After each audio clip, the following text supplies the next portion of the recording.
Allumé.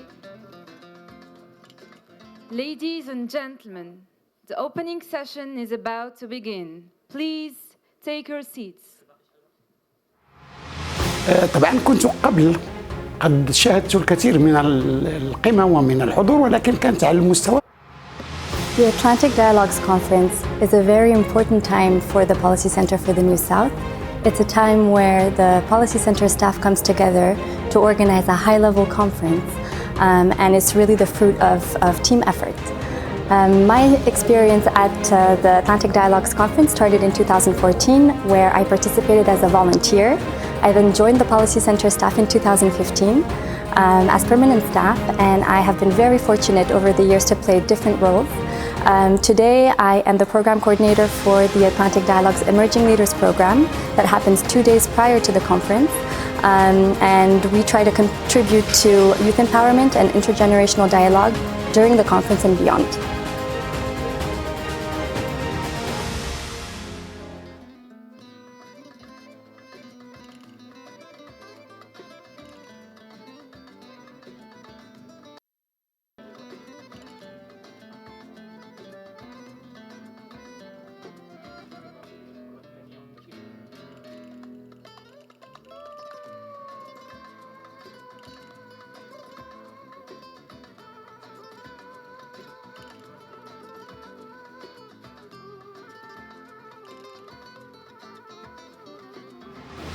Diálogos do Atlântico, The Atlantic Dialogues, é um evento anual que vem ocorrendo desde 2012. Esse, portanto, terá o 9º evento. E é um evento fantástico, porque ele reúne lideranças do setor privado, autoridades governamentais, pessoas de ONGs, brilhantes jovens líderes emergentes, e num ambiente bem descontraído se discutem e se debatem de maneira interativa temas ricos da atualidade. Um traço marcante é que essas pessoas que participam, elas vêm de todo o Atlântico, então tem-se pessoas da África, pessoas da Europa, pessoas da América do Norte, da América Central, da América do Sul. O Brasil tem sempre uma participação importante. E os temas são os temas da atualidade que interessam a todos. Por exemplo, esse ano o tema maior é o Sul em tempos de turbulência. E vocês podem entender a importância do tema no nosso contexto atual. Os debates são sobre temas econômicos, políticos, de relações internacionais, de segurança, cultura e assim por diante. É um evento fantástico, eu participei já de quase todos, estou muito contente que poderei mais uma vez esse ano estar lá presente.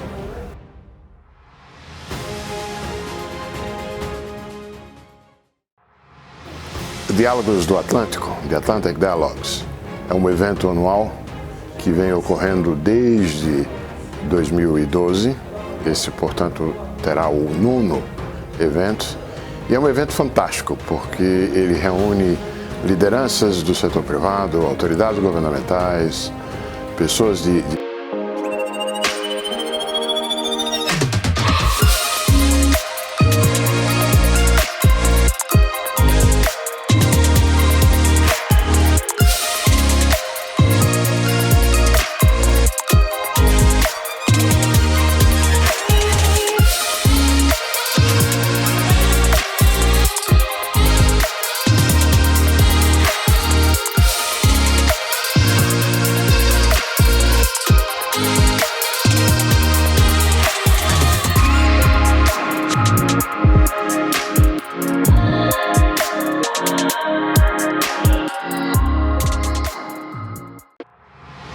I have a long experience with AZ because I'm from the beginning on it.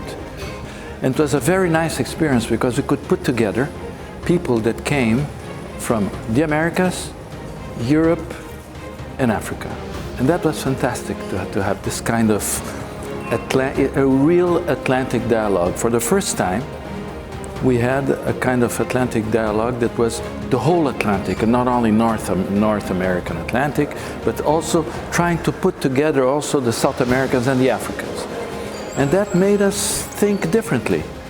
And what was very, very nice, it's a very diverse people came in. And so it was a kind of way of talking freely in a very good ambiance. And it's very creative. It's very, very creative.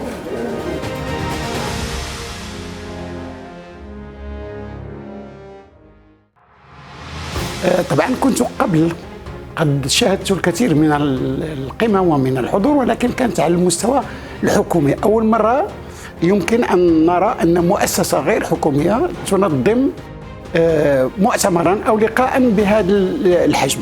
هذا عن فيما يخص يعني التنظيم والحضور. أما فيما يخص الموضوعات، ما يخص الموضوعات هي لقاءات أطلسية بكل معنى الكلمة. كذلك تستجيب لطموحها، هذا الطموح اللي هو أن تمتد أهمية المحيط الأطلسي وأن لا يبقى مقتصرا فقط على الشمال، فهو كذلك ينزل إلى الجنوب. نرى هنا لقاء بين ناس من ضفتي الأطلسي، ضفته الغربية وضفته الشرقية، وكذلك من شماله ومن جنوبه. المواضيع التي كانت تطرح هي كذلك مواضيع التي يمكن أن نستنبط منها ما يمكن أن يكون نافعا أو دروسا في الحالة التي يعيشها العالم في يومنا هذا. هذه حالة تردد سياسي، والحالة أكاد أقول الفوضوية التي يعيشها العالم، فيمكن أن نستنبط الكثير من الدروس من تدخلات هؤلاء الشخصيات الذين عايشوا العالم لا في صفته القديمة أي أثناء الحرب الباردة، ولا هؤلاء الذين يفكرون الآن في حلول أو في المنظار الذي يمكن أن ينظر به العالم في وقته الحالي.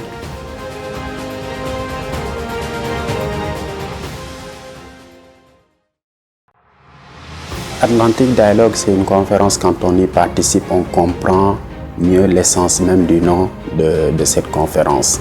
C'est une sorte d'arbre à palabres où des positions, des visions qui ont pu sembler divergentes convergent vers l'objectif commun qui est d'arriver au vivre ensemble dans l'espace atlantique et au-delà. Atlantic Dialogue également puise dans les ressources culturelles, sociales du bassin atlantique pour offrir des solutions au monde, solutions de développement et d'amitié entre les peuples.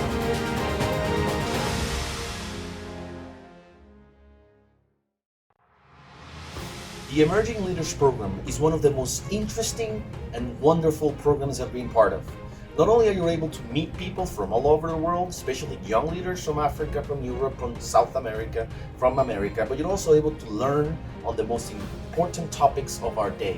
You're able to hone your leadership skills and learn how to have a more profound impact. The Atlantic Dialogues has also become one of the most important meeting points of all the international affairs players. Join it.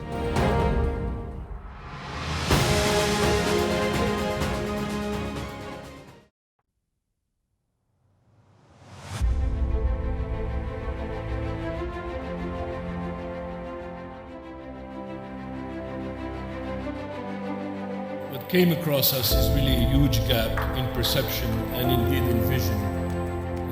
And I have to say it as such, between North and South when it comes to the Atlantic and the potential and the vision. How do we reset the policy agenda in this wider Atlantic community so it reflects the interests of these new powers and the common goals of all nations that border the Atlantic? Today about the empowerment that there is right across so many areas, so many communities. What value are national borders now, whether in Africa or in North and South America or elsewhere? So now when you are going home after this beautiful conference, you have two choices. Either you close the book, you say that it was really nice to be here, got a new friends, new perspectives, new ideas, but you know the world is still bad out there, you know? What can I do? Or you change the page to a new page. And being here, I learn from all of you. You are some of the most creative and smartest people in the world dealing with issues around the Atlantic Basin. Connecting with communities at the grassroots level, trying to bring the knowledge of expertise and science, which we believe in, to local communities, all stakeholders to build together better policies by involving the populations. Africa is young. The rest of the world is aging. But we're ready to take on that challenge because we're ready to change Africa. We're ready to make sure that the millions of people of Africa will have the same opportunities. The potential of Africa with a very young population that is now being educated and is in fact really ready to play their role. I think to always expect the worst and hope for the best.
The Atlantic Dialogues Conference is a very important time for the Policy Center for the New South. It's a time where the Policy Center staff comes together.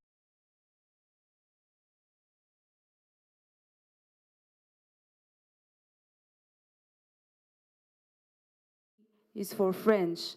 Channel 1 is for English. Thank you.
Ladies and gentlemen, please welcome to the stage the moderator for the launch of the 6th edition of the Atlantic Current, Senior Fellow at the Policy Center for the New South, Marcus Vinicius de Freitas. Right.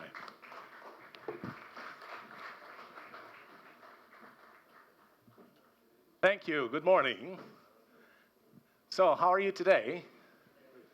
I hope you're excited for a very interesting panel.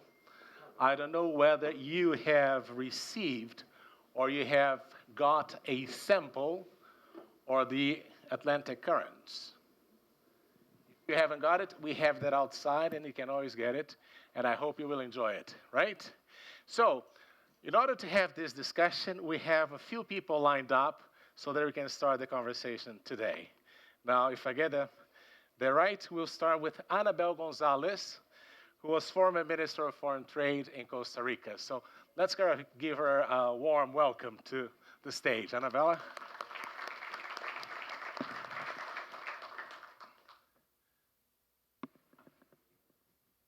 Thank you. Then we have Len Ishmael, who is a senior fellow at the Policy Center for the New South. Len?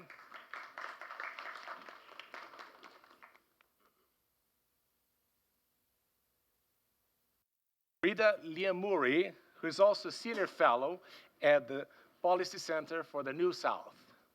Let's welcome him, too. Madam supposed to be performing. Okay. Now, there's a complicated name. He told me to facilitate the name and to make it easy. So let's have PJ Okocha come over, who is the managing partner and co-founder of PS Nutraceuticals.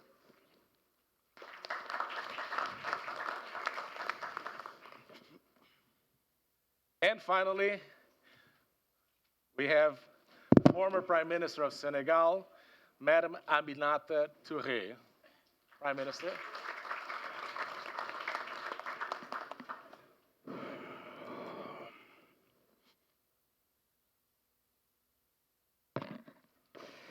So let's see where we're going to get it back. All right. So, ladies and gentlemen, this is our panel today. I hope we have a great discussion. Let's give them a hand again. Now, I wanted to start by asking you a question. The topic is the South in time of turmoil. Is the world in trouble now? What do you say? Do we have any problems in the world? Does anyone have a microphone so we can? Like a microphone or no? Oh, here it comes. Is the world in trouble? Yes, we live a very difficult time in the war. We have many change. For example, here is the former president of Ecuador, and we are Latin American citizens, and we live a very hard situation. And is representative of the name of this meeting of the Atlantic Dialogues. So we think we have problems then? Yeah. Now, if you're to list the problems, what would you say they were, President? Thank you. New problems. Okay, what are the new problems that we have? I think the problems with climate, the problems with the new media, the spread of internet, the post-truth, the new ways that people can connect among themselves, inequality, different levels of development, so many, many different challenges in the future. All right, okay. Who else would like to say anything about the problems in the world? Let's hear female voice. Would you like to say something? Anyone else? Well, I would like to say besides the South, also the North is in time of turmoil, because it's written the South in time of turmoil, but I come from the so-called North, Italy or Europe. But Italy is always in problems, right? Well, exactly. Just kidding, just kidding. Just I mean, yeah. populism, nationalism, we know all this. So it's a different kind of instability, but it's still unstable. Now, what would you like to ask them? Mohamed El Yacoubi, je représente la CGM, je préside également l'ordre des comptables agréés. I represent the CGM, I represent the accountants of Morocco. I come from a world that is indeed in difficult times, in a globalization that is producing inconsistencies, inequalities. We have to think about it in all fields. We've got to think in terms of social cohesion.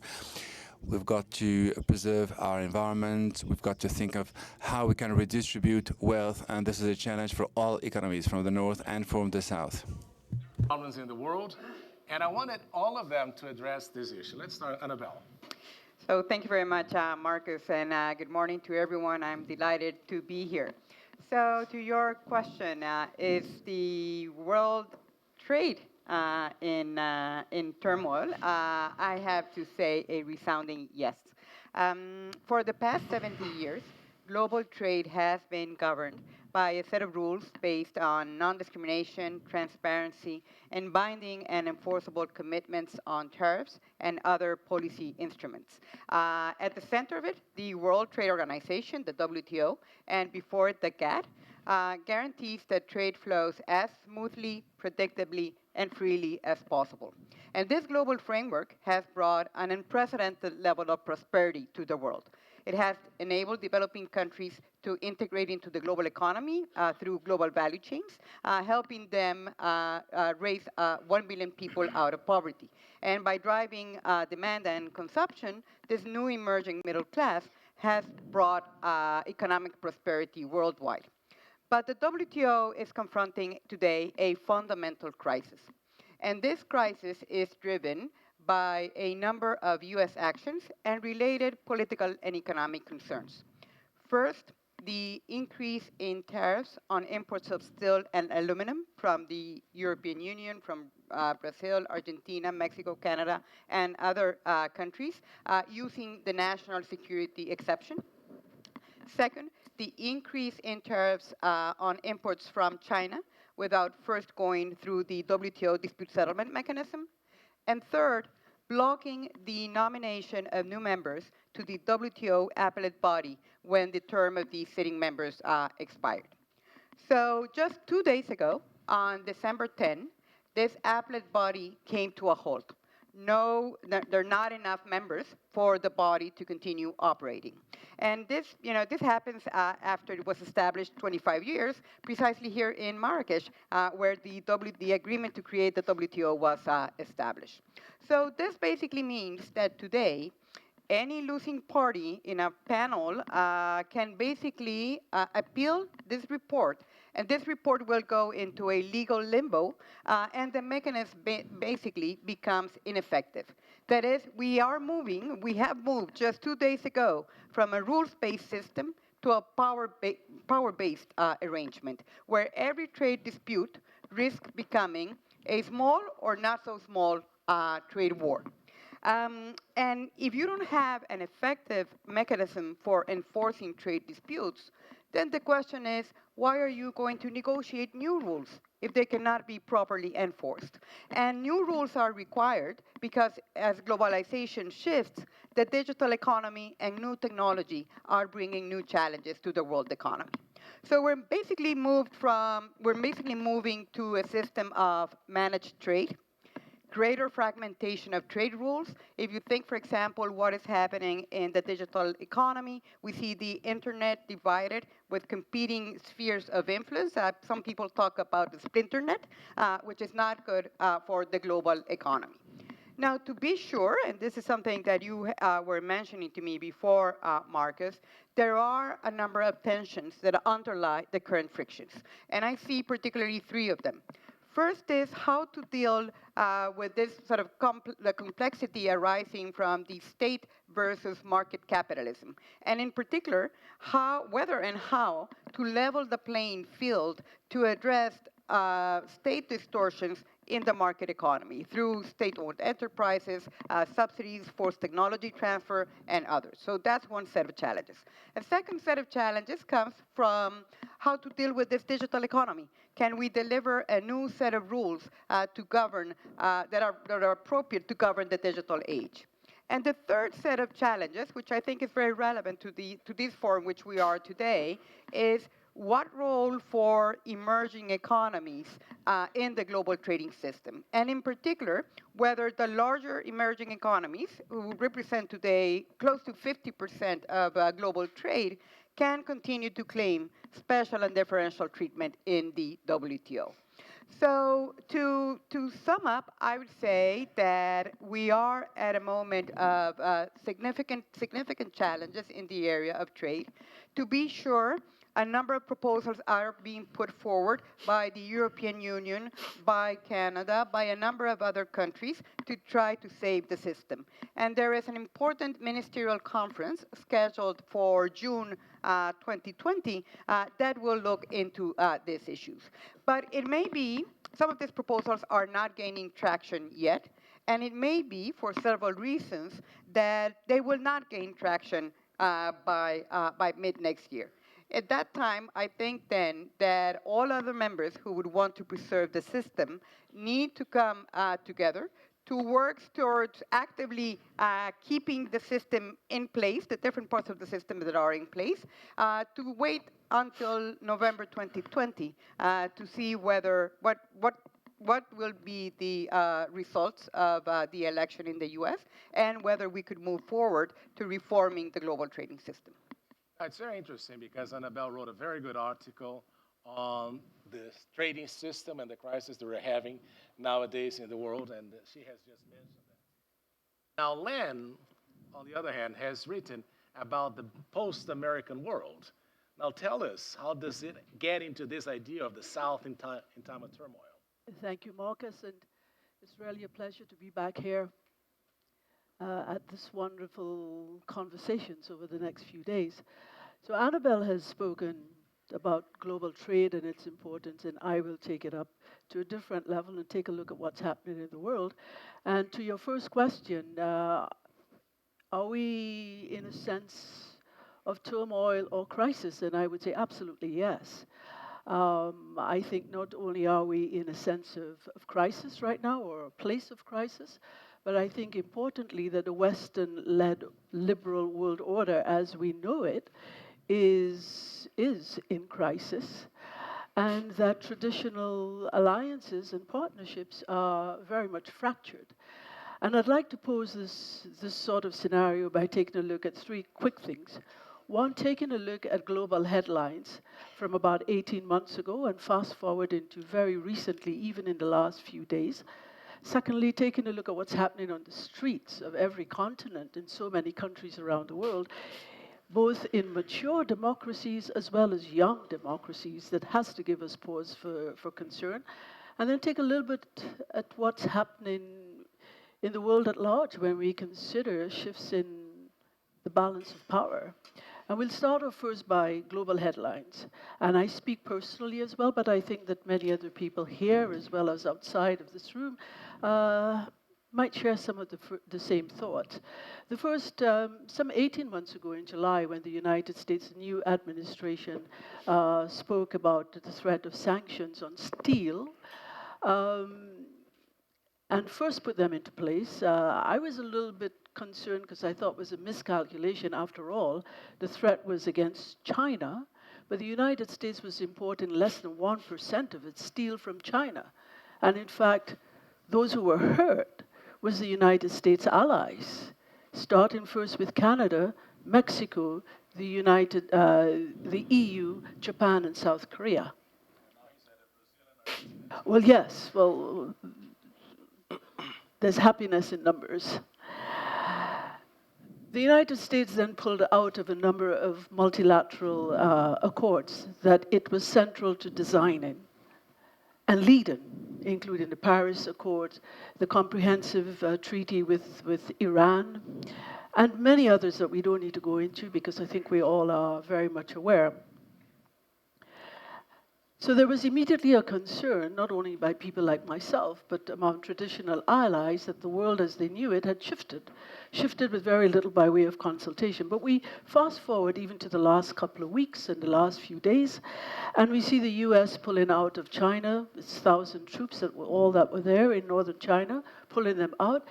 Turkey goes in, and immediately the Kurds, who were in an alliance, they thought, with the United States, were immediately asking the Syrian army for protection. I mean, this is completely unprecedented. Japan was hit in July by the news that they had to pay much more for the price of the alliance with the United States. The price has quadrupled to more than $8 billion annually. And at the same time that Japan is trying to exercise its sovereign right with respect to the replacement of the F-2 aging jet fighters and choose between the F-35s, which the United States owned and manufactured, and the UK fighter jet, they are under enormous pressure by the United States to choose and choose wisely, at the same time that they need to pay for the alliance.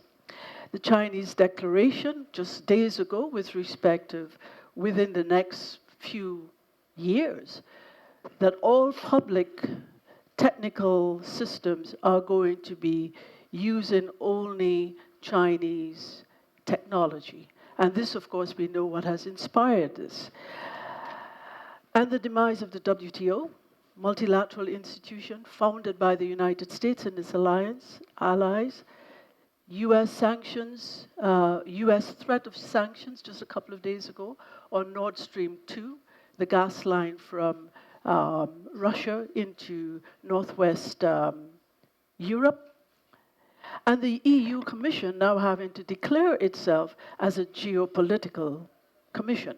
I mean, this is all unprecedented, and we know what inspires it. Now, let's take a quick look at what's happening on our city streets in every single continent of the world.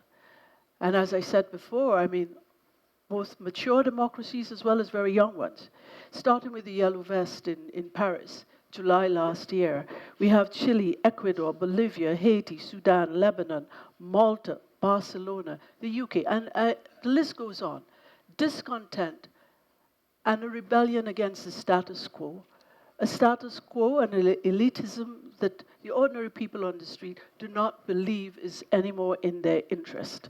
And a disturbing rise of populism and nativism as well. And we take a look now at what's happening in the balance of power. The United States, with its US first policy, has retreated from its traditional role as the superpower, but in a sense also the police of the world. But it has ceded important center ground and center stage for other actors to fill, and that they will be doing, and that they are in fact doing. As China said in Davos 2 years ago, if the United States is not going to protect multilateralism and free trade and globalization, we will. And signed agreements with the EU to do just that. But the US retreat has come at an interesting time. It coincides with the rise of China. And there can be absolutely no doubt that China has, in fact, risen at a rate which is unprecedented in modern as well as in historical times. And the China, which up to fairly recently was very peaceful about its aspirations, a peaceful rise, the dream, is now taking a much more muscular stance on the world stage. So much so that, in fact, on the 1st of October, when China celebrated its 70th anniversary, the president spoke not of a peaceful ride, but said there is no force in the world that can now stand in China's way. And persons who were observing the rise of China had conflicting thoughts about this. One of whom, in fact, I think our moderator here wrote a little paper on the unveiling of a new superpower. Others wrote about a sobering moment. The Australians immediately started a redrafting of their defense strategy put in place only in 2017. Why? Because all of a sudden, they saw military capability that they didn't know existed, but worse is the fact they found that they would now be in the center of geopolitics on a scale that they never knew in their region, and they didn't want to have to choose. And very quickly, I will just say, now, how did we get there? Or why are we even there? 30 years ago, there was a sense of hubris in the West. The Berlin Wall had fallen. In 1989, we had all of the pro-democracy protest in China, in Tiananmen Square. The Soviet Union disintegrated just a year later. And then in 2001, China joined the WTO, a Western-led multilateral institution.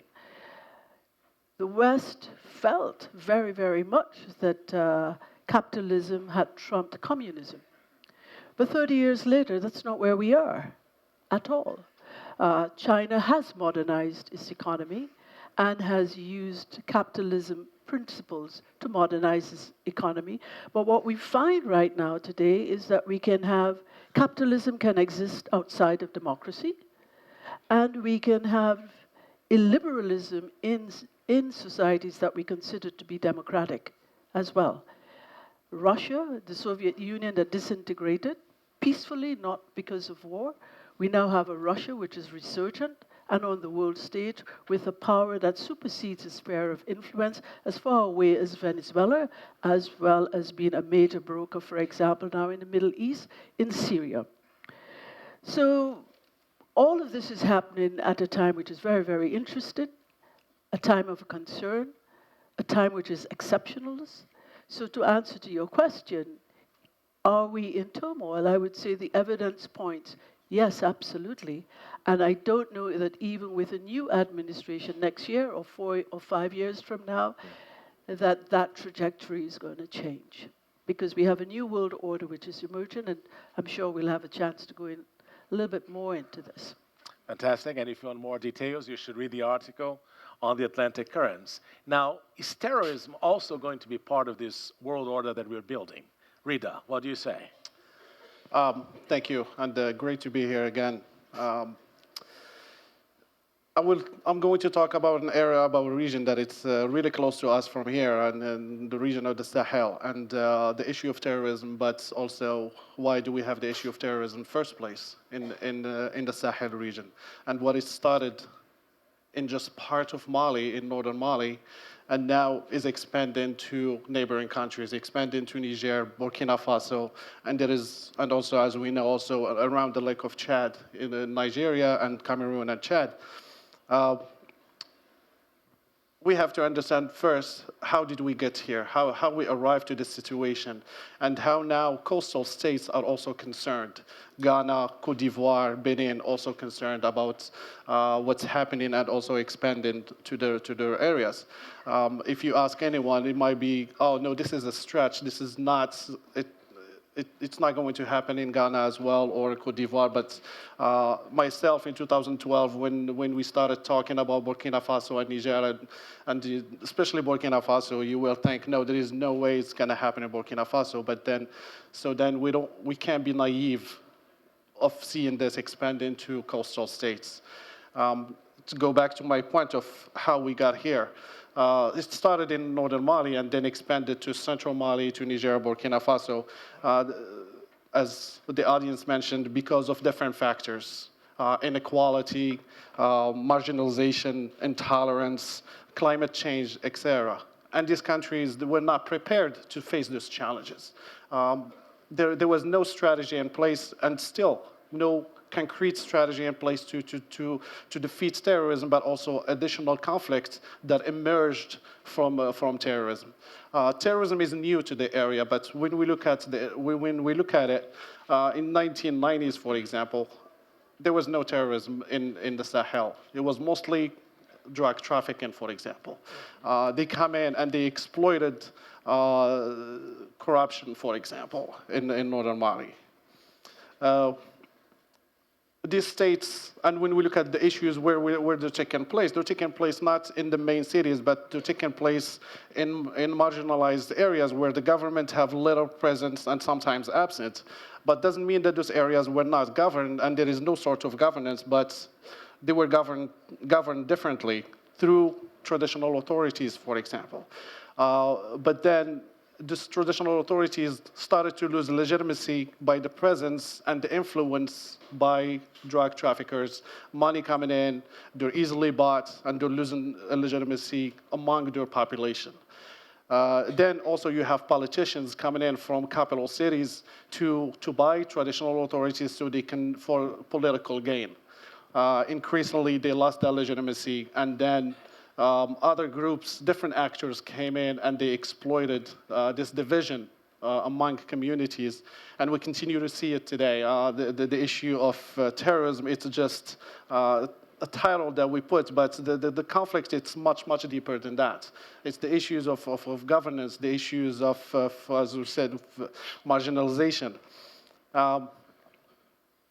There is no concrete solution so far. And after 7 years, almost 7 years after the French intervention, after the UN presence in the Sahel region, the issue have not been resolved, instead expanded.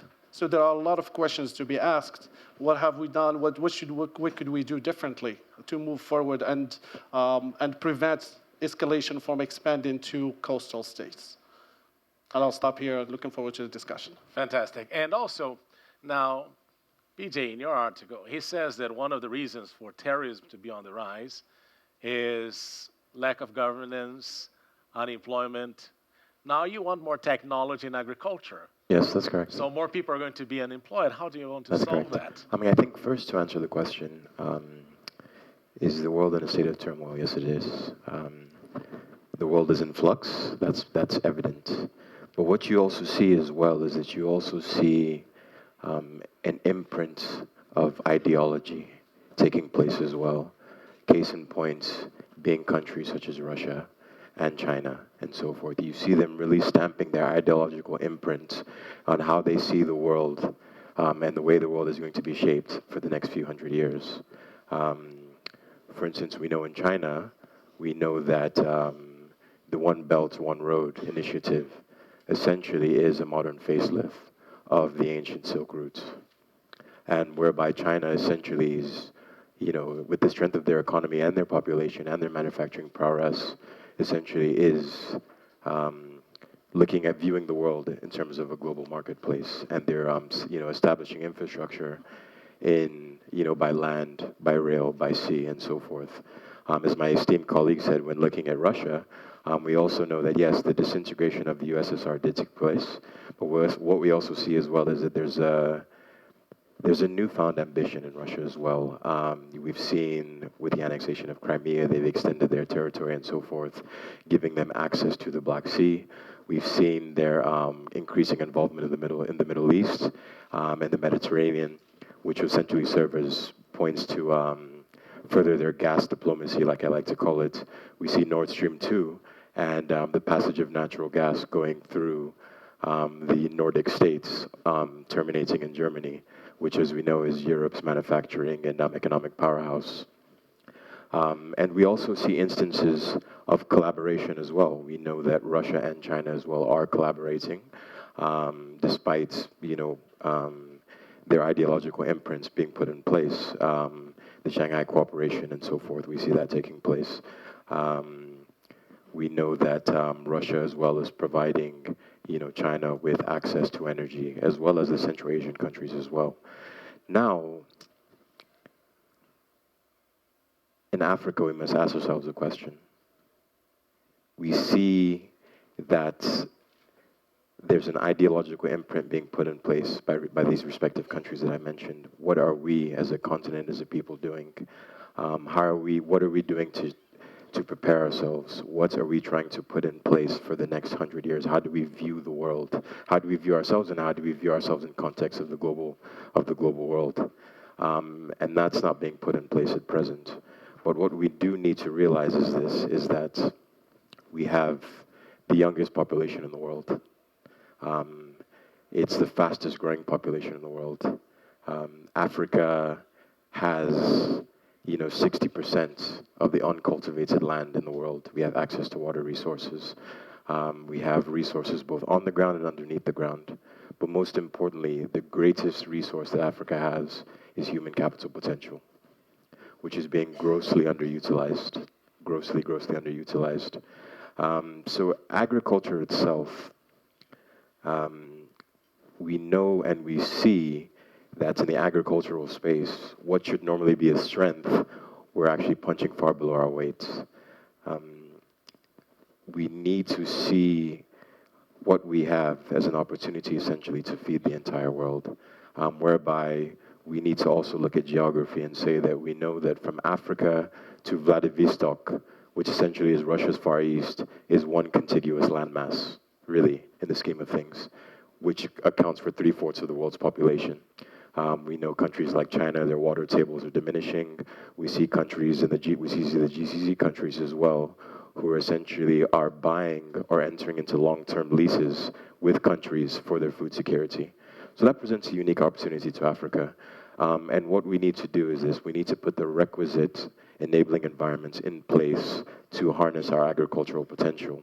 We see that youths are migrating en masse from rural areas to urban areas in search of jobs that are few and far between. The young person today doesn't want to delve into agriculture. It's not sexy. Agriculture is not a sexy thing for them to do. nobody wants to do the backbreaking work of their forefathers with the cutlass and the hoe and so forth and everything like that. But the key actually is marrying it with technology to pique the interest of the youth. You are starting to see in the African continent a lot of disruptive innovation and technology taking place. And more young people are, as a result of that, are starting to delve into that. For instance, we're using a technology called aeroponics, which essentially is soil is growing, and we're using it to propagate yam, which essentially is one of the most important crops in West and Central Africa. We're seeing drone technology being applied. We're seeing blockchain technology being applied. We're seeing mobile money as well coming into the fore and mixing with technology, giving farmers, access to marketplaces and so forth and everything like that. So that really can be a key driver of growth. It can create job creation. And you see one important thing, as my esteemed guest to the left said as well, is that we're seeing a rise in terrorism. I mean, that ultimately stems from youth restiveness. An idle mind essentially is the devil's playground. You need to keep those, they must be occupied. There has to be some form of employment. There has to be a pathway towards social mobility. And agriculture is that low-hanging fruit to enable us to do that. So we must begin to look globally and say, hey, listen, we have what we need. We have the population. We have the arable land. We have the water resources to feed ourselves, also to feed the rest of the world as well. And I think if the requisite enabling environments are put in place, we'll see African nations and economies begin to boom as a result. Fantastic. Thank you. Thank you very much. Now, Prime Minister Tohé, you're sitting by His Majesty King Mohammed VI of Morocco. And imagine that you're having a conversation with him, and he asks you, okay, so there's problem with trade, Americans will be gone, I have problems with terrorism, agriculture in Africa. So what do we do in Africa? What is the future? What can we do to make things better? Well, thank you very much. I'm so happy to be sitting next to... He's strategically sitting by His Majesty, right? Actually, we are very close countries. We are enjoying very friendly and very productive relationship with Senegal. I'm from Senegal. Before I get to your questions, maybe to come back to the topic of this panel, the question was, are we in turmoil? Yes. Well, just to say, because we have also young people that we have to inspire and make them optimistic, this is not a new question to the humankind. We've been asking this question over history. Every time you have a cycle where the rulers would be challenged and a new cycle is in view, people would ask themselves, are we in a good place or are we moving to a better place? I think that's the question we are facing now. And I have to be, I feel optimistic about it. I talk about the relationship we're enjoying with Morocco based on, mutual respect, on, economy, on culture. And that's what we are seeing in some part of the world now. So who is in crisis and who is not, or who is in between, is maybe the question to be asked. From my standpoint, which is West Africa, of course, we do have challenges linked to security, and it's a big one. We should not underestimate that. But at the same time, we do have a lot of things to celebrate. From Senegal, where I am, we enjoyed a 6.5 economic growth. I think that's huge. And we've been sustaining it for the past 7 years. And we're optimistic that it's going to continue. That's what we would like to do. But globally, as Africa, you're from Nigeria. Nigeria is the first economic power of Africa. That's no longer South Africa. And people don't realize that. So we have, even within our own continent, things moving around. And those countries that were seen as hopeless are emerging in strong ways. Although Nigeria still have to face security in the north, it's enjoying also sort of a economic blossom, and that also is part of the narrative. So I would like also to sort of balance things. Over time, over my own lifespan, I'll leave a bit longer than that, we enjoyed... The microphone. We enjoyed... Let me use this one. Thank you very much. So I was saying that over my own lifespan, I have witnessed increase of many social indicators. When I was in primary school, there were very few girls in the classroom. Now we have equal access to at least primary school in Senegal.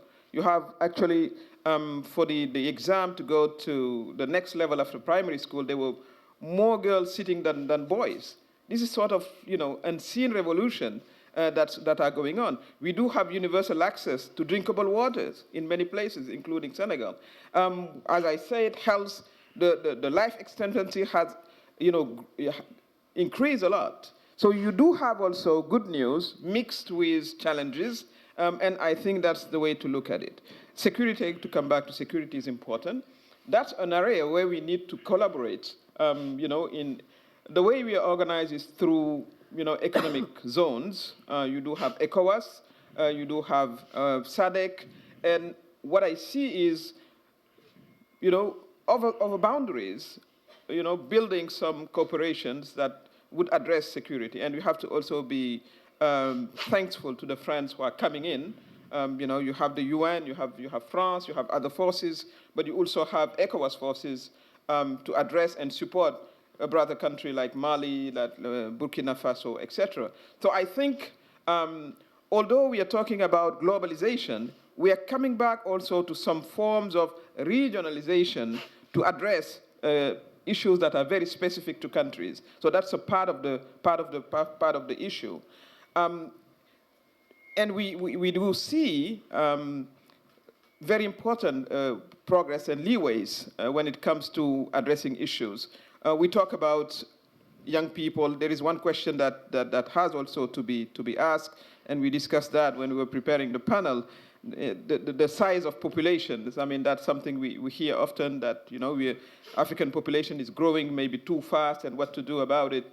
It's a double-edged sword. I mean, it's an opportunity if young people are trained, if young people have vocational training, if we create enough jobs, and we can see the opportunities in agriculture. But if we don't do that, we can see the other side of the story. Would be despair, young people groups that would sort of engage into terrorist activities. So this is a question of leadership too, that is posed to us. What kind of development strategies based on mutual collaboration and respect we could put forward to address these issues. So we are in turmoil, but at the same time we are seeing great areas of optimism and progress, and how can we mitigate the minuses and increase the pluses? That's how I look at it. And I do believe that we do have to increase the opportunities within the South-South cooperation.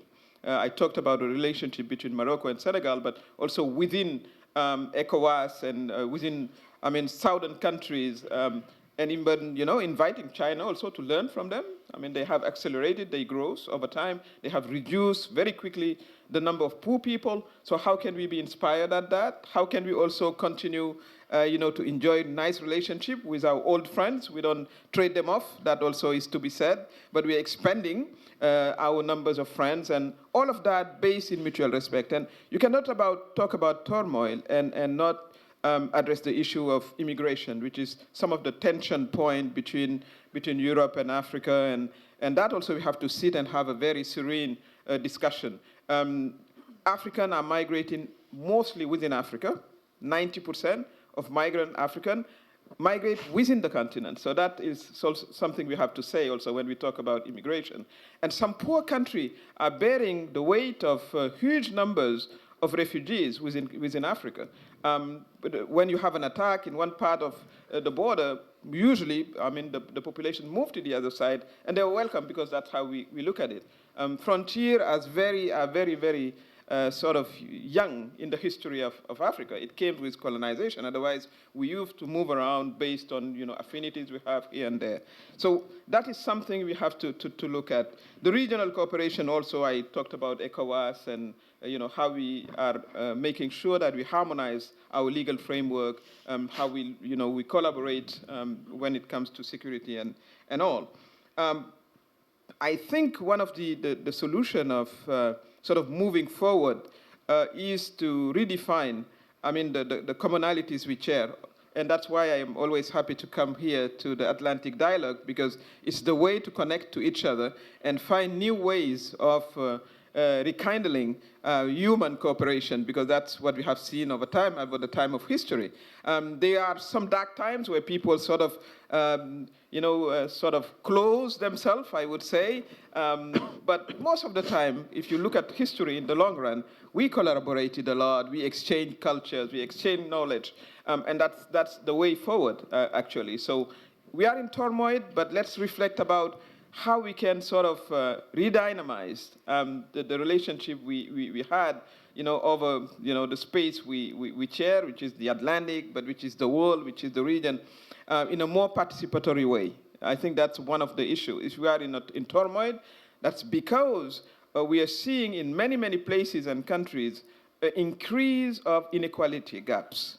And that, we have to address it very seriously. I mean, people who came from France saw how difficult it was to come with the strike. When you look at TV, what's going on in Chile, what's going on in many places also in Africa. So I think it speaks also to inequalities that we have to face and address it from a political point of view, and very aggressively, if we want to make sure that young people have hope in the future. Because in a continent like Africa, 70% of the population is below 35. You got to give hope, not only in words, but in action to that population if you want to get out of the turmoil or, stay away from turmoil. So that is also something that we have to look at. But I'm a strong believer in international cooperation, international peace, in multilateralism. We have produced a lot of good examples. I can cite HIV/AIDS. I mean, that's through international cooperation that we got rid of AIDS mostly. Now we are sort of managing the effects. But as a pandemic, I think we managed as a human society to address that. We can do that in many other topics, youth, women. We didn't talk about women. That is an important piece. Addressing all the rights of women over the board. I think as an international community we can do that and support each other where we are, and that's what of the objective I believe of this dialogue. Thank you. Fantastic. Now before we go to have questions, I just wanted to ask two questions. Len, is it Trump's fault? Because one of the things we see is that despite everything that has been said about President Donald Trump, the U.S. hasn't engaged in any wars compared to what his predecessors did. So is Trump the one that's sparkling and making things get worse for the American liberal order or not? I think it's an interesting question. No, there are no new wars. And just trade wars. I was going to say that. Yeah. Everything is a trade war now. No, but I'm going to come to that. Precisely that point. In ancient times, when there was friction between a rise in power and one perhaps that was trying to hold on to its place and maybe descending, the accommodation was through war. We're not getting the sense that it will be more war in the military way of the past. But there can be absolutely no doubt that with Trump, we see a weaponization of economic policy in every realm that we can think of. So power and might, in fact, have many different dimensions. And economic power is a might that we are seeing weaponized, and certainly in the issue of the trade sanctions and the tit for tat. There's no other country in the world that could have stood up to this onslaught by the United States in the way that it has, but China, because it is able to retaliate. So I would say yes, what President Trump has done, even in the use of using trade and development cooperation policies as a weapon in the fight against illegal migration with Mexico, as we saw earlier this year, to great effect, is an entirely different use of the principle and the thought of might and where it takes us. And I say yes, two things. One, President Trump's policies are very frontal, and this is the nature of his administration. But I don't think it's also his fault completely, because we saw a shift in the United States from even before. a reluctance of the people of the United States to go to war in which they don't feel that they have a compelling national interest. So I think when President Trump is no longer the CEO of the United States, we're not necessarily going to see the United States coming front and forward anymore in this sense of policing the world. So I think that there are certain measures. The language will change, and certainly the thought of the EU as the #1 foe of the United States will also change if there's a new administration. But I think there's a long-lasting trend that we are seeing, and the issue of war is war by a different name. Now, and Annabelle, you said one thing that I think was interesting, and The Economist also covered that some time ago. There are two models that are incompatible: the capitalist model of the United States and the state-owned enterprises model of China. Is this clash going to be constant? I don't see China changing. What will happen? Well, that explains the importance of trade rules, because trade rules are in place precisely to help manage those frictions. Because it's not that the world is going to live only under one system. You're going to continue to have different systems. The question is, how can these two systems coexist? And it's not really, the question is not just because we are having trouble designing the rules to minimize frictions. The answer to that is not to decouple. The answer to that is more global cooperation. So I think what part of the tensions that we are seeing today is that there is a view that we need to move forward with these new rules to address, as I was saying, the state distortions in the economy. And there are others that basically say either China changes or we are going to favor a decoupling from China. And I think the confrontation between those two views is, in a way, what has us where we are today. Fantastic. I should remind you that China doesn't call it trade war, they call it trade frictions. That's the official line of the Chinese government. Now, we say in Brazil, my country, that you cannot light a candle to two saints, right? You have to pick one. In this world of turmoil where you have the United States on one side and China, what do, Prime Minister? Which saint do you light a candle for? Is that right? We do both. As I say, we don't want to trade our old friends for new ones, so we expand families. We are good at it in Africa. The more, the merrier. And I think everybody has an advantage to offer. But we also are very interested in looking at the Chinese experience, because they were able, in a very short time, to reduce the number of poor. That's what Africa is looking forward to. Of course, you have to compare things. I mean, Chinese civilization is, a whole thing of its own. But yet, there are some strategies we can learn from. We are very interested also in what the U.S. has to offer. And that's the first, no matter what you say, it's the first economic power, although not in numbers anymore. It's China. So I think we are sitting, in a big table, and we also look forward. As I said, I'm a believer in multilateralism. The United Nations has also a role to play to be a convener. So you don't have to choose between this one and the other one. I mean, those times are over. But a lot of sort of see where our comparative advantages are. A country like Senegal is very close to France. That's why I'm speaking French rather than Spanish. So there also we are sharing a lot of things culturally and economically. So I think Africa can be an honest broker.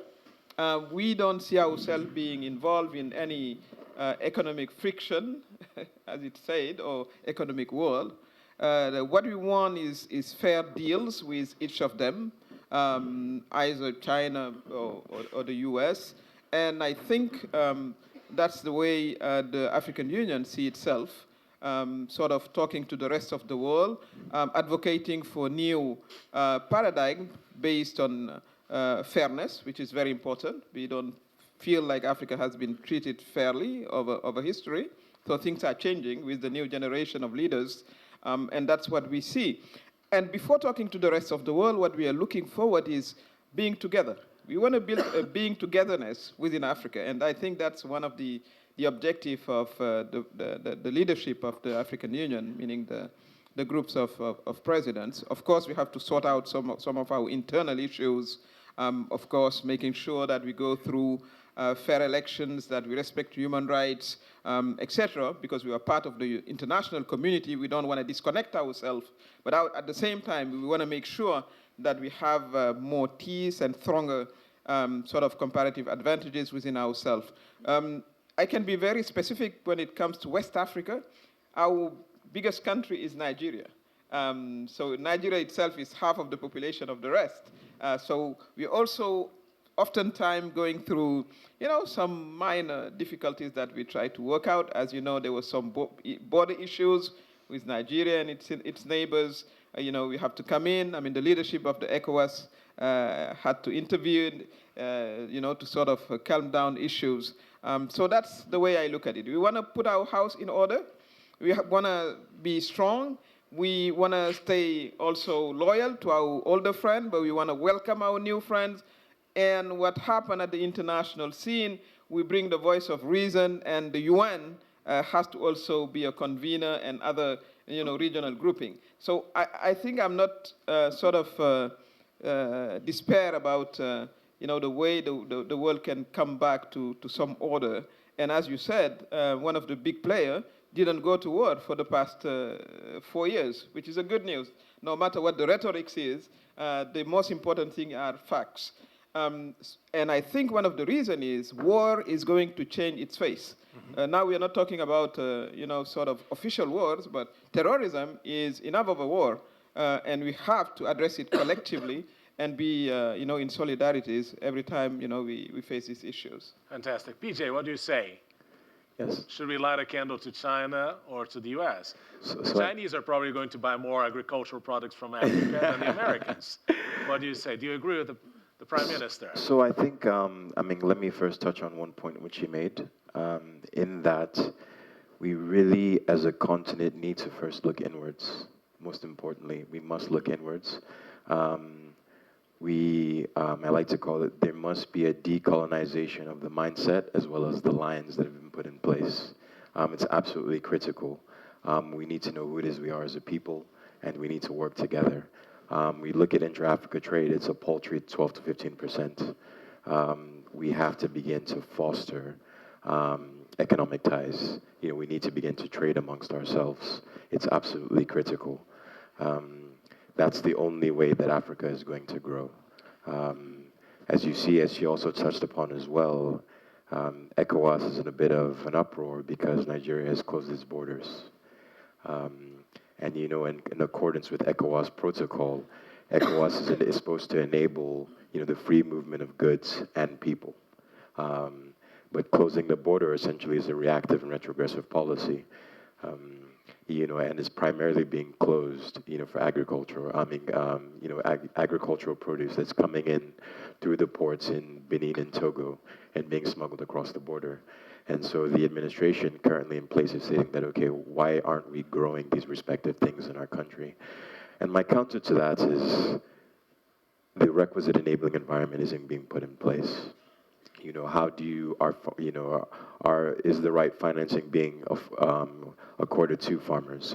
We can't, when you have interest rates that are in the double digits, from anywhere from 20 to 25%, how can you extend that to a farmer? How is a farmer going to be able to pay that back? It's simply exorbitant. It's not possible. Insurance, infrastructure, all these things are impeding the agricultural sector from growing. And also, we also, as Nigeria as a country, we also have to begin to extend our soft power as well, especially in the ECOWAS region. We know that we have a lot of natural gas, the largest reserves in Africa.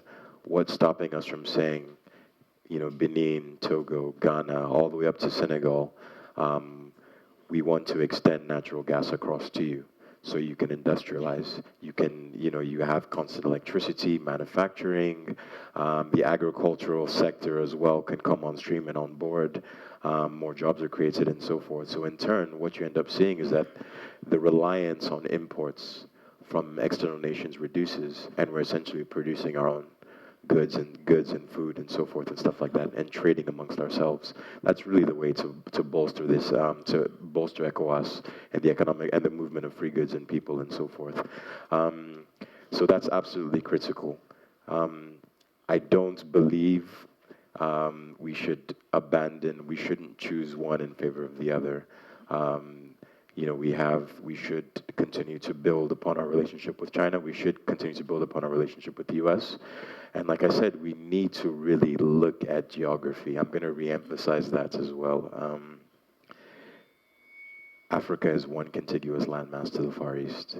We need to look at ourselves and say, hey, listen, there's an opportunity for us to begin to have, to extend ourselves, to have ties, to have trade relations with these countries that go along this this geographic expression.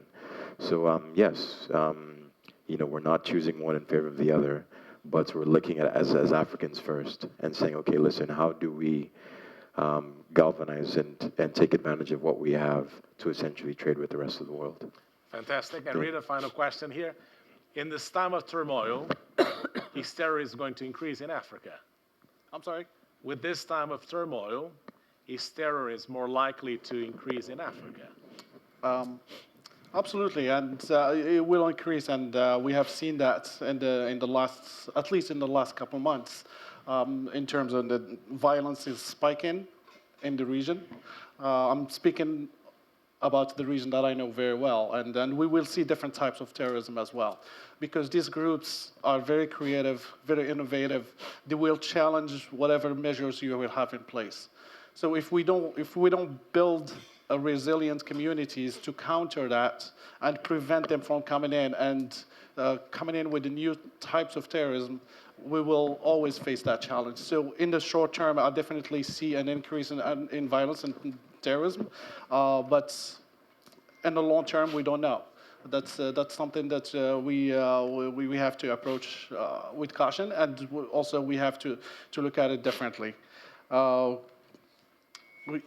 That's what I just said, is different types of terrorism will emerge, as we have seen also cyber terrorism as well. So there are different challenges that we face with terrorism in the region. Fantastic. Now, any questions? Go ahead, sir. Now, I need a microphone. Let me use it here. Okay, here on the left, right. You, sir. Let's do 3 questions at a time. Now, let us know your name, where you come from, and all that. All right. My name is João Bosco Monte. I'm from the Brazil Africa Institute, from Brazil. So the name of this event, the session, the South in times is in the time of turmoil. And look into the statement of the Prime Minister, I think we may change time of hope. Because if you come to this place, and if you leave this place without hope, there is no reason to be here. So we need to leave this place with the possibility to think that the world has a solution. And the solution that we may think to address is to bring employment, especially for young people. So if you do not bring young people to the discussion, if you do not give hope to the young people, we cannot have hope as well. But for us to have hope and giving to young people opportunities and employment, we need to include in the discussion the role of the private sector, the companies that moves the country and the region. So the question maybe for the panelists is, how can we include the private sector in the discussion to bring a hope to the young people? Okay, we'll hold that up. I think Annabelle can answer that after this, right? How we can include the private sector. Now, let me move to here, and then we'll go back here. Yes, sir? My name is Hung Tran, formerly from Vietnam. Now I live in the U.S., Washington. One of the key reasons for the turmoil we are in now originated not from the South, but from the north, from the mature democracies, the disenchantment, the dissatisfaction, the resentment of many citizens in the US and Europe because they felt that they were left behind with globalization, global trade, technology, and so on. And therefore, the populist backlash that we have seen, which likely will continue to grow even more in the future. Now, my question to the panel is, since the origin of the turmoil that impacting the South comes from the North, and therefore the solution of that particular source of turmoil has to originate from the North, what can the South do to get out of this problem, these challenges, and bring in a new order? Now, Prime Minister, can you address that in your answer? Hold on one second. One third question here. You, sir, hold on one second. Bonjour, moi je vais m'exprimer en I'm going to speak in French. Ante Montagna, the Afrimag Publications directed my question. Now we're living in a world where compensation of capital, remuneration of capital is the priority of the leaders since the 80s. And this continues today with Trump, not Reagan, sorry, I said Reagan. No, it was back in the 80s. And other leaders. And we see the consequences of this on the environment and the economies of the weakest countries. Do you have solutions to propose? Are there any solutions you can table to the world? Thank you. Thank you. Now, that is a difficult question. A solution to Len, do you want to address that? I was not wearing my headphones, Okay, unfortunately, so I got part of the question. Okay. Can you repeat the question, sir? No, Est-ce que vous pouvez répéter la question? No, it's the translation of the question. C'est la traduction de la question, puisque je n'avais pas porté le casque. Madam, we are living in a world where the remuneration, quote unquote, of capital since the beginning of the 80s is the rule. And we see the disastrous consequences of this economic policy on the environment and on our economies, mostly of those of developing countries. Do you have any solutions to table? And the solutions for hold on one second, for the economic development. One final question on this round. You, sir, wanted to ask a question? Ma question est pour Madame. My question is to Madame Annabelle. We just learned that the United States did refuse to appoint the two judges of the Court of Appeal of WTO. Are we at the beginning of the dismantling of this multilateral tool? Let's do. Annabelle, we start with you. All right. Let me maybe first start with the question on the role of the private sector. Okay. And I'd like to say that the role of the private sector is critical to generate jobs. It's critical to increase growth, and it's critical to promote innovation. But private sector cannot thrive in an environment of uncertainty. So this is why it's very important that we are able to bring rules that are applied effectively to all participants so that private sector can continue to thrive. It is an environment with certainty, with predictability, that private sector can continue to grow. If we look at what is happening today, trade policy uncertainty is driving growth down across the world. Many companies are holding their investments because they don't know exactly what is going to happen. That is not good for growth. That is not good for job creation. That is not good for the young populations that are in need of employment in many places in the world. Okay. Should the solutions come from the north? Okay, all right. Sorry for the technician. Well, I think the turmoils come in many directions. And the base of the turmoil, as I said, is the widening of inequalities, whether it's in the north or the south. We also do have our homework to do. But when it reaches a certain point, it triggers such frustration that you have disorder. And that's what we've been seeing. The left behind in the north, or the massive also left behind in the south. PJ said that we are seeing young people moving toward the cities. But what you have also is, huge pocket of poverty in cities and rural areas being also sort of left over. So I think the whole idea around social justice is posed to all societies. And it goes It transcends ideology. We are in the world where no longer poor people can accept to just sit and watch because they're more educated than their fathers and mothers. They have more access to information through, the democratization of internet and etc.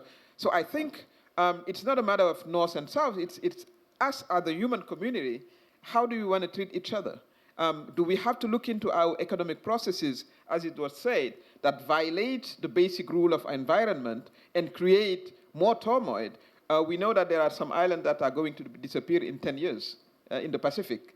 And they are not responsible for it. They are responsible for the type of industrialization we've been having. So this is also turmoil, but that's an opportunity to bring us together.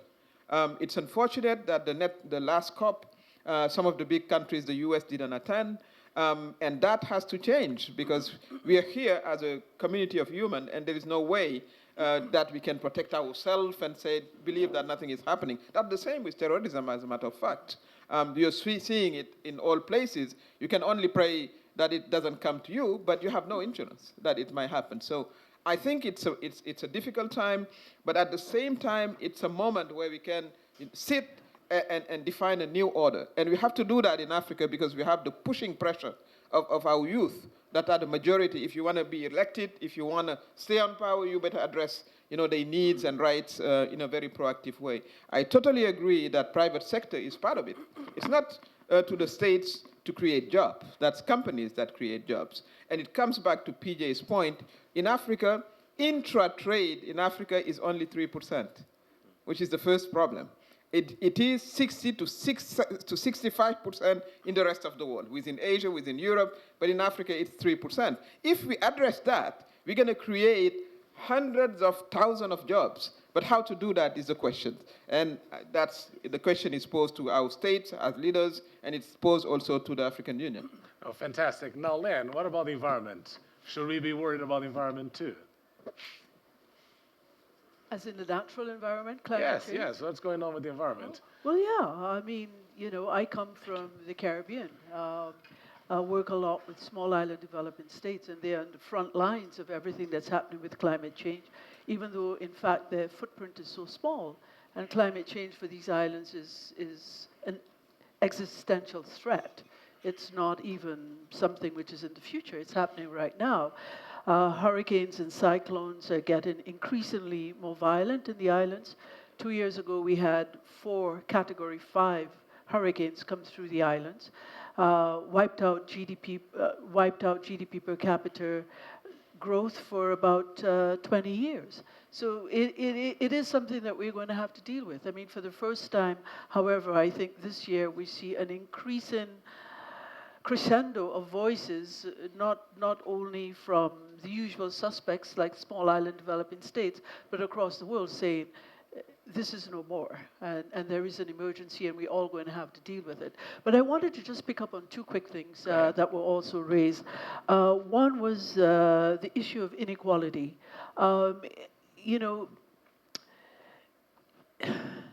Inequality has been put very firmly at the heart of everything that globalization has done so far.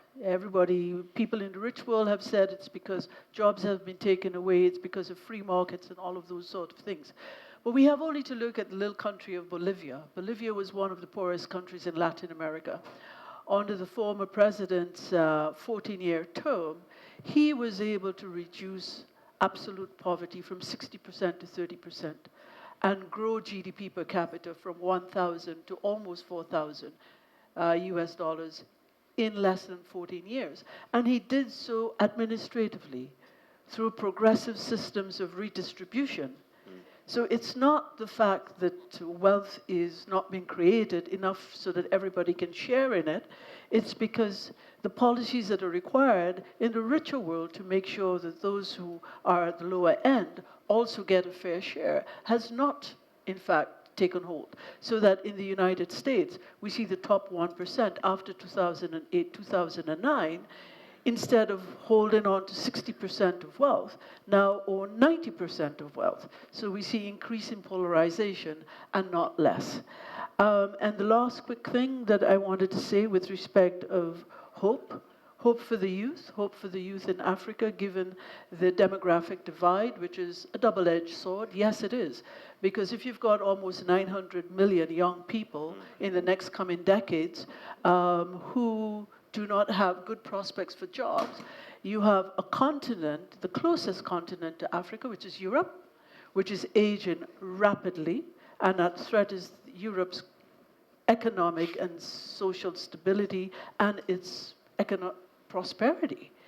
Surely, in that demographic discussion, there are seeds for a true partnership, a real partnership based on trust and mutual respect, so that Africa and Europe can combine resources to provide the training, the skills that are required, both for Africa's development as well as to subsidize what needs to happen as well in Europe. It could be a win-win, but it's going to take a lot of exceptional leadership in this moment, in this time, to deal with all of these issues and have the political courage to deal with them. And I think exceptional leadership today is lacking, even whilst we speak of hope. But it's going to take that kind of leadership. Fantastic. Win-win is the phrase that I hear the most in China. Ah. Now, I have time for 2 quick questions, because I was told we have 5 minutes. So we'll do you and you in the back, sir. Go ahead. Thank you very much, and thank you for all the panelists. Very quickly, Your name and where are you from? My name is Angel Losada. I'm the EU Special Representative for the Sahel. Then my question goes directly for what has been said on the Sahel. I mainly share the situation as has been analyzed. Actually, if you don't know, yesterday has been a terrible attack in Niger with 70 soldiers who have been killed yesterday. This comes after what happened in France the other day. I mean, the situation is worsening, but the situation is worsening, and unfortunately, we are not facing a good area. But nevertheless, when it has been said that there is no strategy, yes, there are strategies. There is one strategy, for instance, the EU established in 2011. I need your question. Yes, a strategy on the Sahel with links, security, and development. And that's how the way we have to work. The problem we have today, 17 strategies. You don't think that the main problem now is a problem of coordination of all the different strategies like the G5, the EU, the P3S by the French, on security and development. That's the main question, and I think we have to face a real problem of coordination today. Okay, Thank you. fantastic. Now, do I have any woman that wants to ask a question? Because I need to make sure that I have gender balance in my question. Is that? No? No women? Okay, all right. Don't blame me. Okay, there is one. Yours will be the last. Sorry, I didn't want to interrupt you. Yours will be the last question. Maureen Chibo is my name, from Nigeria. I publish Real News Magazine online. You talked about Len. I want you to address this question. You talk about New World Order. I want to know how disruptive the New World Order will be to the countries of the South, especially Africa. Okay, so Rita and Len. Okay. Can I quickly say to you that I see this very much as an opportunity for the South, and let's say the global South, because the evolution that we have in right now is perhaps 2 superpowers with many great powers. You have the rise of China. Some people like to say China is a junior superpower by whatever name. China's roots are in the South. So if we have a bipolar configuration in which you've got a big power who is rooted in the South and has friends as well among us, it gives us a wider menu of options. That's the very first thing. We also have great powers in the making. Malaysia, Indonesia, Turkey, Brazil, Nigeria, all of these countries are very much southern countries. We're able now to coordinate our efforts to be able to translate growing economic power into the political capital required to, at the global level, influence and lobby for our own agenda. That can only be a good thing. We've spoken about South-South cooperation. The more of us who are able with economic power to build bridges and work together South-South towards a common agenda, that too is a good thing. And more South-South cooperation builds the sort of trust that is required for us to deal with frozen conflicts that we've seen even among ourselves in the South. So I don't see it as a disruption.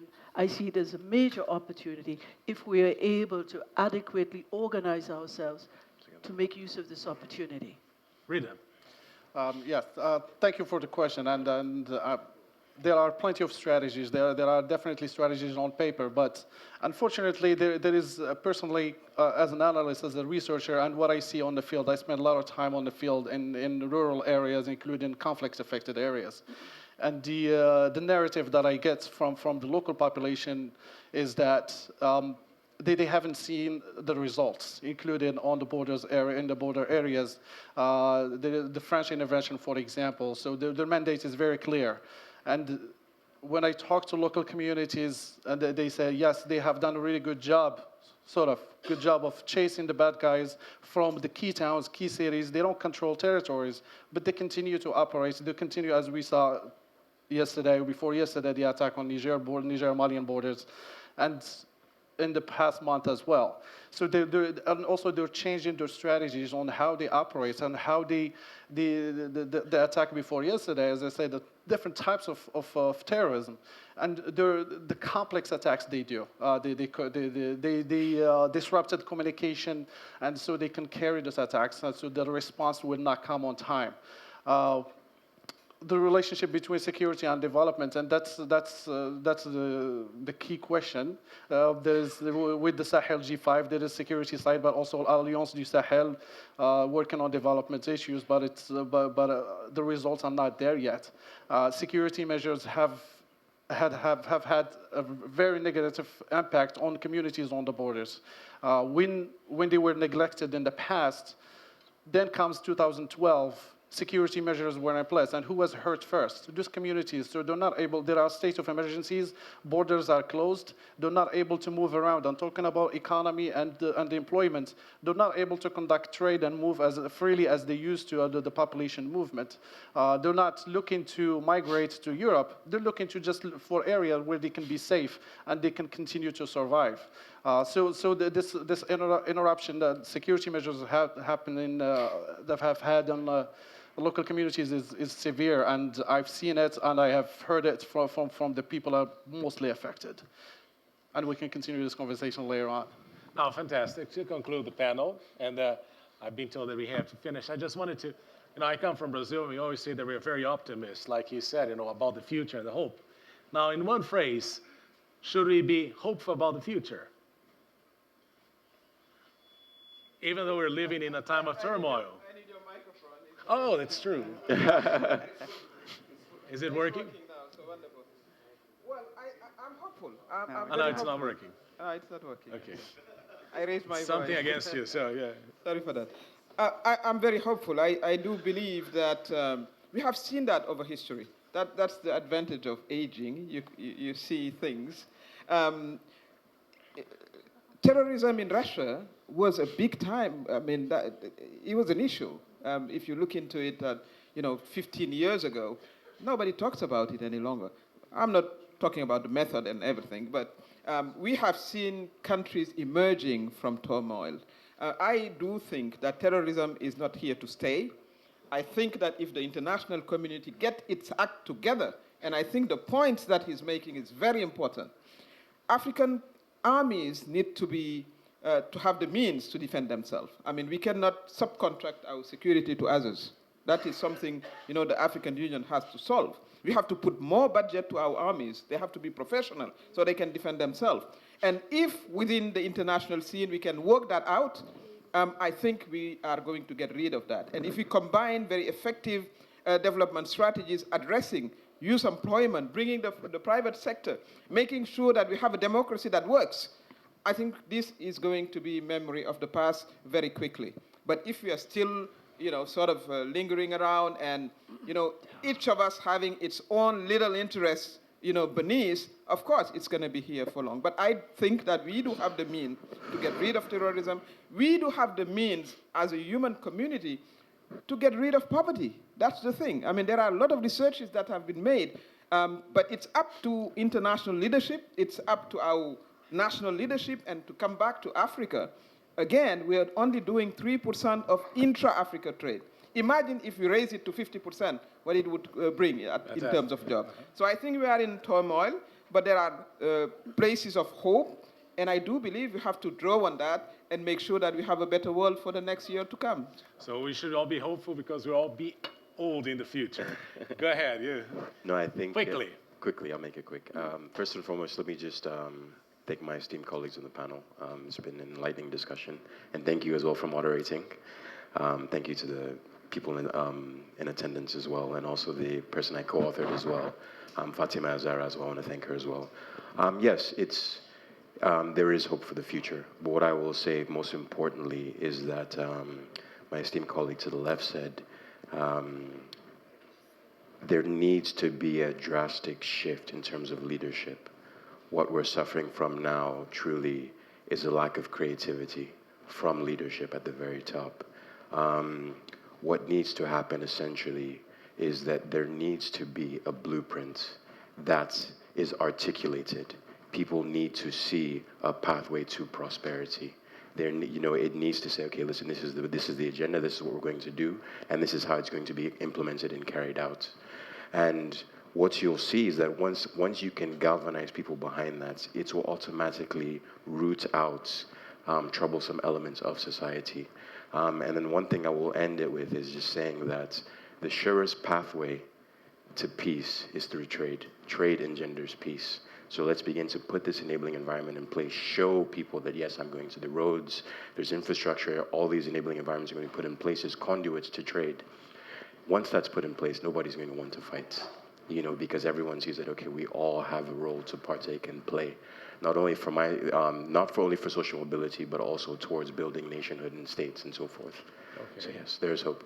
Fantastic. I'm sure you would all like to hear from Rita, Len, and Annabelle, but it's your lunchtime. And I'm sure that, whatever they say is going to interrupt your lunchtime and you're going to be very mad. So I wanted to thank the panel for their presentation today.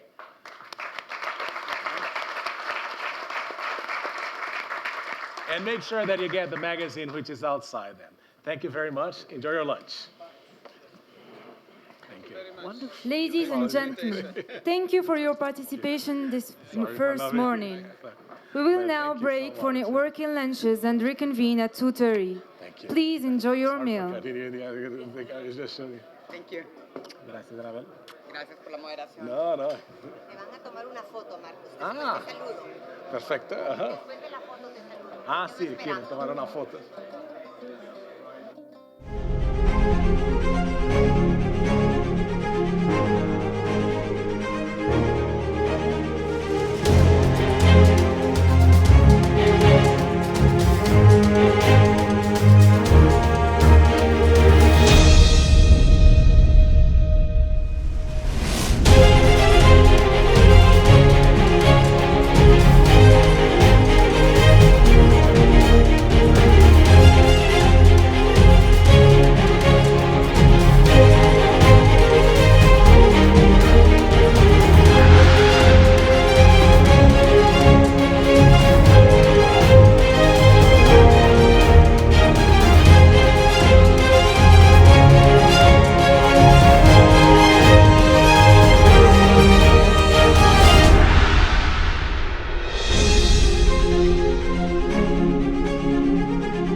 Diálogos do Atlântico, The Atlantic Dialogues, é um evento anual que vem ocorrendo desde 2012. Esse, portanto, terá o 9º evento.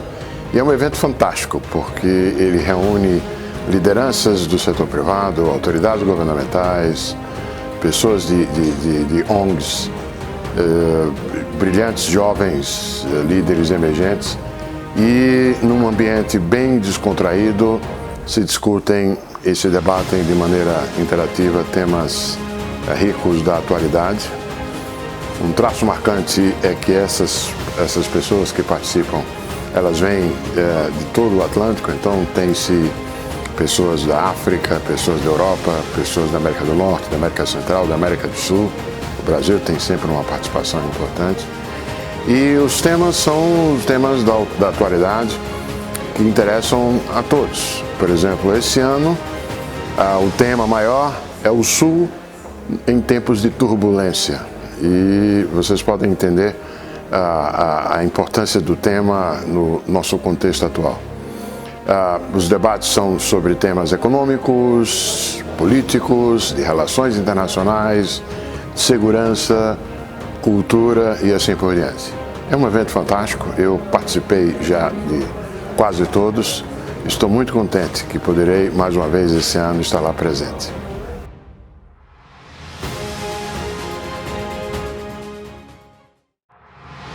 I have a long experience with ASI because I'm from the beginning on it.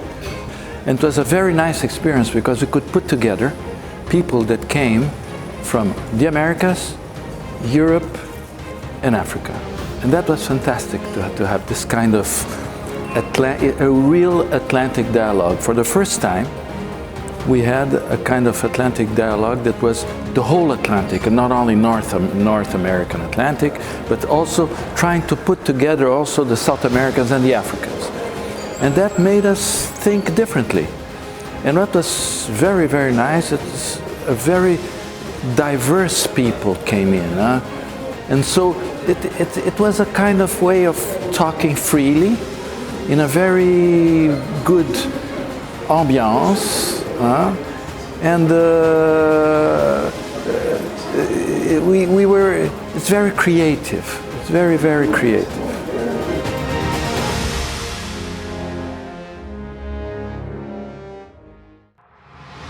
The Atlantic Dialogues Conference is a very important time for the Policy Center for the New South. It's a time where the Policy Center staff comes together to organize a high-level conference, and it's really the fruit of team effort. My experience at the Atlantic Dialogues Conference started in 2014, where I participated as a volunteer. I then joined the Policy Center staff in 2015 as permanent staff, and I have been very fortunate over the years to play different roles. Today, I am the program coordinator for the Atlantic Dialogues Emerging Leaders program that happens 2 days prior to the conference. And we try to contribute to youth empowerment and intergenerational dialogue during the conference and beyond.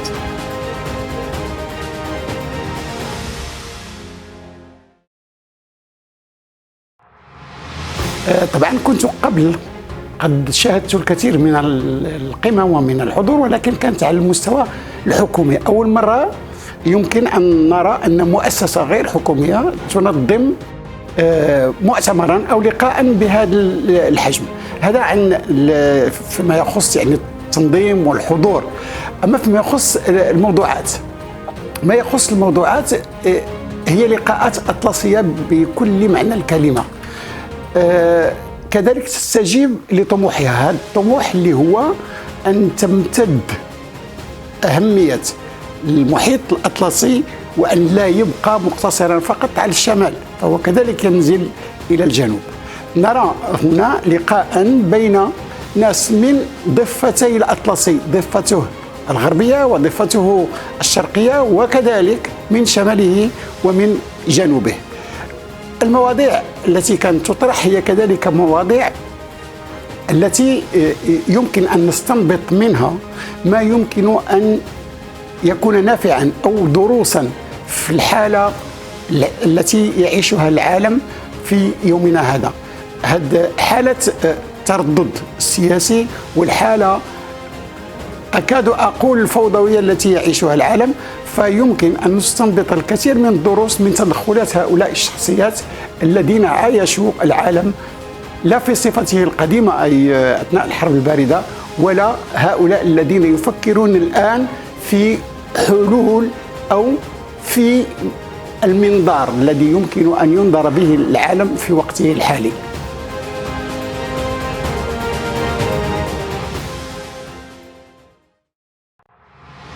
Atlantic Dialogue, c'est une conférence, quand on y participe, on comprend mieux l'essence même du nom de cette conférence. C'est une sorte d'arbre à palabres où des positions, des visions qui ont pu sembler divergentes convergent vers l'objectif commun qui est d'arriver au vivre ensemble dans l'espace atlantique et au-delà. Atlantic Dialogue également puise dans les ressources culturelles, sociales du bassin atlantique pour offrir des solutions au monde, solutions de développement et d'amitié entre les peuples.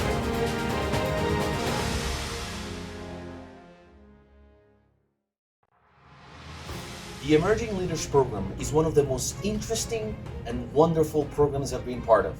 Not only are you able to meet people from all over the world, especially young leaders from Africa, from Europe, from South America, from America, but you're also able to learn on the most important topics of our day. You're able to hone your leadership skills and learn how to have a more profound impact. The Atlantic Dialogues has also become one of the most important meeting points of all the international affairs players. Join it.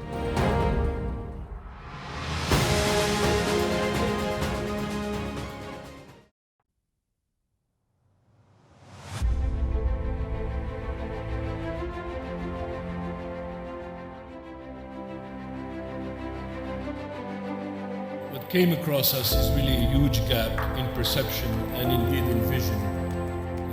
And I have to say it as such, between North and South when it comes to the Atlantic and the potential and the vision.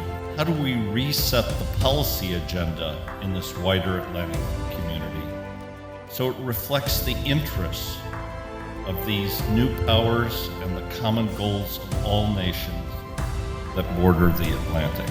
Today about the empowerment that there is right across so many areas, so many communities. What value are national borders now, whether in Africa or in North and South America or elsewhere? So now when you are going home after this beautiful conference, you have two choices. Either you close the book, you say that oh, it was really nice to be here, got a new friends, new perspectives, new ideas, but you know the world is still bad out there, you know? What can I do? Or you change the page to a new page. And being here, I learn from all of you. You are some of the most creative and smartest people in the world dealing with issues around the Atlantic Basin. Connecting with communities at the grassroots level, trying to bring the knowledge of expertise and science, which we believe in, to local communities, all stakeholders to build together better policies by involving the populations. Africa is young. The rest of the world is aging. But we're ready to take on that challenge because we're ready to change Africa. We're ready to make sure that the millions of people of Africa will have the same opportunities. The potential of Africa with a very young population that is now being educated and is in fact really ready to play their role. I think to always expect the worst and hope for the best.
Diálogos do Atlântico, The Atlantic Dialogues, é um evento anual que vem ocorrendo desde 2012. Esse, portanto, terá o 9º evento. E é um evento fantástico, porque ele reúne lideranças do setor privado, autoridades governamentais, pessoas de ONGs, brilhantes jovens líderes emergentes, e num ambiente bem descontraído se discutem e se debatem de maneira interativa temas ricos da atualidade. Um traço marcante é que essas pessoas que participam, elas vêm de todo o Atlântico, então tem-se pessoas da África, pessoas da Europa, pessoas da América do Norte, da América Central, da América do Sul. O Brasil tem sempre uma participação importante. E os temas são os temas da atualidade que interessam a todos. Por exemplo, esse ano, o tema maior é o Sul em tempos de turbulência. E vocês podem entender a importância do tema no nosso contexto atual. Os debates são sobre temas econômicos, políticos, de relações internacionais, segurança, cultura e assim por diante. É um evento fantástico, eu participei já de quase todos. Estou muito contente que poderei mais uma vez esse ano estar lá presente.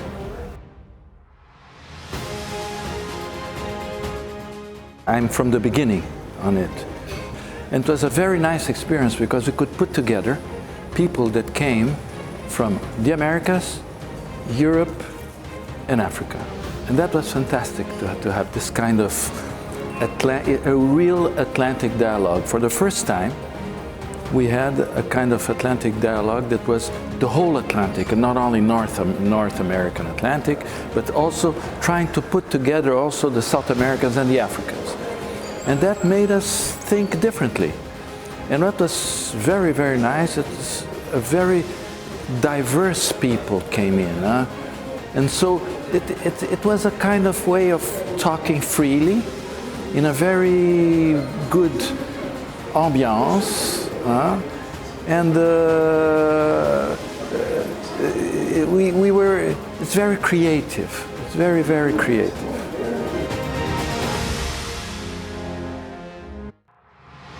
The Atlantic Dialogues Conference is a very important time for the Policy Center for the New South. It's a time where the Policy Center staff comes together to organize a high-level conference, and it's really the fruit of team effort. My experience at the Atlantic Dialogues Conference started in 2014, where I participated as a volunteer. I then joined the Policy Center staff in 2015 as permanent staff, and I have been very fortunate over the years to play different roles. Today, I am the program coordinator for the Atlantic Dialogues Emerging Leaders program that happens 2 days prior to the conference. And we try to contribute to youth empowerment and intergenerational dialogue during the conference and beyond.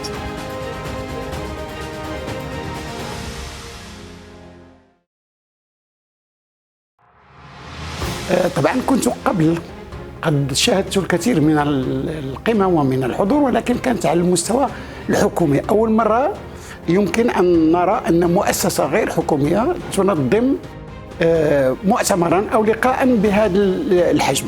هذا عن فيما يخص يعني التنظيم والحضور. أما فيما يخص الموضوعات، ما يخص الموضوعات هي لقاءات أطلسية بكل معنى الكلمة. كذلك تستجيب لطموحها. هذا الطموح اللي هو أن تمتد أهمية المحيط الأطلسي وأن لا يبقى مقتصرا فقط على الشمال، فهو كذلك ينزل إلى الجنوب. نرى هنا لقاء بين ناس من ضفتي الأطلسي، ضفته الغربية وضفته الشرقية، وكذلك من شماله ومن جنوبه. المواضيع التي كانت تطرح هي كذلك مواضيع التي يمكن أن نستنبط منها ما يمكن أن يكون نافعا أو دروسا في الحالة التي يعيشها العالم في يومنا هذا. هذه حالة التردد السياسي والحالة أكاد أقول الفوضوية التي يعيشها العالم، فيمكن أن نستنبط الكثير من الدروس من تدخلات هؤلاء الشخصيات الذين عايشوا العالم لا في صفته القديمة أي أثناء الحرب الباردة، ولا هؤلاء الذين يفكرون الآن في حلول أو في المنظار الذي يمكن أن ينظر به العالم في وقته الحالي.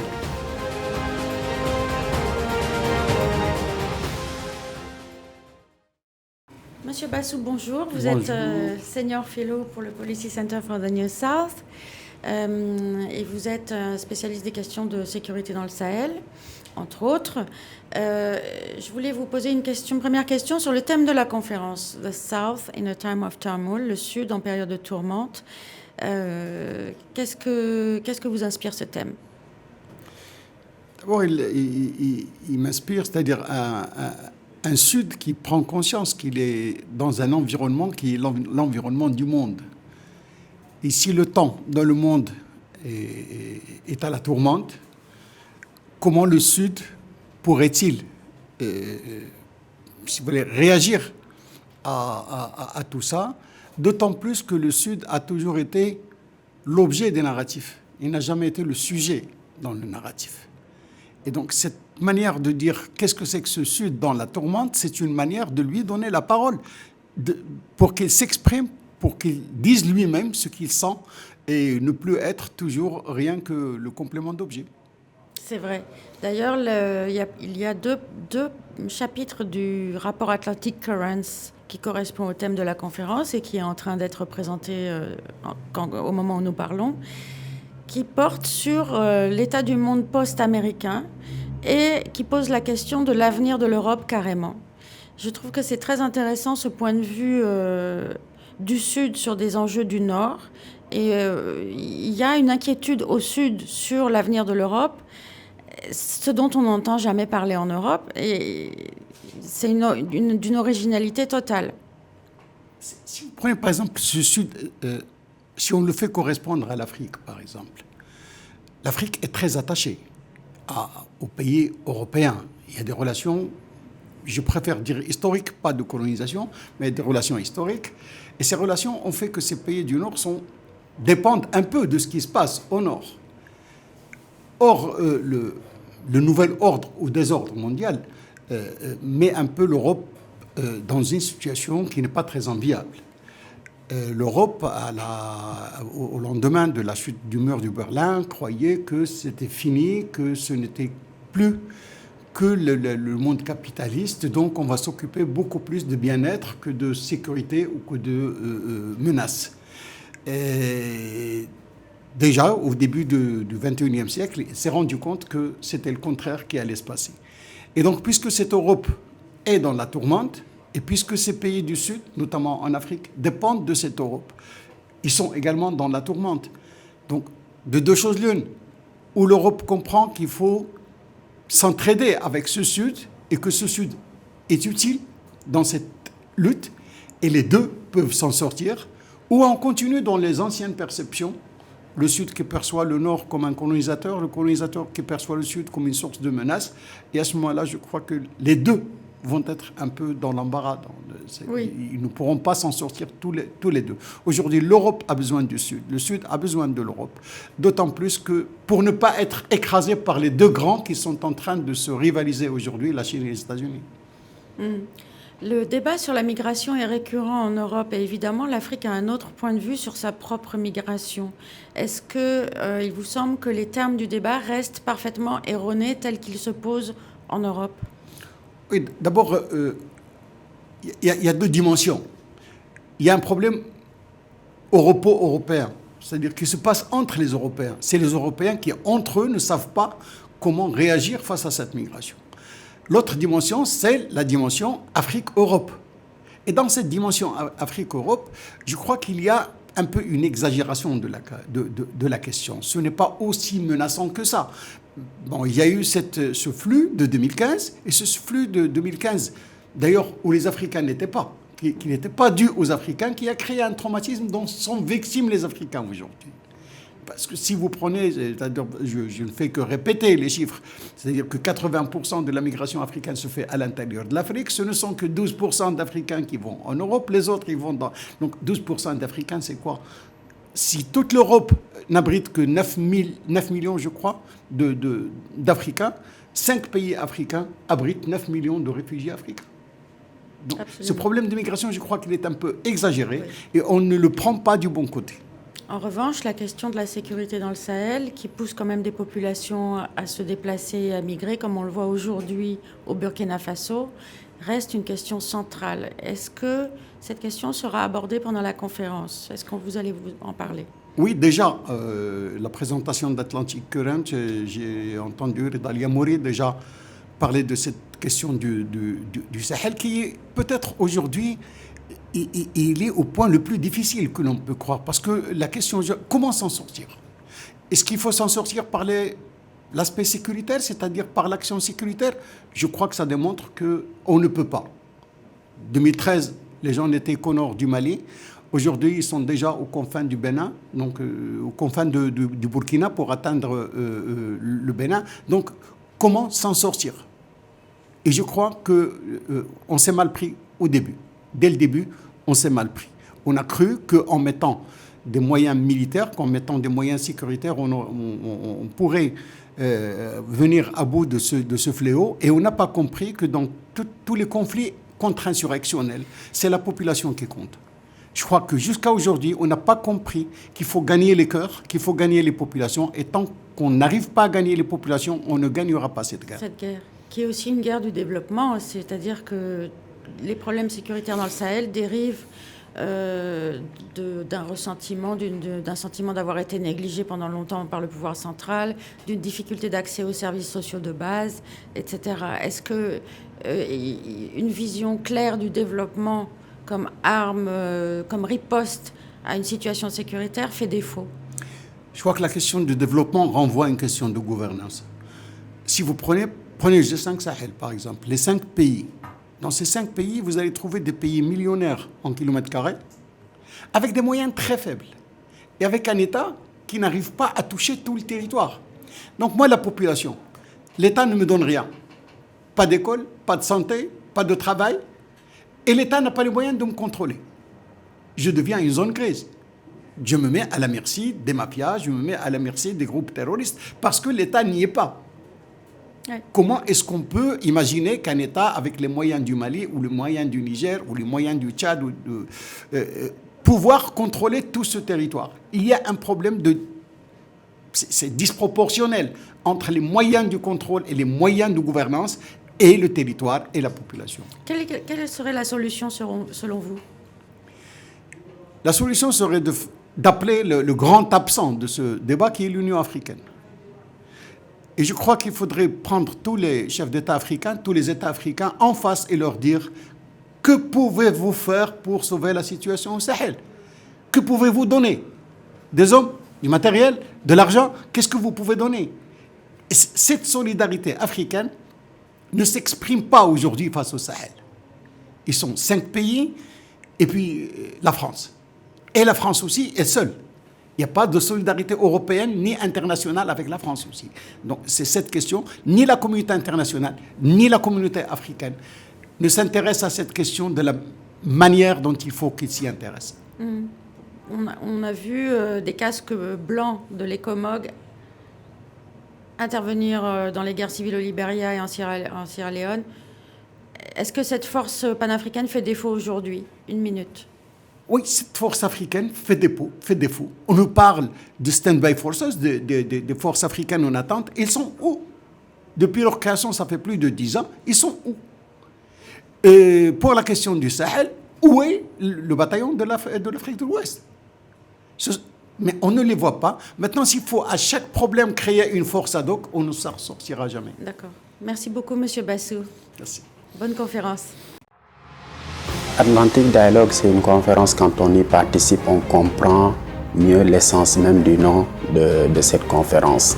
C'est une sorte d'arbre à palabres où des positions, des visions qui ont pu sembler divergentes convergent vers l'objectif commun qui est d'arriver au vivre ensemble dans l'espace atlantique et au-delà. Atlantic Dialogue également puise dans les ressources culturelles, sociales du bassin atlantique pour offrir des solutions au monde, solutions de développement et d'amitié entre les peuples.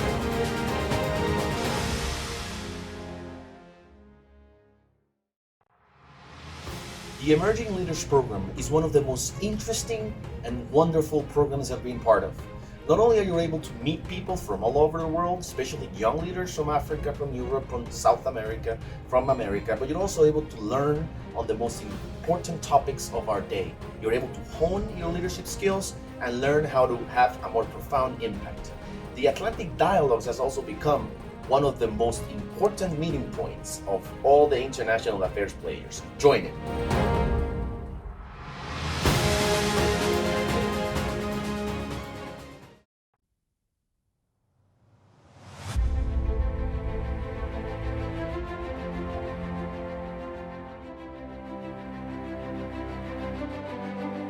What came across us is really a huge gap in perception and indeed in vision. And I have to say it as such, between North and South when it comes to the Atlantic and the potential and the vision. How do we reset the policy agenda in this wider Atlantic community so it reflects the interests of these new powers and the common goals of all nations that border the Atlantic? Today about the empowerment that there is right across so many areas, so many communities. What value are national borders now, whether in Africa or in North and South America or elsewhere? So now when you are going home after this beautiful conference, you have two choices. Either you close the book, you say that it was really nice to be here, got a new friends, new perspectives, new ideas, but you know the world is still bad out there, you know? What can I do?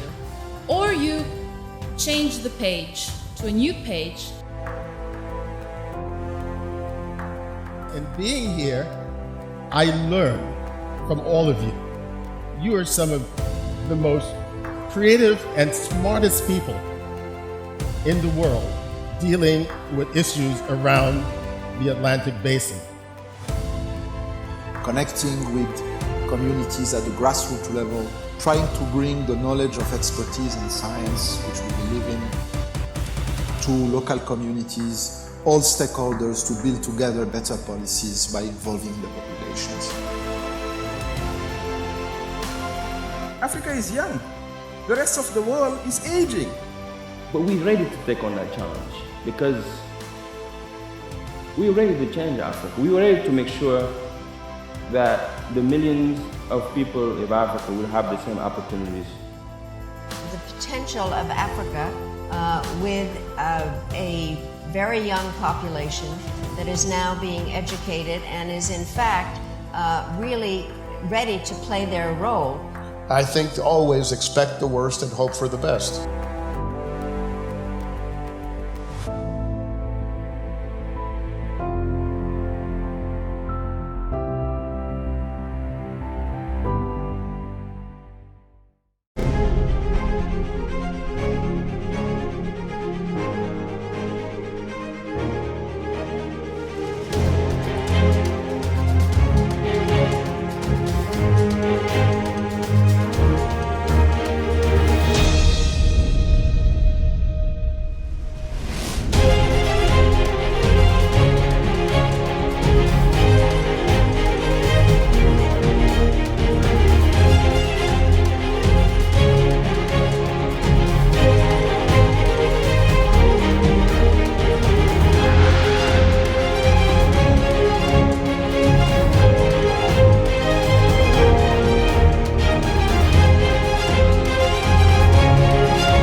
Monsieur Bassou, bonjour. Vous êtes Senior Fellow pour le Policy Center for the New South et vous êtes spécialiste des questions de sécurité dans le Sahel. entre autres. Je voulais vous poser une première question sur le thème de la conférence, The South in a Time of Turmoil, le Sud en période de tourmente. Qu'est-ce que vous inspire ce thème? D'abord, il m'inspire, c'est-à-dire un Sud qui prend conscience qu'il est dans un environnement qui est l'environnement du monde. Et si le temps dans le monde est à la tourmente, comment le Sud pourrait-il, si vous voulez, réagir à tout ça, d'autant plus que le Sud a toujours été l'objet des narratifs. Il n'a jamais été le sujet dans le narratif. Et donc cette manière de dire qu'est-ce que c'est que ce Sud dans la tourmente, c'est une manière de lui donner la parole, pour qu'il s'exprime, pour qu'il dise lui-même ce qu'il sent et ne plus être toujours rien que le complément d'objet. C'est vrai.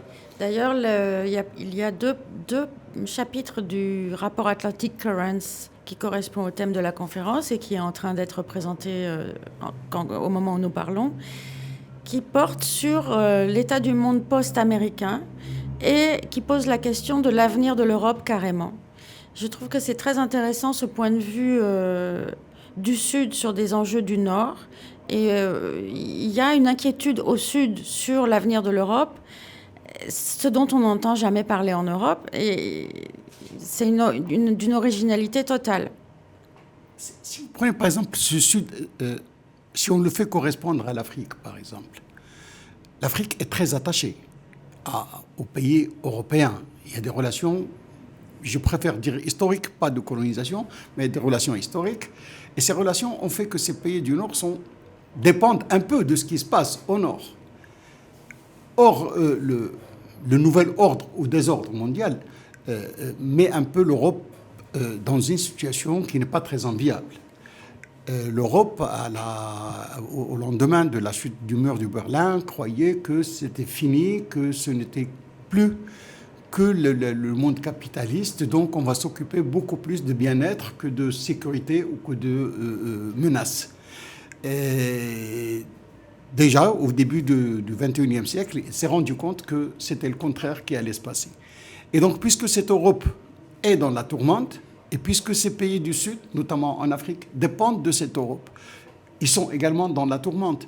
Donc, de deux choses l'une, où l'Europe comprend qu'il faut s'entraider avec ce Sud, et que ce Sud est utile dans cette lutte, et les deux peuvent s'en sortir, ou on continue dans les anciennes perceptions, le Sud qui perçoit le Nord comme un colonisateur, le colonisateur qui perçoit le Sud comme une source de menace. Et à ce moment-là, je crois que les deux vont être un peu dans l'embarras. Oui. Ils ne pourront pas s'en sortir tous les deux. Aujourd'hui, l'Europe a besoin du Sud. Le Sud a besoin de l'Europe. D'autant plus que pour ne pas être écrasé par les deux grands qui sont en train de se rivaliser aujourd'hui, la Chine et les États-Unis. Le débat sur la migration est récurrent en Europe et évidemment l'Afrique a un autre point de vue sur sa propre migration. Est-ce qu'il vous semble que les termes du débat restent parfaitement erronés tels qu'ils se posent en Europe? Oui, d'abord, il y a deux dimensions. Il y a un problème europo-européen, c'est-à-dire qui se passe entre les Européens. C'est les Européens qui, entre eux, ne savent pas comment réagir face à cette migration. L'autre dimension, c'est la dimension Afrique-Europe. Et dans cette dimension Afrique-Europe, je crois qu'il y a un peu une exagération de la question. Ce n'est pas aussi menaçant que ça. Bon, il y a eu ce flux de 2015, et ce flux de 2015, d'ailleurs, où les Africains n'étaient pas, qui n'était pas dû aux Africains, qui a créé un traumatisme dont sont victimes les Africains aujourd'hui. Parce que si vous prenez, je ne fais que répéter les chiffres, c'est-à-dire que 80% de la migration africaine se fait à l'intérieur de l'Afrique, ce ne sont que 12% d'Africains qui vont en Europe, les autres ils vont dans... Donc 12% d'Africains, c'est quoi? Si toute l'Europe n'abrite que 9 millions, je crois, d'Africains, 5 pays africains abritent 9 millions de réfugiés africains. Donc, ce problème de migration, je crois qu'il est un peu exagéré, et on ne le prend pas du bon côté. En revanche, la question de la sécurité dans le Sahel, qui pousse quand même des populations à se déplacer et à migrer, comme on le voit aujourd'hui au Burkina Faso, reste une question centrale. Est-ce que cette question sera abordée pendant la conférence? Est-ce que vous allez en parler? Oui, déjà, la présentation d'Atlantic Current, j'ai entendu Reda Yamouri déjà parler de cette question du Sahel qui est peut-être aujourd'hui, il est au point le plus difficile que l'on peut croire. Parce que la question, comment s'en sortir? Est-ce qu'il faut s'en sortir par l'aspect sécuritaire, c'est-à-dire par l'action sécuritaire? Je crois que ça démontre qu'on ne peut pas. 2013, les gens n'étaient qu'au nord du Mali. Aujourd'hui, ils sont déjà aux confins du Bénin, donc aux confins du Burkina pour atteindre le Bénin. Donc, comment s'en sortir? Et je crois qu'on s'est mal pris au début. Dès le début, on s'est mal pris. On a cru qu'en mettant des moyens militaires, qu'en mettant des moyens sécuritaires, on pourrait venir à bout de ce fléau. Et on n'a pas compris que dans tous les conflits contre-insurrectionnels, c'est la population qui compte. Je crois que jusqu'à aujourd'hui, on n'a pas compris qu'il faut gagner les cœurs, qu'il faut gagner les populations. Et tant qu'on n'arrive pas à gagner les populations, on ne gagnera pas cette guerre. Cette guerre, qui est aussi une guerre du développement, c'est-à-dire que les problèmes sécuritaires dans le Sahel dérivent d'un ressentiment, d'un sentiment d'avoir été négligé pendant longtemps par le pouvoir central, d'une difficulté d'accès aux services sociaux de base, etc. Est-ce que une vision claire du développement comme arme, comme riposte à une situation sécuritaire fait défaut? Je crois que la question du développement renvoie à une question de gouvernance. Si vous prenez le G5 Sahel, par exemple, les 5 pays. Dans ces 5 pays, vous allez trouver des pays millionnaires en kilomètres carrés, avec des moyens très faibles, et avec un État qui n'arrive pas à toucher tout le territoire. Donc moi, la population, l'État ne me donne rien. Pas d'école, pas de santé, pas de travail, et l'État n'a pas les moyens de me contrôler. Je deviens une zone grise. Je me mets à la merci des mafias, je me mets à la merci des groupes terroristes, parce que l'État n'y est pas. Ouais. Comment est-ce qu'on peut imaginer qu'un État avec les moyens du Mali ou les moyens du Niger ou les moyens du Tchad pouvoir contrôler tout ce territoire? Il y a un problème c'est disproportionnel entre les moyens du contrôle et les moyens de gouvernance et le territoire et la population. Quelle serait la solution selon vous? La solution serait d'appeler le grand absent de ce débat qui est l'Union africaine. Et je crois qu'il faudrait prendre tous les chefs d'État africains, tous les États africains en face et leur dire que pouvez-vous faire pour sauver la situation au Sahel? Que pouvez-vous donner? Des hommes, du matériel, de l'argent? Qu'est-ce que vous pouvez donner? Et cette solidarité africaine ne s'exprime pas aujourd'hui face au Sahel. Ils sont 5 pays et puis la France. Et la France aussi est seule. Il n'y a pas de solidarité européenne ni internationale avec la France aussi. Donc c'est cette question, ni la communauté internationale, ni la communauté africaine ne s'intéressent à cette question de la manière dont il faut qu'ils s'y intéressent. On a vu des casques blancs de l'ECOMOG intervenir dans les guerres civiles au Libéria et en Sierra Leone. Est-ce que cette force panafricaine fait défaut aujourd'hui? 1 minute. Oui, cette force africaine fait défaut. On nous parle de stand-by forces, des forces africaines en attente. Ils sont où? Depuis leur création, ça fait plus de 10 ans. Ils sont où? Et pour la question du Sahel, où est le bataillon de l'Afrique de l'Ouest? Mais on ne les voit pas. Maintenant, s'il faut à chaque problème créer une force ad hoc, on ne s'en sortira jamais. D'accord. Merci beaucoup, Monsieur Bassou. Merci. Bonne conférence.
Diálogos do Atlântico, The Atlantic Dialogues, é um evento anual que vem ocorrendo desde 2012.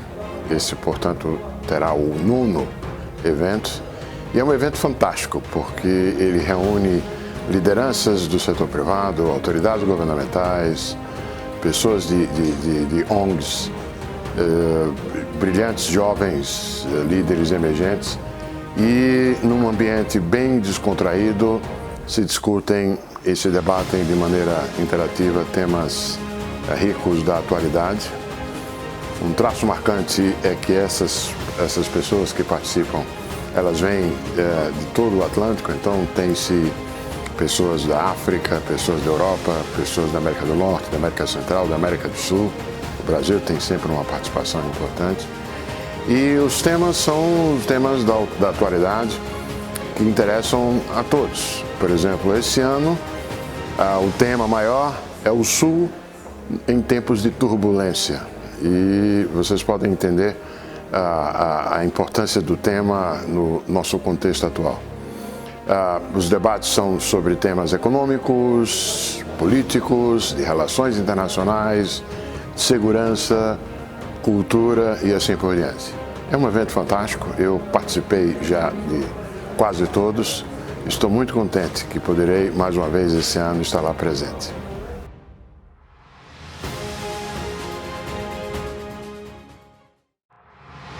I have a long experience with ASI because I'm from the beginning on it. And it was a very nice experience because we could put together people that came from the Americas, Europe, and Africa. And that was fantastic to have this kind of a real Atlantic dialogue. For the first time, we had a kind of Atlantic dialogue that was the whole Atlantic, and not only North American Atlantic, but also trying to put together also the South Americans and the Africans. And that made us think differently. And what was very, very nice, it's a very diverse people came in. And so it was a kind of way of talking freely in a very good ambiance. And it's very creative. It's very, very creative.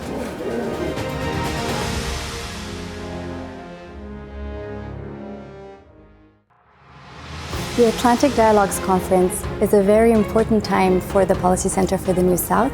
It's a time where the Policy Center staff comes together to organize a high-level conference, and it's really the fruit of team effort. My experience at the Atlantic Dialogues Conference started in 2014, where I participated as a volunteer. I then joined the Policy Center staff in 2015 as permanent staff, and I have been very fortunate over the years to play different roles.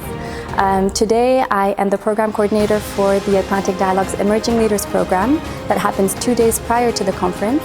And we try to contribute to youth empowerment and intergenerational dialogue during the conference and beyond.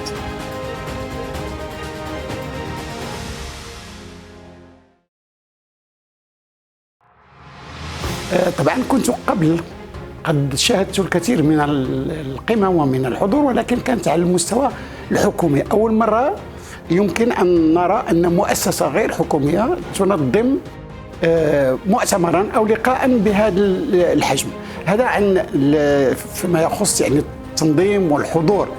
أما فيما يخص الموضوعات، ما يخص الموضوعات هي لقاءات أطلسية بكل معنى الكلمة. كذلك تستجيب لطموحها. هذا الطموح اللي هو أن تمتد أهمية المحيط الأطلسي وأن لا يبقى مقتصرا فقط على الشمال، فهو كذلك ينزل إلى الجنوب.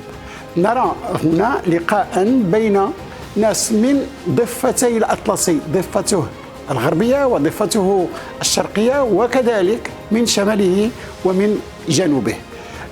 المواضيع التي كانت تطرح هي كذلك مواضيع التي يمكن أن نستنبط منها ما يمكن أن يكون نافعا أو دروسا في الحالة التي يعيشها العالم في يومنا هذا.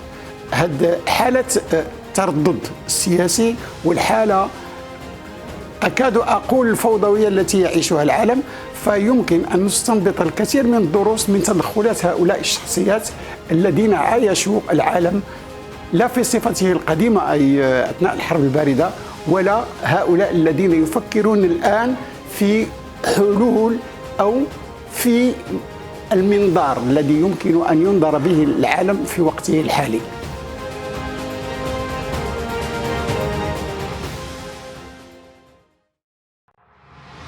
Atlantic Dialogue, c'est une conférence, quand on y participe, on comprend mieux l'essence même du nom de cette conférence.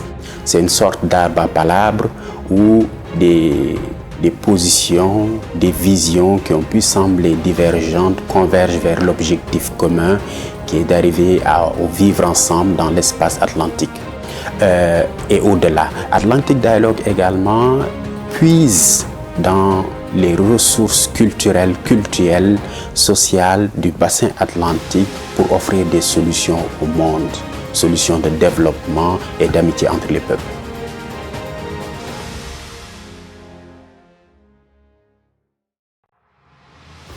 The Emerging Leaders Program is one of the most interesting and wonderful programs I've been part of. Not only are you able to meet people from all over the world, especially young leaders from Africa, from Europe, from South America, from America, but you're also able to learn on the most important topics of our day. You're able to hone your leadership skills and learn how to have a more profound impact. The Atlantic Dialogues has also become one of the most important meeting points of all the international affairs players. Join it.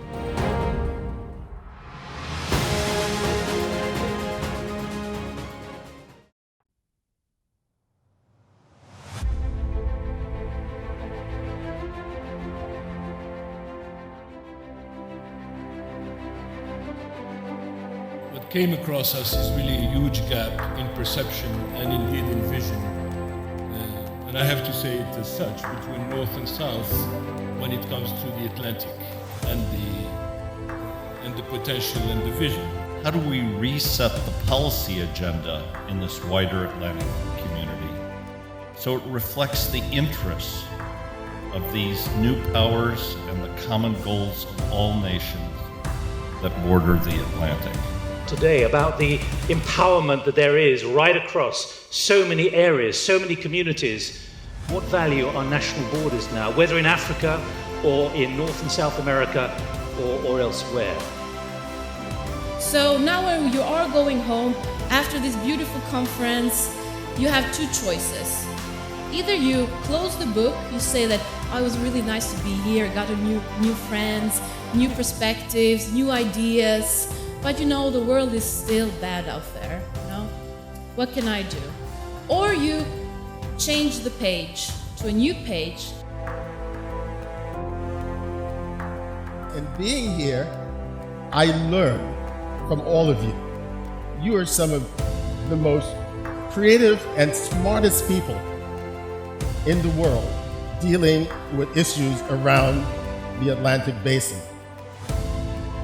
Connecting with communities at the grassroots level, trying to bring the knowledge of expertise and science, which we believe in, to local communities, all stakeholders to build together better policies by involving the populations. Africa is young. The rest of the world is aging. But we're ready to take on that challenge because we're ready to change Africa. We're ready to make sure that the millions of people of Africa will have the same opportunities. The potential of Africa with a very young population that is now being educated and is in fact really ready to play their role. I think to always expect the worst and hope for the best.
bonjour. Vous êtes Senior Fellow pour le Policy Center for the New South et vous êtes spécialiste des questions de sécurité dans le Sahel, entre autres. Je voulais vous poser une première question sur le thème de la conférence, The South in a Time of Turmoil, le Sud en période de tourmente. Qu'est-ce que vous inspire ce thème? D'abord, il m'inspire, c'est-à-dire un Sud qui prend conscience qu'il est dans un environnement qui est l'environnement du monde. Et si le temps dans le monde est à la tourmente, comment le Sud pourrait-il si vous voulez, réagir à tout ça, d'autant plus que le Sud a toujours été l'objet des narratifs. Il n'a jamais été le sujet dans le narratif. Et donc cette manière de dire qu'est-ce que c'est que ce Sud dans la tourmente, c'est une manière de lui donner la parole, pour qu'il s'exprime, pour qu'il dise lui-même ce qu'il sent et ne plus être toujours rien que le complément d'objet. C'est vrai. D'ailleurs, il y a deux chapitres du rapport Atlantic Currents qui correspond au thème de la conférence et qui est en train d'être présenté au moment où nous parlons, qui porte sur l'état du monde post-américain et qui pose la question de l'avenir de l'Europe carrément. Je trouve que c'est très intéressant ce point de vue du Sud sur des enjeux du Nord. Et il y a une inquiétude au Sud sur l'avenir de l'Europe, ce dont on n'entend jamais parler en Europe, et c'est d'une originalité totale.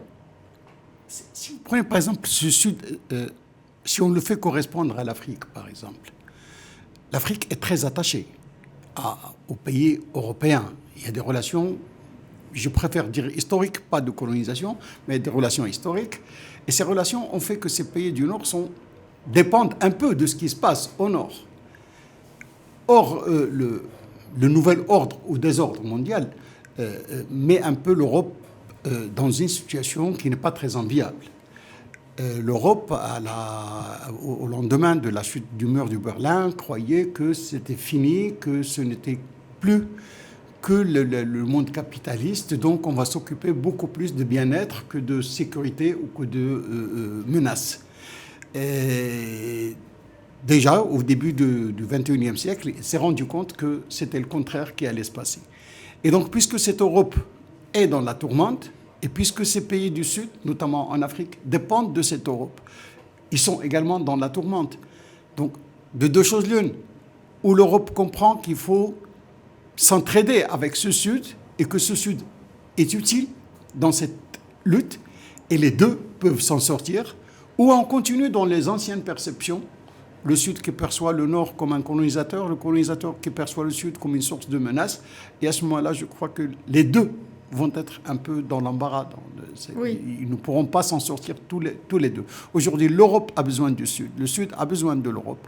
D'autant plus que pour ne pas être écrasé par les deux grands qui sont en train de se rivaliser aujourd'hui, la Chine et les États-Unis.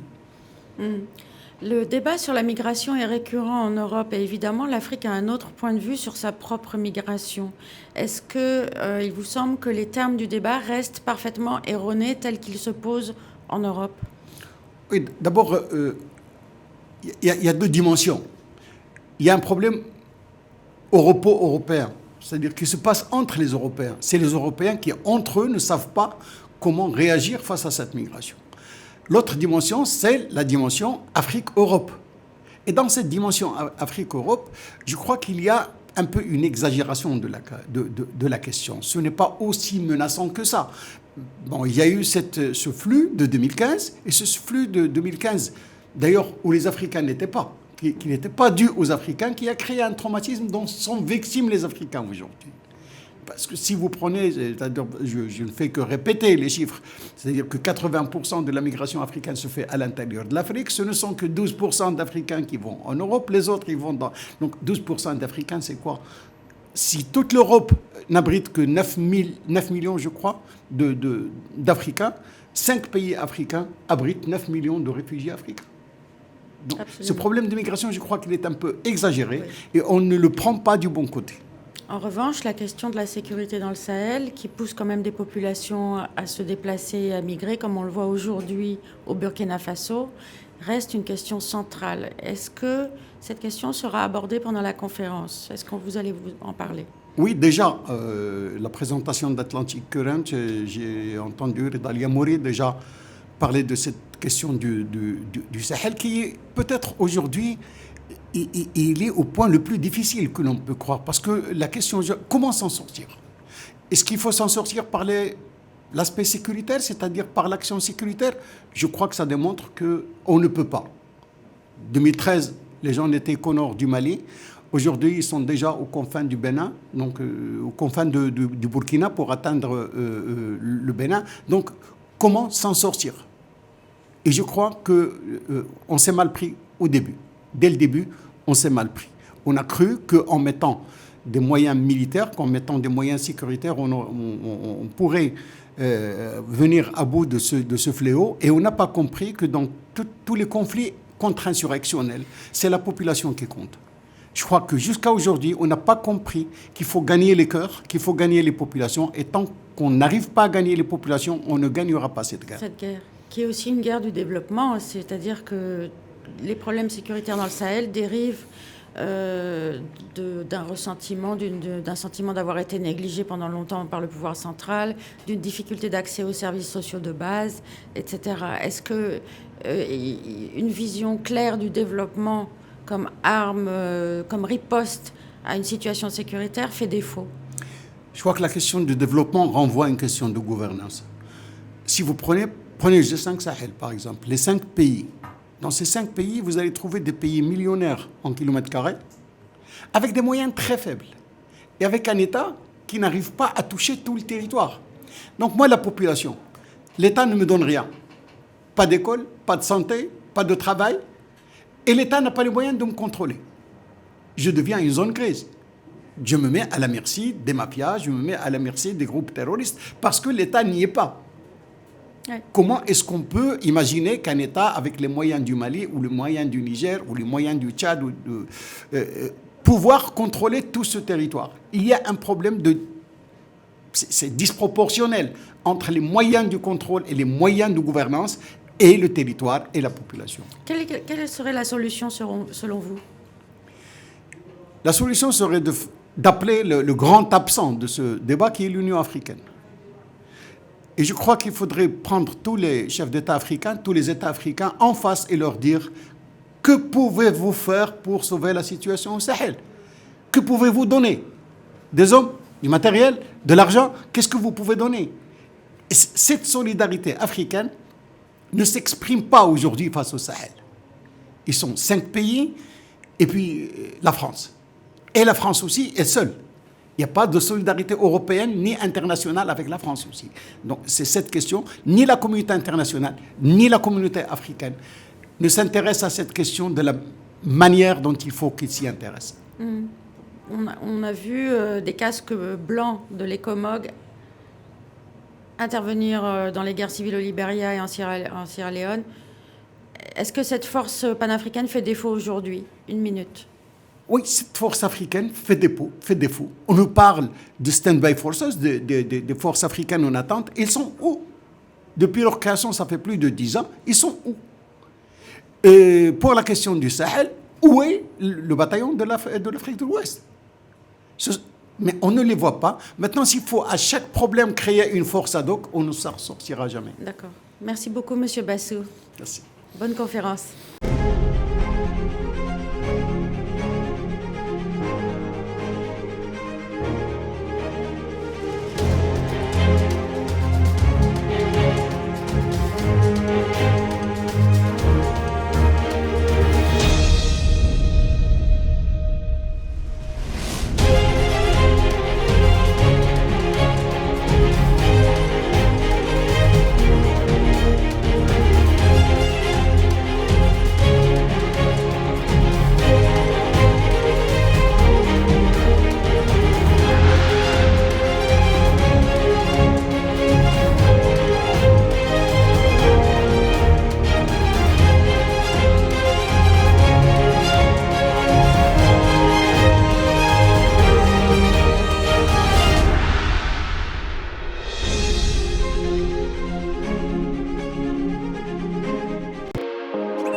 Diálogos do Atlântico, The Atlantic Dialogues, é um evento anual que vem ocorrendo desde 2012.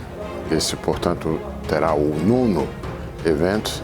E é um evento fantástico, porque ele reúne lideranças do setor privado, autoridades governamentais, pessoas de ONGs, brilhantes jovens, líderes emergentes, e num ambiente bem descontraído se discutem e se debatem de maneira interativa temas ricos da atualidade.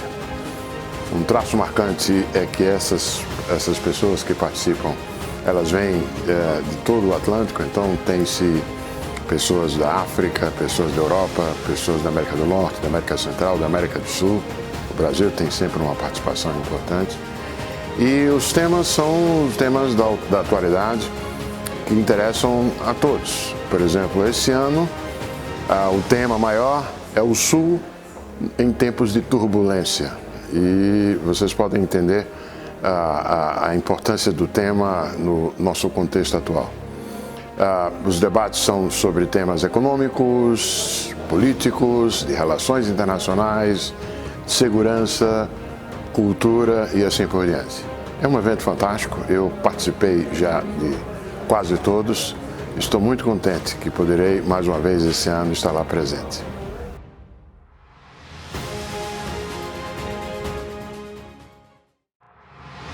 I have a long experience with ASI because I'm from the beginning on it. And it was a very nice experience because we could put together people that came from the Americas, Europe, and Africa. And that was fantastic to have this kind of a real Atlantic dialogue. For the first time, we had a kind of Atlantic dialogue that was the whole Atlantic, and not only North American Atlantic, but also trying to put together also the South Americans and the Africans. And that made us think differently. And what was very, very nice, it's a very diverse people came in. And so it was a kind of way of talking freely in a very good ambiance.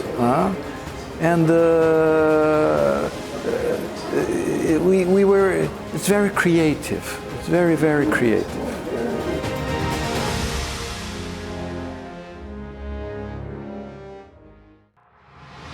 The Atlantic Dialogues Conference is a very important time for the Policy Center for the New South.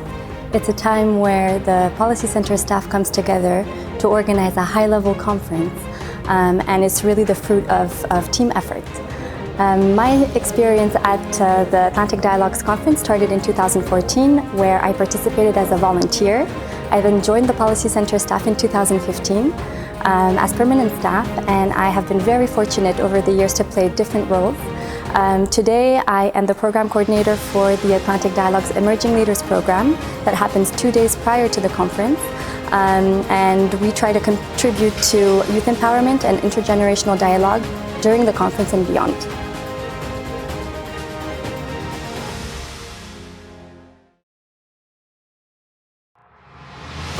طبعا كنت قد شاهدت الكثير من القمم ومن الحضور، ولكن كانت على المستوى الحكومي. أول مرة يمكن أن نرى أن مؤسسة غير حكومية تنظم مؤتمرا أو لقاء بهذا الحجم. هذا عن فيما يخص يعني التنظيم والحضور. أما فيما يخص الموضوعات، ما يخص الموضوعات هي لقاءات أطلسية بكل معنى الكلمة. كذلك تستجيب لطموحها. هذا الطموح اللي هو أن تمتد أهمية المحيط الأطلسي وأن لا يبقى مقتصرا فقط على الشمال، فهو كذلك ينزل إلى الجنوب. نرى هنا لقاء بين ناس من ضفتي الأطلسي، ضفته الغربية وضفته الشرقية، وكذلك من شماله ومن جنوبه. المواضيع التي كانت تطرح هي كذلك مواضيع التي يمكن أن نستنبط منها ما يمكن أن يكون نافعا أو دروسا في الحالة التي يعيشها العالم في يومنا هذا. حالة التردد السياسي والحالة أكاد أقول الفوضوية التي يعيشها العالم. فيمكن أن نستنبط الكثير من الدروس من تدخلات هؤلاء الشخصيات الذين عايشوا العالم لا في صفته القديمة أي أثناء الحرب الباردة، ولا هؤلاء الذين يفكرون الآن في حلول أو في المنظار الذي يمكن أن ينظر به العالم في وقته الحالي.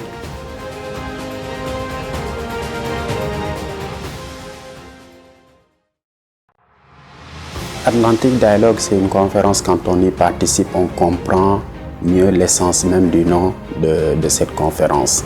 C'est une sorte d'arbre à palabres où des positions, des visions qui ont pu sembler divergentes convergent vers l'objectif commun qui est d'arriver au vivre ensemble dans l'espace atlantique et au-delà. Atlantic Dialogue également puise dans les ressources culturelles, sociales du bassin atlantique pour offrir des solutions au monde, solutions de développement et d'amitié entre les peuples.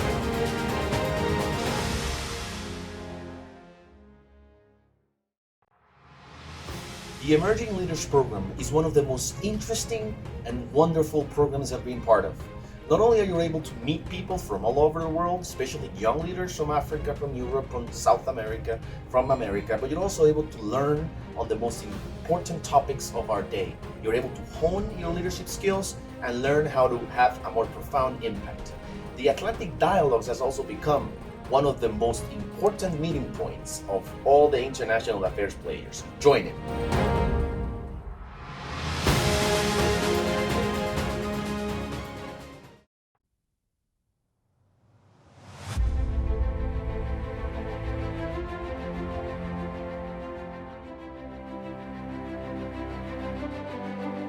What came across us is really a huge gap in perception and indeed in vision. And I have to say it as such, between North and South when it comes to the Atlantic and the potential and the vision. How do we reset the policy agenda in this wider Atlantic community so it reflects the interests of these new powers and the common goals of all nations that border the Atlantic? Today about the empowerment that there is right across so many areas, so many communities. What value are national borders now, whether in Africa or in North and South America or elsewhere? So now when you are going home after this beautiful conference, you have two choices. Either you close the book, you say that oh, it was really nice to be here, got a new friends, new perspectives, new ideas, but you know the world is still bad out there, you know? What can I do? Or you change the page to a new page. In being here, I learn from all of you.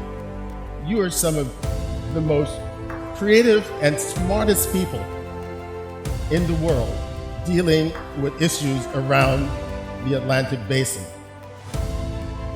Connecting with communities at the grassroots level, trying to bring the knowledge of expertise and science, which we believe in, to local communities, all stakeholders to build together better policies by involving the populations. Africa is young. The rest of the world is aging. But we're ready to take on that challenge because we're ready to change Africa. We're ready to make sure that the millions of people of Africa will have the same opportunities. The potential of Africa with a very young population that is now being educated and is in fact really ready to play their role. I think to always expect the worst and hope for the best.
Monsieur Bassou, bonjour. Vous Bonjour. êtes Senior Fellow pour le Policy Center for the New South et vous êtes spécialiste des questions de sécurité dans le Sahel, entre autres.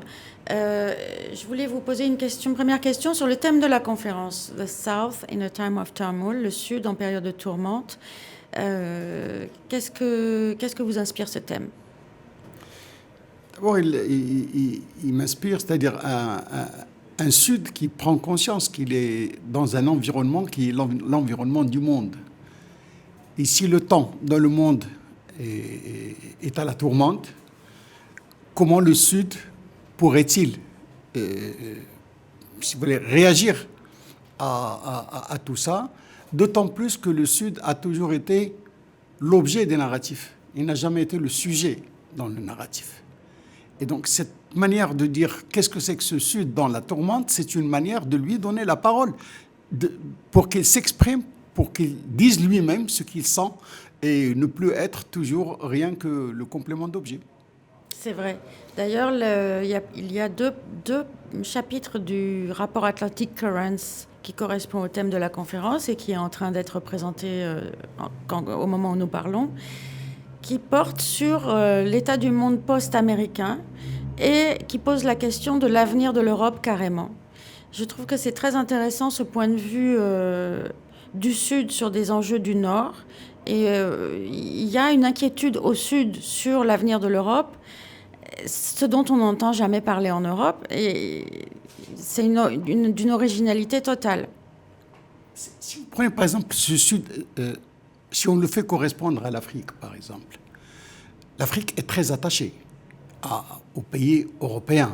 Il y a des relations, je préfère dire historiques, pas de colonisation, mais des relations historiques. Et ces relations ont fait que ces pays du Nord dépendent un peu de ce qui se passe au Nord.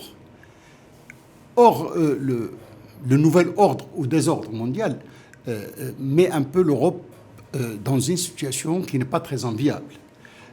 L'Europe, au lendemain de la chute du mur de Berlin, croyait que c'était fini, que ce n'était plus que le monde capitaliste, donc on va s'occuper beaucoup plus de bien-être que de sécurité ou que de menaces. Et déjà, au début du XXIe siècle, il s'est rendu compte que c'était le contraire qui allait se passer. Et donc, puisque cette Europe est dans la tourmente, et puisque ces pays du Sud, notamment en Afrique, dépendent de cette Europe, ils sont également dans la tourmente. Donc, de deux choses l'une, où l'Europe comprend qu'il faut s'entraider avec ce Sud, et que ce Sud est utile dans cette lutte, et les deux peuvent s'en sortir, ou on continue dans les anciennes perceptions, le Sud qui perçoit le Nord comme un colonisateur, le colonisateur qui perçoit le Sud comme une source de menace. Et à ce moment-là, je crois que les deux vont être un peu dans l'embarras. Oui. Ils ne pourront pas s'en sortir tous les deux. Aujourd'hui, l'Europe a besoin du Sud. Le Sud a besoin de l'Europe. D'autant plus que pour ne pas être écrasé par les deux grands qui sont en train de se rivaliser aujourd'hui, la Chine et les États-Unis. Le débat sur la migration est récurrent en Europe et évidemment l'Afrique a un autre point de vue sur sa propre migration. Est-ce qu'il vous semble que les termes du débat restent parfaitement erronés tels qu'ils se posent en Europe? Oui, d'abord, il y a deux dimensions. Il y a un problème europo-européen, c'est-à-dire qui se passe entre les Européens. C'est les Européens qui, entre eux, ne savent pas comment réagir face à cette migration. L'autre dimension, c'est la dimension Afrique-Europe. Et dans cette dimension Afrique-Europe, je crois qu'il y a un peu une exagération de la question. Ce n'est pas aussi menaçant que ça. Bon, il y a eu ce flux de 2015, et ce flux de 2015, d'ailleurs, où les Africains n'étaient pas, qui n'était pas dû aux Africains, qui a créé un traumatisme dont sont victimes les Africains aujourd'hui. Parce que si vous prenez, je ne fais que répéter les chiffres, c'est-à-dire que 80% de la migration africaine se fait à l'intérieur de l'Afrique, ce ne sont que 12% d'Africains qui vont en Europe, les autres ils vont dans... Donc 12% d'Africains, c'est quoi?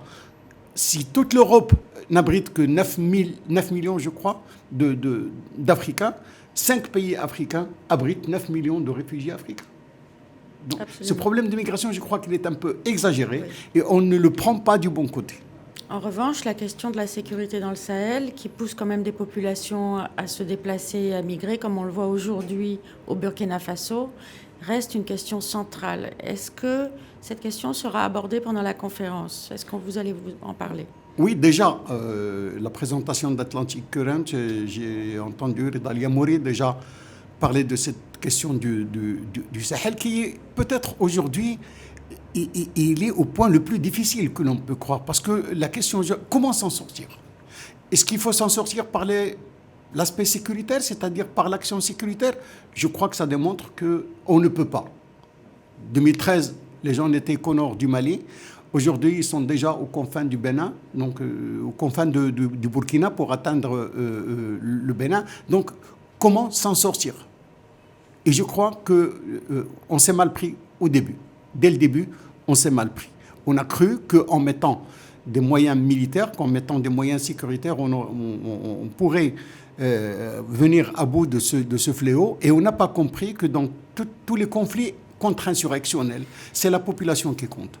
Je crois que jusqu'à aujourd'hui, on n'a pas compris qu'il faut gagner les cœurs, qu'il faut gagner les populations. Et tant qu'on n'arrive pas à gagner les populations, on ne gagnera pas cette guerre. Cette guerre, qui est aussi une guerre du développement, c'est-à-dire que les problèmes sécuritaires dans le Sahel dérivent d'un ressentiment, d'un sentiment d'avoir été négligé pendant longtemps par le pouvoir central, d'une difficulté d'accès aux services sociaux de base, etc. Est-ce que une vision claire du développement comme arme, comme riposte à une situation sécuritaire fait défaut? Je crois que la question du développement renvoie à une question de gouvernance. Si vous prenez le G5 Sahel, par exemple, les 5 pays. Dans ces 5 pays, vous allez trouver des pays millionnaires en kilomètres carrés, avec des moyens très faibles, et avec un État qui n'arrive pas à toucher tout le territoire. Donc moi, la population, l'État ne me donne rien. Pas d'école, pas de santé, pas de travail, et l'État n'a pas les moyens de me contrôler. Je deviens une zone grise. Je me mets à la merci des mafias, je me mets à la merci des groupes terroristes, parce que l'État n'y est pas. Ouais. Comment est-ce qu'on peut imaginer qu'un État avec les moyens du Mali ou les moyens du Niger ou les moyens du Tchad pouvoir contrôler tout ce territoire? Il y a un problème c'est disproportionnel entre les moyens du contrôle et les moyens de gouvernance et le territoire et la population. Quelle serait la solution selon vous? La solution serait d'appeler le grand absent de ce débat qui est l'Union africaine. Et je crois qu'il faudrait prendre tous les chefs d'État africains, tous les États africains en face et leur dire que pouvez-vous faire pour sauver la situation au Sahel? Que pouvez-vous donner? Des hommes, du matériel, de l'argent? Qu'est-ce que vous pouvez donner? Et cette solidarité africaine ne s'exprime pas aujourd'hui face au Sahel. Ils sont 5 pays et puis la France. Et la France aussi est seule. Il n'y a pas de solidarité européenne ni internationale avec la France aussi. Donc c'est cette question. Ni la communauté internationale, ni la communauté africaine ne s'intéressent à cette question de la manière dont il faut qu'ils s'y intéressent. On a vu des casques blancs de l'ECOMOG intervenir dans les guerres civiles au Libéria et en Sierra Leone. Est-ce que cette force panafricaine fait défaut aujourd'hui? 1 minute. Oui, cette force africaine fait défaut. On nous parle de stand-by forces, des forces africaines en attente. Ils sont où? Depuis leur création, ça fait plus de 10 ans. Ils sont où? Et pour la question du Sahel, où est le bataillon de l'Afrique de l'Ouest? Mais on ne les voit pas. Maintenant, s'il faut à chaque problème créer une force ad hoc, on ne s'en sortira jamais. D'accord. Merci beaucoup, Monsieur Bassou. Merci. Bonne conférence.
Diálogos do Atlântico, The Atlantic Dialogues, é um evento anual que vem ocorrendo desde 2012. Esse, portanto, terá o 9º evento. E é um evento fantástico, porque ele reúne lideranças do setor privado, autoridades governamentais, pessoas de ONGs, brilhantes jovens líderes emergentes, e num ambiente bem descontraído se discutem e se debatem de maneira interativa temas ricos da atualidade. Um traço marcante é que essas pessoas que participam, elas vêm de todo o Atlântico, então tem-se pessoas da África, pessoas da Europa, pessoas da América do Norte, da América Central, da América do Sul. O Brasil tem sempre uma participação importante. E os temas são os temas da atualidade que interessam a todos. Por exemplo, esse ano, o tema maior é o Sul em tempos de turbulência. E vocês podem entender a importância do tema no nosso contexto atual. Os debates são sobre temas econômicos, políticos, de relações internacionais, segurança, cultura e assim por diante. É um evento fantástico, eu participei já de quase todos. Estou muito contente que poderei mais uma vez esse ano estar lá presente.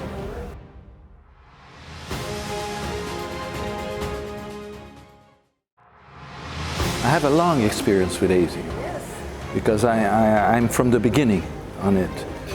And it was a very nice experience because we could put together people that came from the Americas, Europe, and Africa.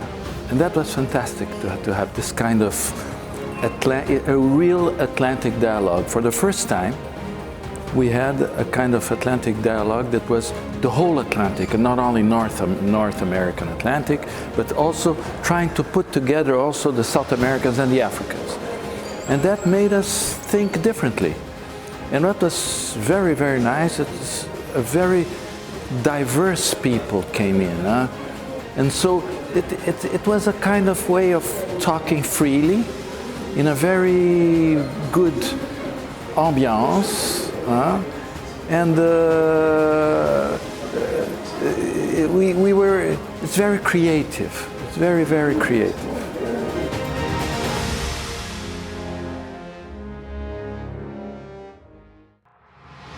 The Atlantic Dialogues Conference is a very important time for the Policy Center for the New South. It's a time where the Policy Center staff comes together to organize a high-level conference, and it's really the fruit of team effort.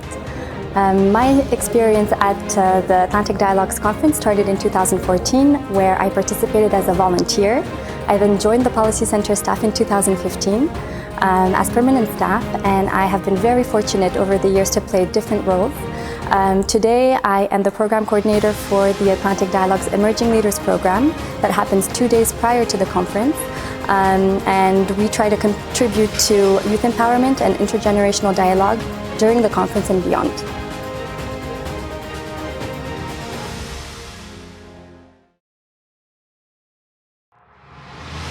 طبعا كنت قد شاهدت الكثير من القمم ومن الحضور، ولكن كانت على المستوى الحكومي. أول مرة يمكن أن نرى أن مؤسسة غير حكومية تنظم مؤتمرا أو لقاء بهذا الحجم.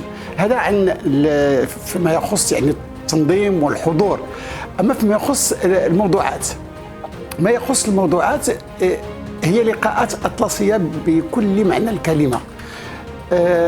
كذلك تستجيب لطموحها. هذا الطموح اللي هو أن تمتد أهمية المحيط الأطلسي وأن لا يبقى مقتصرا فقط على الشمال، فهو كذلك ينزل إلى الجنوب.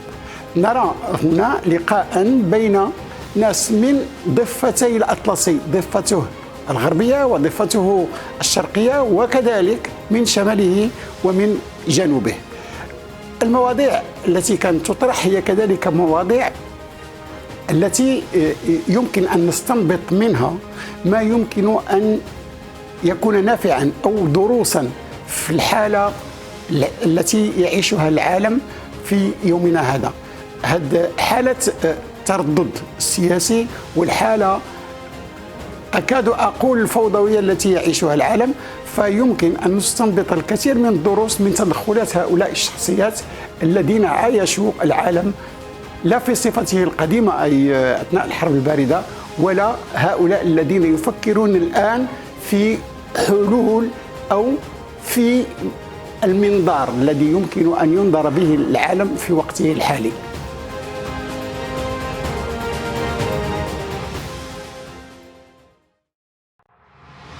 Atlantic Dialogue, c'est une conférence, quand on y participe, on comprend mieux l'essence même du nom de cette conférence. C'est une sorte d'arbre à palabres où des positions, des visions qui ont pu sembler divergentes convergent vers l'objectif commun qui est d'arriver au vivre ensemble dans l'espace atlantique et au-delà. Atlantic Dialogue également puise dans les ressources culturelles, sociales du bassin atlantique pour offrir des solutions au monde, solutions de développement et d'amitié entre les peuples.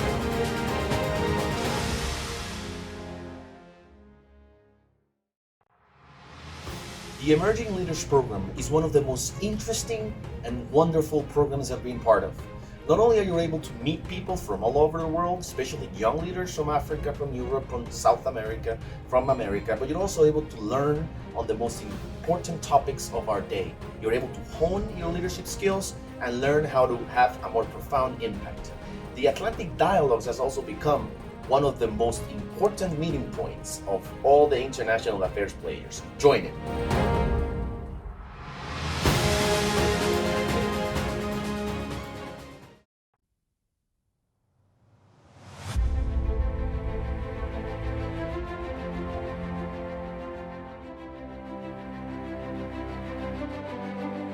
What came across us is really a huge gap in perception and indeed in vision. And I have to say it as such, between North and South when it comes to the Atlantic and the potential and the vision. How do we reset the policy agenda in this wider Atlantic community so it reflects the interests of these new powers and the common goals of all nations that border the Atlantic? Today about the empowerment that there is right across so many areas, so many communities. What value are national borders now, whether in Africa or in North and South America or elsewhere? So now when you are going home after this beautiful conference, you have two choices.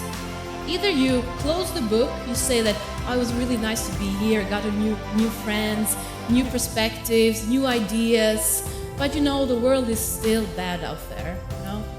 What can I do? Or you change the page to a new page. In being here, I learn from all of you. You are some of the most creative and smartest people in the world dealing with issues around the Atlantic Basin. Connecting with communities at the grassroots level, trying to bring the knowledge of expertise and science, which we believe in, to local communities, all stakeholders, to build together better policies by involving the populations. Africa is young. The rest of the world is aging. But we're ready to take on that challenge because we're ready to change Africa. We were ready to make sure that the millions of people of Africa will have the same opportunities. The potential of Africa with a very young population that is now being educated and is in fact really ready to play their role. I think to always expect the worst and hope for the best.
Monsieur Bassou, bonjour. Vous Bonjour. êtes Senior Fellow pour le Policy Center for the New South et vous êtes spécialiste des questions de sécurité dans le Sahel, entre autres.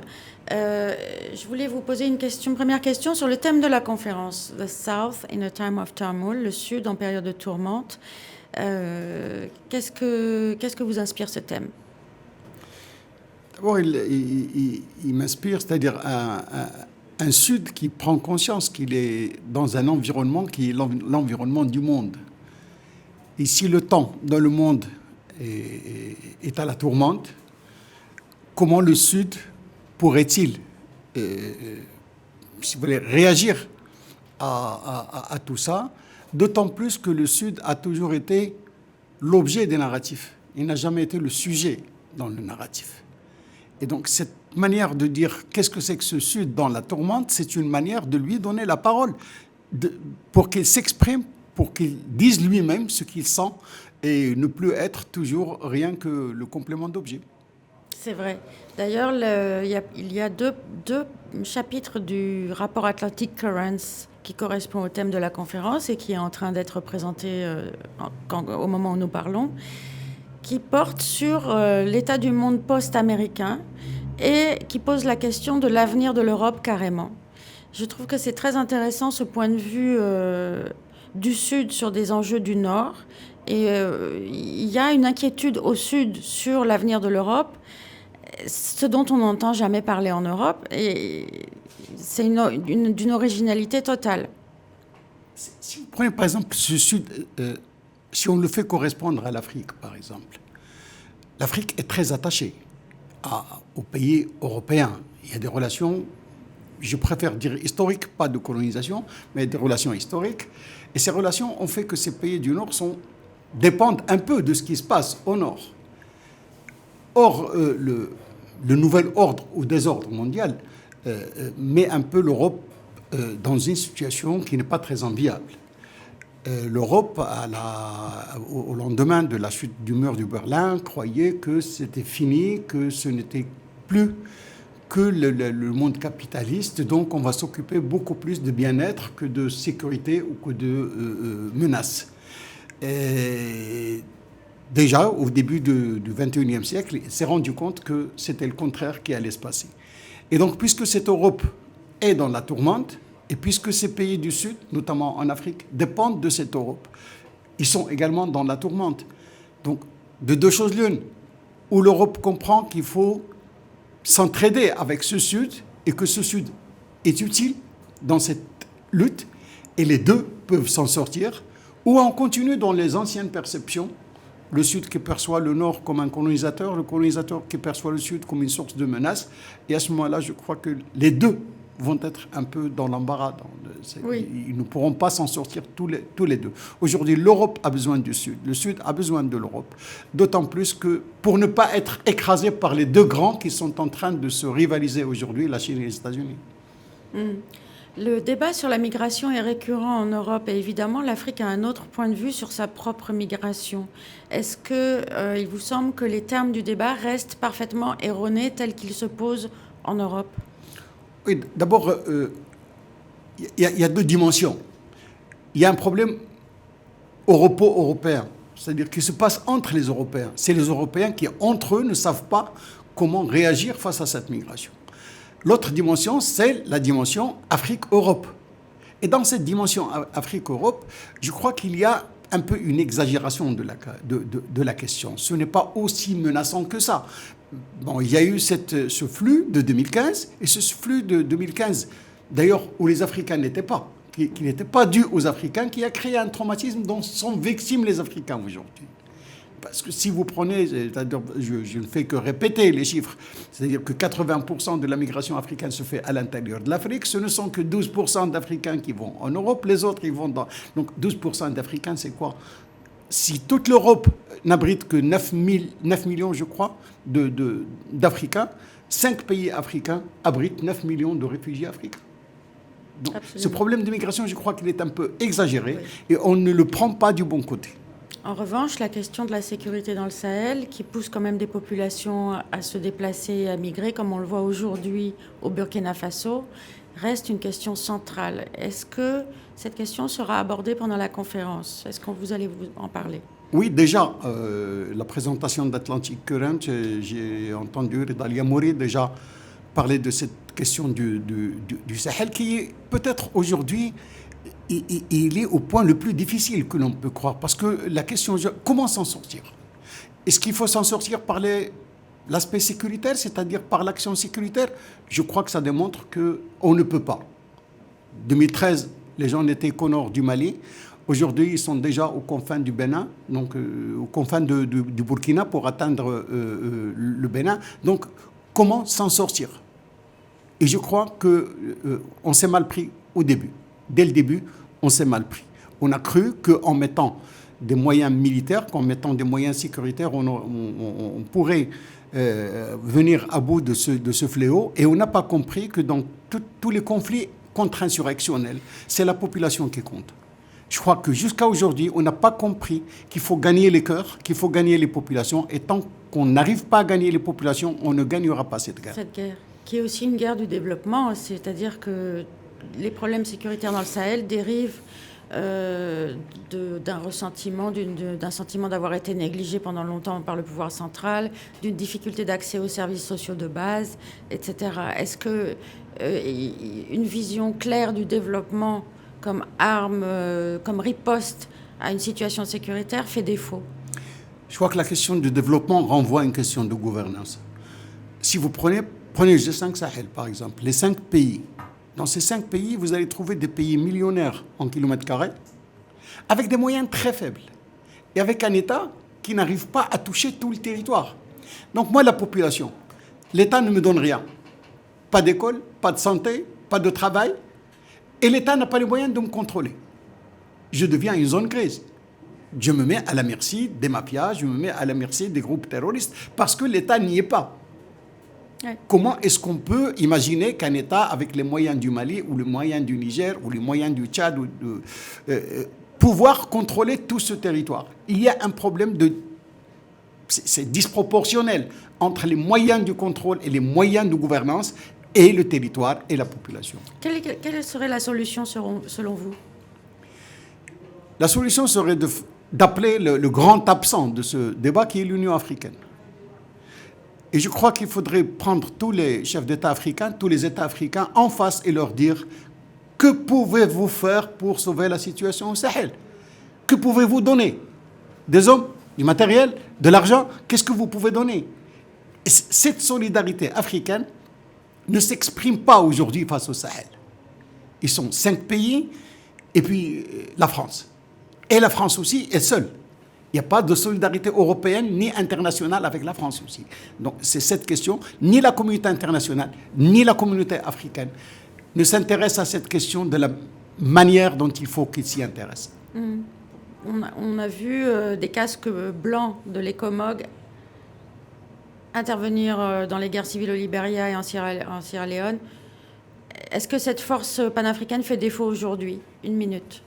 Oui, cette force africaine fait défaut. On nous parle de stand-by forces, des forces africaines en attente. Ils sont où? Depuis leur création, ça fait plus de 10 ans. Ils sont où? Et pour la question du Sahel, où est le bataillon de l'Afrique de l'Ouest? Mais on ne les voit pas. Maintenant, s'il faut à chaque problème créer une force ad hoc, on ne s'en sortira jamais. D'accord. Merci beaucoup, Monsieur Bassou. Merci. Bonne conférence.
Diálogos do Atlântico, The Atlantic Dialogues, é um evento anual que vem ocorrendo desde 2012. Esse, portanto, terá o 9º evento. E é um evento fantástico, porque ele reúne lideranças do setor privado, autoridades governamentais, pessoas de ONGs, brilhantes jovens, líderes emergentes, e num ambiente bem descontraído se discutem e se debatem de maneira interativa temas ricos da atualidade. Um traço marcante é que essas pessoas que participam, elas vêm de todo o Atlântico, então tem-se pessoas da África, pessoas da Europa, pessoas da América do Norte, da América Central, da América do Sul. O Brasil tem sempre uma participação importante. E os temas são os temas da atualidade que interessam a todos. Por exemplo, esse ano, o tema maior é o Sul em tempos de turbulência. E vocês podem entender a importância do tema no nosso contexto atual.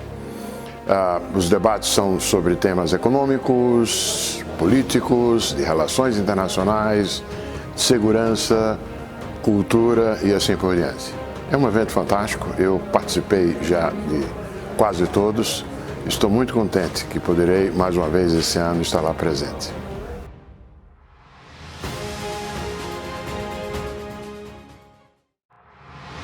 I have a long experience with ASI because I'm from the beginning on it. And it was a very nice experience because we could put together people that came from the Americas, Europe, and Africa. And that was fantastic to have this kind of a real Atlantic dialogue. For the first time, we had a kind of Atlantic dialogue that was the whole Atlantic, and not only North American Atlantic, but also trying to put together also the South Americans and the Africans. And that made us think differently. And what was very, very nice, it's a very diverse people came in. And so it was a kind of way of talking freely in a very good ambiance. And it's very creative. It's very, very creative.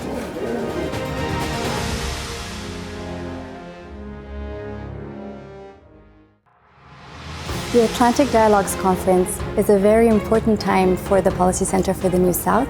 It's a time where the Policy Center staff comes together to organize a high-level conference, and it's really the fruit of team effort. My experience at the Atlantic Dialogues Conference started in 2014, where I participated as a volunteer. I then joined the Policy Center staff in 2015 as permanent staff, and I have been very fortunate over the years to play different roles. Today, I am the program coordinator for the Atlantic Dialogues Emerging Leaders program that happens 2 days prior to the conference. And we try to contribute to youth empowerment and intergenerational dialogue during the conference and beyond.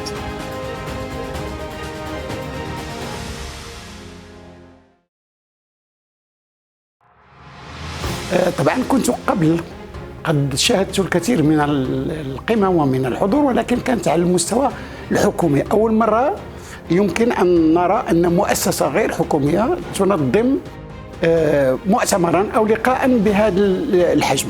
هذا عن فيما يخص يعني التنظيم والحضور. أما فيما يخص الموضوعات، ما يخص الموضوعات هي لقاءات أطلسية بكل معنى الكلمة. كذلك تستجيب لطموحها، هذا الطموح اللي هو أن تمتد أهمية المحيط الأطلسي وأن لا يبقى مقتصرا فقط على الشمال، فهو كذلك ينزل إلى الجنوب. نرى هنا لقاء بين ناس من ضفتي الأطلسي، ضفته الغربية وضفته الشرقية، وكذلك من شماله ومن جنوبه.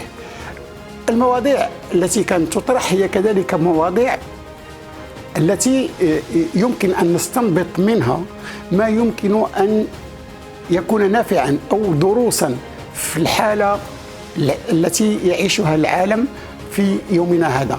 هذه حالة تردد سياسي والحالة أكاد أقول الفوضوية التي يعيشها العالم. فيمكن أن نستنبط الكثير من الدروس من تدخلات هؤلاء الشخصيات الذين عايشوا العالم لا في صفته القديمة أي أثناء الحرب الباردة، ولا هؤلاء الذين يفكرون الآن في حلول أو في المنظار الذي يمكن أن ينظر به العالم في وقته الحالي.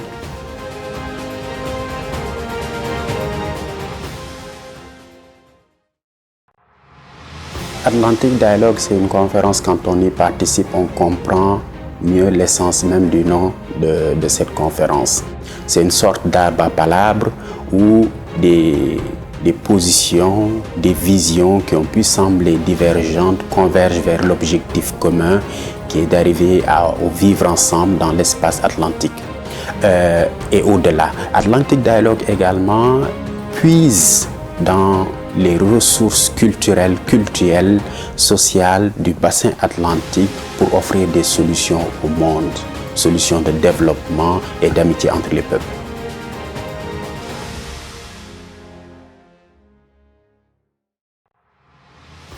The Emerging Leaders Program is one of the most interesting and wonderful programs I've been part of. Not only are you able to meet people from all over the world, especially young leaders from Africa, from Europe, from South America, from America, but you're also able to learn on the most important topics of our day. You're able to hone your leadership skills and learn how to have a more profound impact. The Atlantic Dialogues has also become one of the most important meeting points of all the international affairs players. Join it.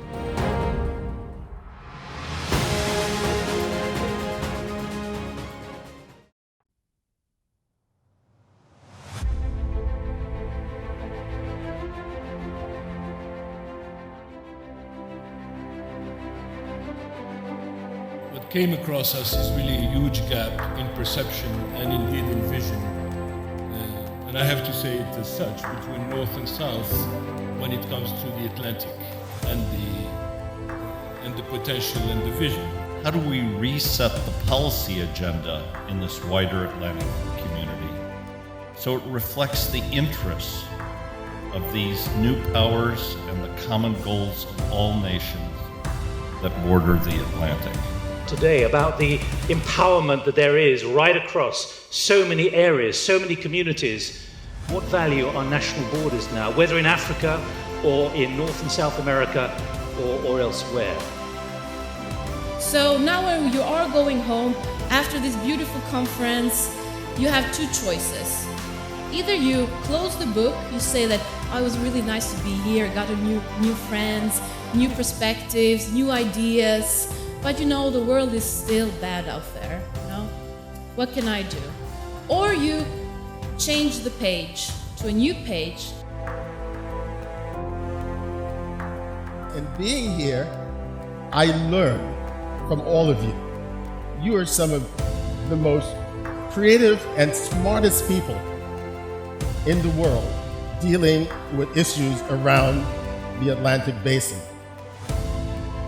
Connecting with communities at the grassroots level, trying to bring the knowledge of expertise and science between nations. Africa is young. The rest of the world is aging. But we're ready to take on that challenge because we're ready to change Africa. We're ready to make sure that the millions of people of Africa will have the same opportunities.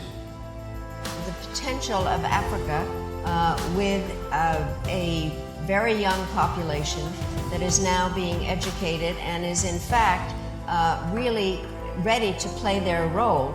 I think to always expect the worst and hope for the best.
bonjour. Vous Bonjour. êtes Senior Fellow pour le Policy Center for the New South et vous êtes spécialiste des questions de sécurité dans le Sahel, entre autres.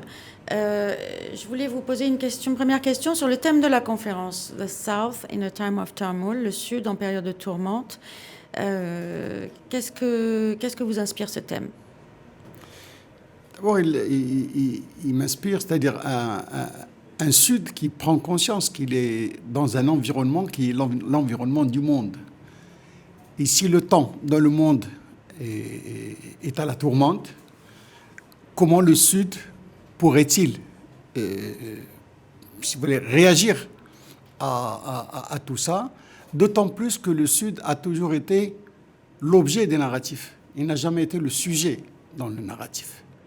Et donc, cette manière de dire qu'est-ce que c'est que ce Sud dans la tourmente, c'est une manière de lui donner la parole, pour qu'il s'exprime, pour qu'il dise lui-même ce qu'il sent et ne plus être toujours rien que le complément d'objet. C'est vrai. D'ailleurs, il y a deux chapitres du rapport Atlantic Currents qui correspond au thème de la conférence et qui est en train d'être présenté au moment où nous parlons, qui porte sur l'état du monde post-américain et qui pose la question de l'avenir de l'Europe carrément. Je trouve que c'est très intéressant ce point de vue du Sud sur des enjeux du Nord. Et il y a une inquiétude au Sud sur l'avenir de l'Europe, ce dont on n'entend jamais parler en Europe, et c'est d'une originalité totale. Si vous prenez par exemple ce Sud, si on le fait correspondre à l'Afrique, par exemple, l'Afrique est très attachée aux pays européens. Il y a des relations, je préfère dire historiques, pas de colonisation, mais des relations historiques. Et ces relations ont fait que ces pays du Nord dépendent un peu de ce qui se passe au Nord. Or, le nouvel ordre ou désordre mondial met un peu l'Europe dans une situation qui n'est pas très enviable. L'Europe, au lendemain de la chute du mur de Berlin, croyait que c'était fini, que ce n'était plus que le monde capitaliste, donc on va s'occuper beaucoup plus de bien-être que de sécurité ou que de menaces. Et déjà, au début du XXIe siècle, il s'est rendu compte que c'était le contraire qui allait se passer. Et donc, puisque cette Europe est dans la tourmente, et puisque ces pays du Sud, notamment en Afrique, dépendent de cette Europe, ils sont également dans la tourmente.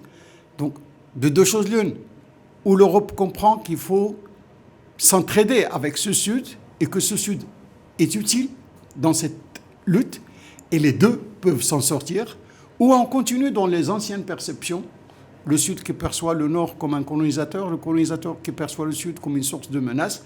Et à ce moment-là, je crois que les deux vont être un peu dans l'embarras. Oui. Ils ne pourront pas s'en sortir tous les deux. Aujourd'hui, l'Europe a besoin du Sud. Le Sud a besoin de l'Europe. D'autant plus que pour ne pas être écrasé par les deux grands qui sont en train de se rivaliser aujourd'hui, la Chine et les États-Unis. Le débat sur la migration est récurrent en Europe et évidemment l'Afrique a un autre point de vue sur sa propre migration. Est-ce qu'il vous semble que les termes du débat restent parfaitement erronés tels qu'ils se posent en Europe? Oui, d'abord, il y a deux dimensions. Il y a un problème europo-européen, c'est-à-dire qui se passe entre les Européens. C'est les Européens qui, entre eux, ne savent pas comment réagir face à cette migration. L'autre dimension, c'est la dimension Afrique-Europe. Et dans cette dimension Afrique-Europe, je crois qu'il y a un peu une exagération de la question. Ce n'est pas aussi menaçant que ça. Bon, il y a eu ce flux de 2015, et ce flux de 2015, d'ailleurs, où les Africains n'étaient pas, qui n'était pas dû aux Africains, qui a créé un traumatisme dont sont victimes les Africains aujourd'hui. Parce que si vous prenez, je ne fais que répéter les chiffres, c'est-à-dire que 80% de la migration africaine se fait à l'intérieur de l'Afrique, ce ne sont que 12% d'Africains qui vont en Europe, les autres ils vont dans... Donc 12% d'Africains, c'est quoi? Si toute l'Europe n'abrite que 9 millions, je crois, d'Africains, 5 pays africains abritent 9 millions de réfugiés africains. Donc, ce problème de migration, je crois qu'il est un peu exagéré, et on ne le prend pas du bon côté. En revanche, la question de la sécurité dans le Sahel, qui pousse quand même des populations à se déplacer et à migrer, comme on le voit aujourd'hui au Burkina Faso, reste une question centrale. Est-ce que cette question sera abordée pendant la conférence? Est-ce que vous allez vous en parler? Oui, déjà, la présentation d'Atlantic Current, j'ai entendu Rida Yamouri déjà parler de cette question du Sahel qui est peut-être aujourd'hui, il est au point le plus difficile que l'on peut croire. Parce que la question, comment s'en sortir? Est-ce qu'il faut s'en sortir par l'aspect sécuritaire, c'est-à-dire par l'action sécuritaire? Je crois que ça démontre qu'on ne peut pas. 2013, les gens n'étaient qu'au nord du Mali. Aujourd'hui, ils sont déjà aux confins du Bénin, donc aux confins du Burkina pour atteindre le Bénin. Donc, comment s'en sortir? Et je crois qu'on s'est mal pris au début. Dès le début, on s'est mal pris. On a cru qu'en mettant des moyens militaires, qu'en mettant des moyens sécuritaires, on pourrait venir à bout de ce fléau. Et on n'a pas compris que dans tous les conflits contre-insurrectionnels, c'est la population qui compte. Je crois que jusqu'à aujourd'hui, on n'a pas compris qu'il faut gagner les cœurs, qu'il faut gagner les populations. Et tant qu'on n'arrive pas à gagner les populations, on ne gagnera pas cette guerre. Cette guerre, qui est aussi une guerre du développement, c'est-à-dire que les problèmes sécuritaires dans le Sahel dérivent d'un ressentiment, d'un sentiment d'avoir été négligé pendant longtemps par le pouvoir central, d'une difficulté d'accès aux services sociaux de base, etc. Est-ce que une vision claire du développement comme arme, comme riposte à une situation sécuritaire fait défaut? Je crois que la question du développement renvoie à une question de gouvernance. Si vous prenez le G5 Sahel, par exemple, les 5 pays. Dans ces 5 pays, vous allez trouver des pays millionnaires en kilomètres carrés, avec des moyens très faibles, et avec un État qui n'arrive pas à toucher tout le territoire. Donc moi, la population, l'État ne me donne rien. Pas d'école, pas de santé, pas de travail, et l'État n'a pas les moyens de me contrôler. Je deviens une zone grise. Je me mets à la merci des mafias, je me mets à la merci des groupes terroristes, parce que l'État n'y est pas. Ouais. Comment est-ce qu'on peut imaginer qu'un État avec les moyens du Mali ou les moyens du Niger ou les moyens du Tchad pouvoir contrôler tout ce territoire? Il y a un problème c'est disproportionnel entre les moyens du contrôle et les moyens de gouvernance et le territoire et la population. Quelle serait la solution selon vous? La solution serait d'appeler le grand absent de ce débat qui est l'Union africaine. Et je crois qu'il faudrait prendre tous les chefs d'État africains, tous les États africains en face et leur dire: que pouvez-vous faire pour sauver la situation au Sahel? Que pouvez-vous donner? Des hommes, du matériel, de l'argent? Qu'est-ce que vous pouvez donner? Et cette solidarité africaine ne s'exprime pas aujourd'hui face au Sahel. Ils sont 5 pays et puis la France. Et la France aussi est seule. Il n'y a pas de solidarité européenne ni internationale avec la France aussi. Donc c'est cette question. Ni la communauté internationale, ni la communauté africaine ne s'intéressent à cette question de la manière dont il faut qu'ils s'y intéressent. On a vu des casques blancs de l'ECOMOG intervenir dans les guerres civiles au Libéria et en Sierra Leone. Est-ce que cette force panafricaine fait défaut aujourd'hui? 1 minute. Oui, cette force africaine fait défaut. On nous parle de stand-by forces, des forces africaines en attente. Ils sont où? Depuis leur création, ça fait plus de 10 ans. Ils sont où? Et pour la question du Sahel, où est le bataillon de l'Afrique de l'Ouest? Mais on ne les voit pas. Maintenant, s'il faut à chaque problème créer une force ad hoc, on ne s'en sortira jamais. D'accord. Merci beaucoup, Monsieur Bassou. Merci. Bonne conférence.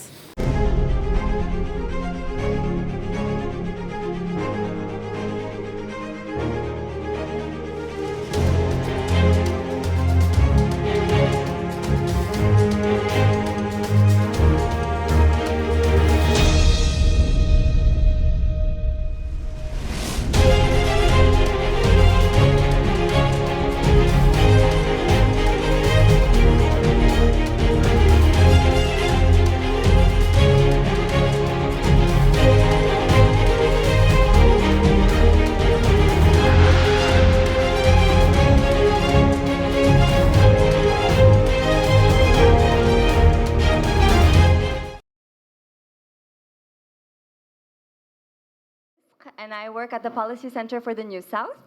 I invite you to take out your conference applications.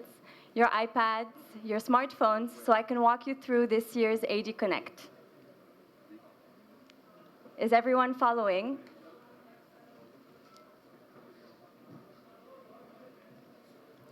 If you don't have the conference application, if you haven't had the chance to download it yet, I will still ask you to please follow along. If you've had issues downloading the application, you are more than welcome to go to the Spot Me desk, which is located right outside of the foyer, and they'd be more than happy to provide you with the assistance required for this application. We will now start with the main homepage. So if you take out your conference application, you will see a homepage with all of the main features of this year's application.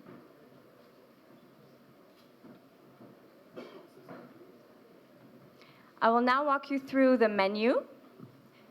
If you open the menu, you will be able to see many different features. The first one that we will walk through together is the Atlantic Dialogues feature. When clicking on the Atlantic Dialogues, you will be able to see the agenda, the speaker bios, and the participant list.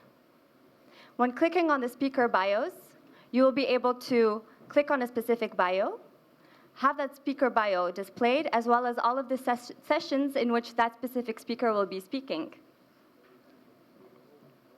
The second feature I'd like to walk you through, so when you go back to the menu, you will be able to see the Policy Center for the New South.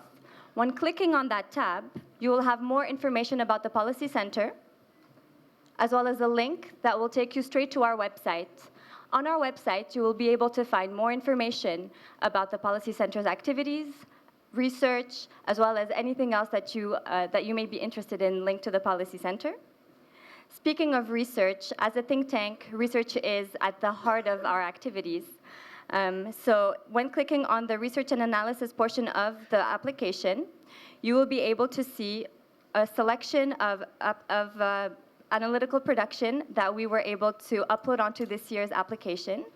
You're more than welcome to click on that or go all the way to the bottom of the link to see a link that takes you straight to the Policy Center's website. Over here, you have access to all of our analytical production.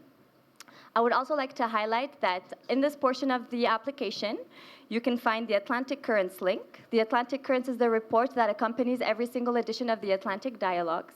There was a launch this morning at 11 of this year's edition of the Atlantic Currents. And I would like to take this opportunity to thank all of the contributors that include research fellows at the Policy Center, as well as Emerging Leaders alumni, Policy Center partners, and friends of the Policy Center as well. The next feature that I would like to take you through is the newsletters. We have been sending newsletters this past week to the entire Atlantic Dialogues community that provides you with more information about the conference itself. Every day, we will be publishing and sending out a newsletter with a recap of the day's activities. We will also be uploading it onto the conference application, so we highly encourage you to check them out, and so you can have a good idea of what happened throughout the day. In that same spirit, there's the AD in video.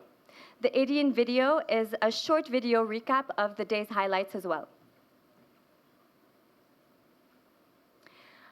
We will go back to the agenda to go into further details. When clicking on the agenda feature, you can see that it is structured per day with all of the sessions that will be taking place during the day, be they plenaries, breakout dinners, or evening sessions. We will take a first example, which is the first plenary session. When clicking on that session, you find the session description, the guiding questions, as well as the bios and photos of the speakers. This will be available for all the sessions that we will be holding during the Atlantic Dialogues, as said previously, the plenaries, the breakouts, and the evening sessions as well. We have color-coded the sessions, with plenary sessions being green, breakout sessions being yellow, and evening sessions in purple. And that is just to help you navigate through the application and through the sessions a little better. I would also like to highlight the bookmarking feature. You can bookmark sessions that are of interest to you. You can also bookmark participants or speakers, and this helps personalize the application for your interests and helps you find the people or sessions that are of interest to you a little bit more easily through the application.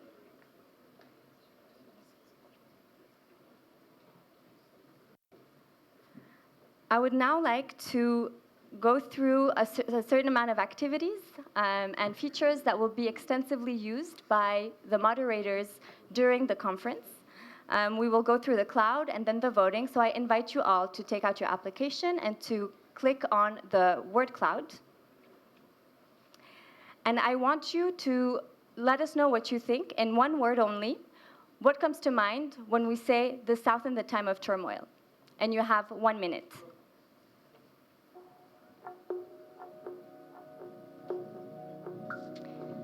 So as you're inserting the words that come to mind, there we go. We have a couple ones that are coming along. The bigger the word gets, it means the more people are inserting that word, and that helps us get a clear idea of what people are thinking in the room. And as previously mentioned, the moderators will be using this feature during the session to have a clear idea of what you're thinking, as well as to engage as much as possible with the audience.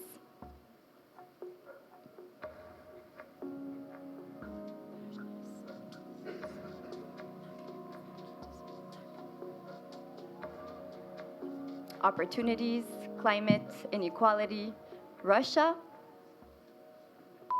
development, more climate opportunities. So it's pretty positive.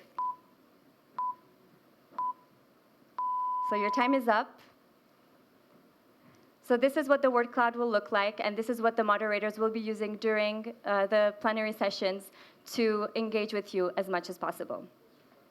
The second feature that we will be presenting is the voting. So if you can click on the voting, it will look like the image that you have on the screen. And the question we would like to ask you is, how many nationalities are represented in the 2019 edition of the Atlantic Dialogues? You have 15 seconds to answer.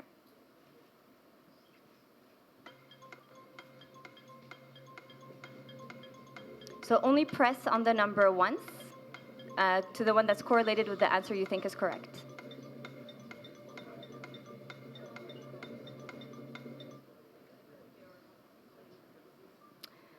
Well done. So we have 65 nationalities represented in this year's edition, which shows the diversity of the group, and it's something that we try to achieve every year in the Atlantic Dialogues Conference.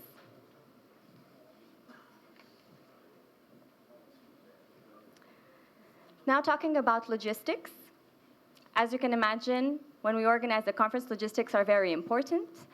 You will be able to have access to more information on the application about the hotel in which you're staying, the shuttle service, your pickup and drop-off times.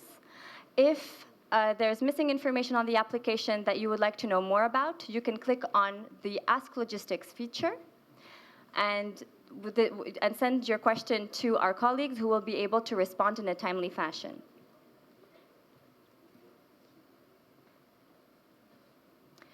The next feature we would like to introduce is the discussion board. So the discussion board is a way for the community to engage by sharing pictures, comments, ideas, and we highly encourage you to use this feature to be able to connect as much as possible and to see what other people are thinking as well throughout the conference. And last but not least, you must have noticed that you have a QR code. This QR code will be used for many different purposes, but it's also a way to exchange business cards. So if you click on the business cards portion and you click on the plus sign at the bottom, at the top right, you will have your QR code that's visible, or you click on the second tab where you can scan the QR code of the person you're trying to exchange the business card with. All that information will be stored on the and you will be able to download it after the conference is over.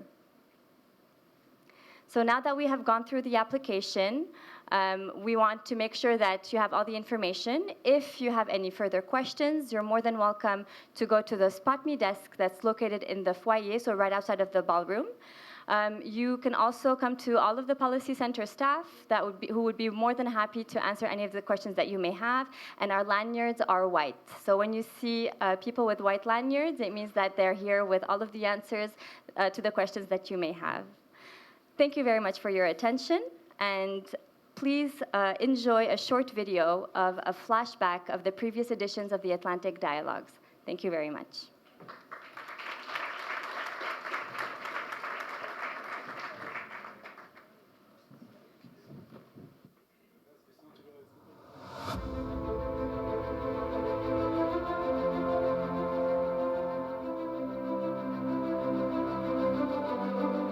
What came across us is really a huge gap in perception and indeed in vision.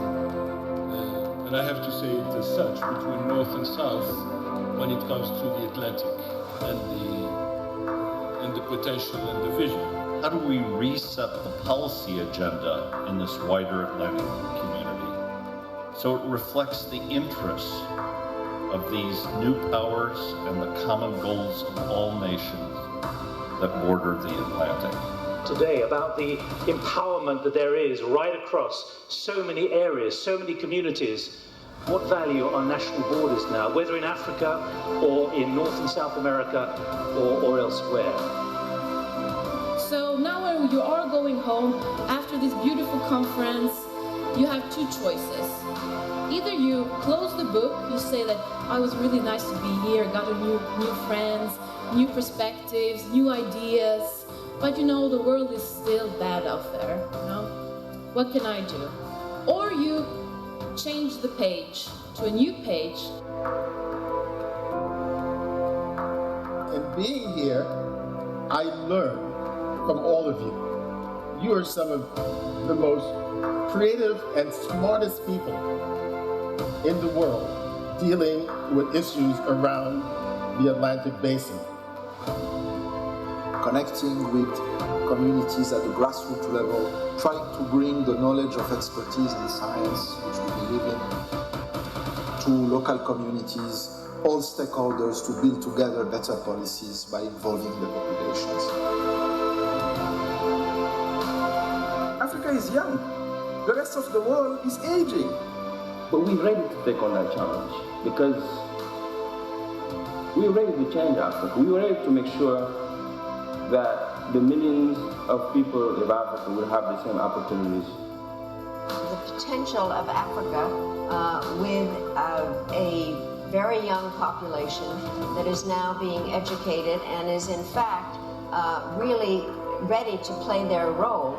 I think to always expect the worst and hope for the best.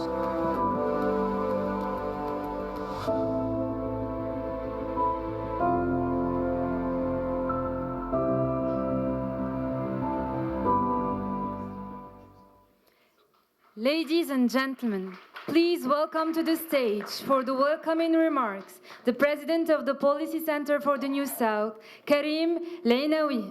Thank you.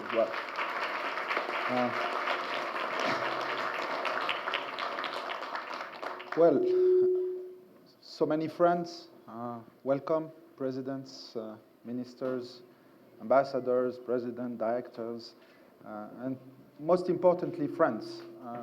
Recognize lots of friendly faces. It's a pleasure to have you here with us here for the 8th edition of the Atlantic Dialogues. Some of you have been with us for all editions since it started in 2012. I have to tell you, this year is the most... Can we reduce the echo or you give me another mic? So all of you I've been loyal to the idea, I've been passionate about it. And when we started, the founding fathers, you saw them, Chairman Terhab and Craig Kennedy. So someone is trying to destabilize me, but you will not win. Ça marche, messieurs de la technique. C'est bon? Voilà, il y a un peu d'écho, c'est pas très agréable, but we make it work. So I was saying so many friends, and also we're meeting at a particular time. I was just sharing with our friends, we have a small advisory board of the Atlantic Dialogues, and it happened just at lunchtime. And I told them I just traveled. I was in Sweden, I was in Italy, I was in France, and somewhere else, I don't remember. And the mood is very gloomy. So, and I came back very worried. I came back worried for a couple of reasons, but a central one is that dialogue is even more important today than it has never been. And I think what is very important here that we have created, I think together, we're just providing the platform.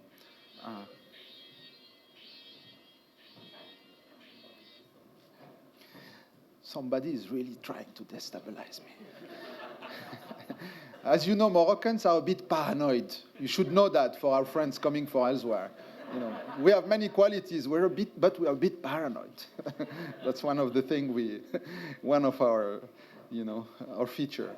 So I was saying, we should value our capacity to sit together in a civilized way with shared values, dialogue, the belief that facts are important, that science is important, and that we can agree to disagree. We can have an open and civilized dialogue on very important issues. And that's really what is at the heart of the Atlantic dialogue. And it's here, we believe, us here in the South, in a way, but not in a divisive spirit. We invite the North here in Morocco, on the Atlantic shore, on behalf of our friends in the global South, in Latin America and the rest of the continent, in Africa. And I think it's also because we saw the power and the quality and what has built the North, the transatlantic traditional, the North transatlantic relations between Europe and the US. It has brought a lot to the world. It is challenged those days, but it has brought a lot to the world. We have to recognize after the Second World War. And this is also in that spirit that we invite you here. And I think that it's also what you share with us. And I think it is very important. And we have to cherish that. And we have to also to gather our energies in very difficult times. As I said, a couple of travels last month in Europe, everybody is worried. I will pronounce a few words, and they will resonate in your mind. Of course, I don't want to pinpoint on anybody, but many people have a fit in their home and a fit in the street. There are challenges on facts. What are facts? What is reality? There are different layers of reality. Cognitive dissonances are happening around the world. Africa, we are worried. Competition, rivalry of powers in Africa are happening. Views of Islam, competitive view and the sort of hegemonic view of Islam is competing in many countries. Trade, protectionism rising, multilateralism being attacked, and the list is very long, and there will be many panels about that. And we stand for something here in Morocco with our values. We're a bit paranoid, but we're open people. We want to reach to others. We like being in touch with others. We like to be, in the sense of community, family. One important value in Morocco, if you have not, we're not very, familiar with us, we like to have everybody under the tent. And this is why Morocco is where it is today. It's not perfect, but we're all under the tent, able to discuss and to solve our conflicts and different views that we have as any society. Very important, everybody under the tent. One of the spirit of the Policy Center for the New South, but also the university that has been created and spearheaded by OCP, not very far away from here, and some of you are also aware of that, is also to create safe space. Safe spaces where we can have serious discussion, open discussion, saying what we think and not being sort of cornerized or whatever, being able to be listened to. And this notion of safe space is very important for our young leaders also, emerging leaders that we are here, because one of the challenges also, it's a change of generation. How do you give space also to the new generation? How do you harness their energy? Because, friends, energy is a decreasing function of age. You know, I just turned 50 this year. I'm discovering it. And it's not theoretical. It's really what happens. What to tell you? It's also, as think tanks, we've been created 5 years ago. Interesting instruments, but we're also, I feel, part of the legacy already. You know, institutions with their ways, with their traditions. We're our strength, research-based, but also we think when we've published a piece and posted it on the internet, end of the story. Not at all. We need impact. How can we have an impact together? And if you take this room, it's a fantastic energy, such an experience accumulated, but it's so difficult for us to coordinate ourselves with a common goal. And this is the discussion we had at the lunch with the advisory board of the Atlantic Dialogue we have, and I want to thank all the friends and the several think tanks that are with us. How can we go one step beyond and have an impact? How can we sort of harness this new category of international affairs that we're trying to create, this broader and wider Atlantic, together with our shared values to have a stronger impact? How we can contribute to do that? And how we can, of course, you know, join our energy to make a difference. Because we are being disrupted, Arinder, you know that. Like everybody else, you know, we like to publish, we like to do conferences, but this is being disrupted as well.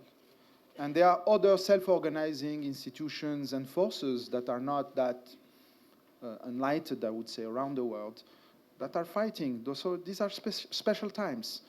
And I will conclude on that.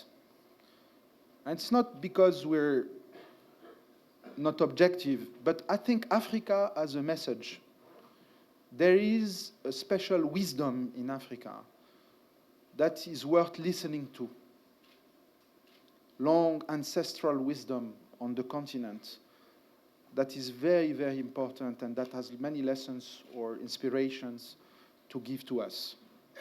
And this is why you should make sure to do less emails during these 3 days. I'm not saying that I will do that. Less WhatsApps, less whatever. Try to be here, mindful. You are a fantastic crowd. Make sure you talk to your neighbor. Don't hang up with your counterparts. Particularly, this is a message for Moroccans. Open people, many qualities, but paranoid, and they tend to congregate among themselves. You'll see them. They like to stay among themselves. You know why? Because they like to be under the tent.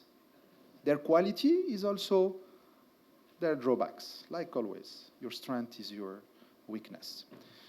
So make sure fantastic people, they're worth to be discovered. I know the dynamics of conferences. Make sure this is a conference where you have space to discuss in this room. This is not a collection of speeches. The moderators are highly professional, and they will devote 1/3 to 30% of the time of a specific panel to a discussion with the room. And to conclude, we are also, please send us your ideas. You have these applications, you have contacts with all of us. We are searching for new ideas. In this very complex time, we have no answer. Some visionaries, people created this back in 2012. Here it is, 8th edition. But we cannot, we don't know much, actually. And nobody knows a lot. But as a group, we know a lot, and we are strong on that. So let me again thank you heartfully. Thank you very much for being here. It's really a pride for us. And enjoy your next 3 days. Sink in the conference. Just relax. Stay here. Stick around. And you'll see. It will be a nice experience. So enjoy the conference, and I'll see you at the closing, inshallah, on Saturday. Thank you very much. So I'm supposed to introduce the next session. So Richard Liu is moderating the next session. but in between we must have a video. Ladies and gentlemen, please welcome to the stage the moderator for the opening conversation, journalist and news anchor at MSNBC, Richard Louis.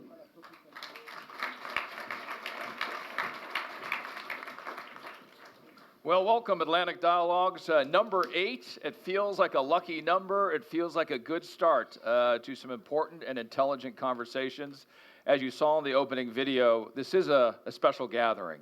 And I cannot thank the president of Atlantic Dialogues and the leader behind what we're now celebrating, Mr. Elanui, who has really encapsulated the energy that we need to have going forward in today's conversations as well as tomorrow's as well. And that is to be creative.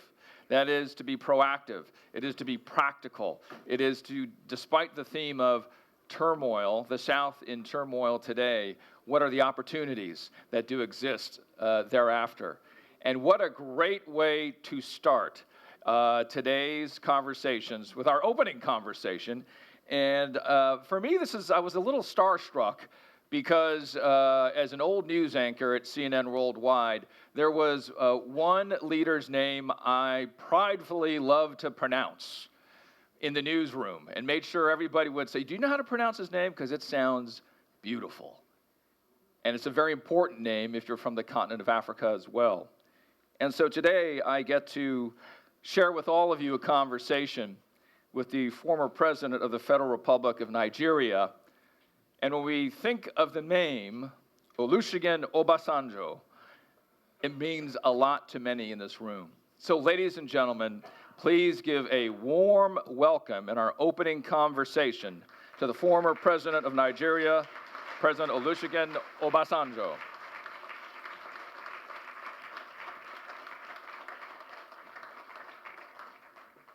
Mr. President, you're making me look like I have no energy the way you entered there. Richard, it's always a pleasure.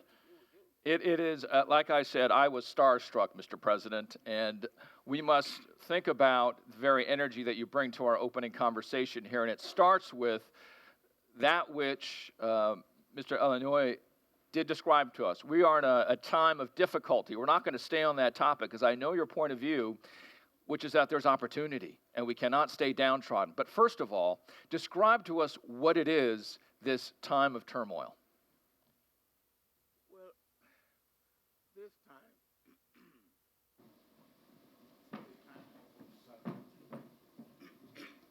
thank you. Including the microphones, also uncertain. Even that is uncertain. If I may go back a little bit, please. Then we will see why we are worried and why we should be worried, but we should not be unduly worried about the situation we are in. In the last century, within the first 40 years, there were 2 world wars. And that gave the world a jitter. And so what was the world looking for? The world was looking for peace. The world was looking for security.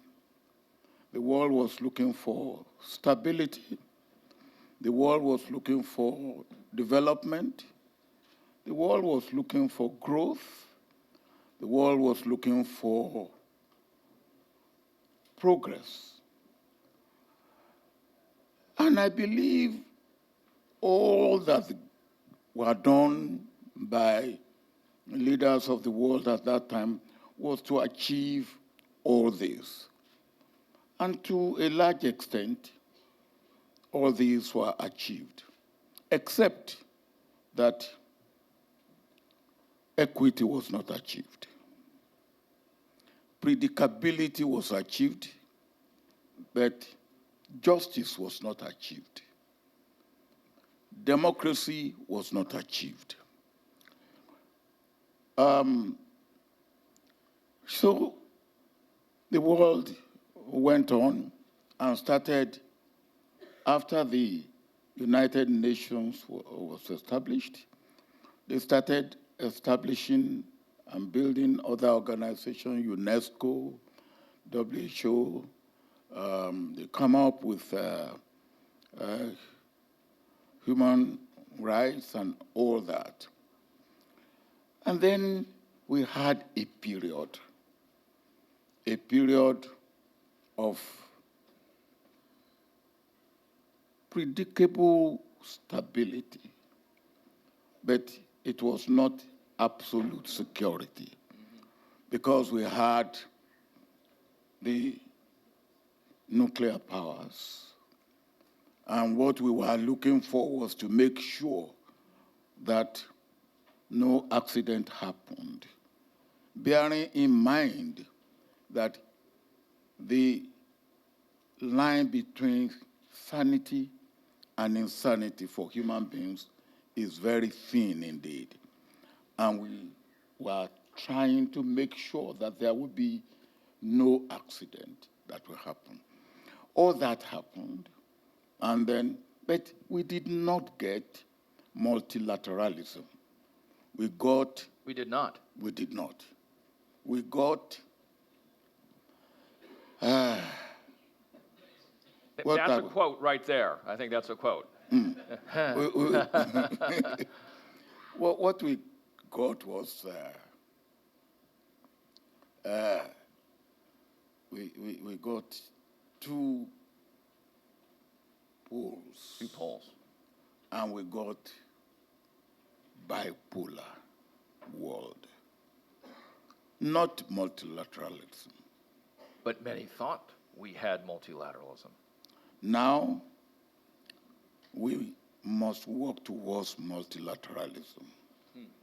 When bipolar world disappeared, we then had unipolar world for a while. And part of what we are having now that we call uncertainty is trying to move us from unipolar world to a new world order or a new world situation. And you know, normally, when you are moving from one area which you know into a new one, there is uncertainty. Human being wants to keep to what they know, and what we know now is disappearing. Where we have stability in trade, you can predictability in trade and human relationship and all that are disappearing. So what will come in place of what we know that is now disappearing? I believe for us in the South, maybe we should be concerned, but we should not be unduly concerned because there is likely to be something better coming in. And what is the something better that will come in? It won't be bipolar world. It won't even be multipolar world.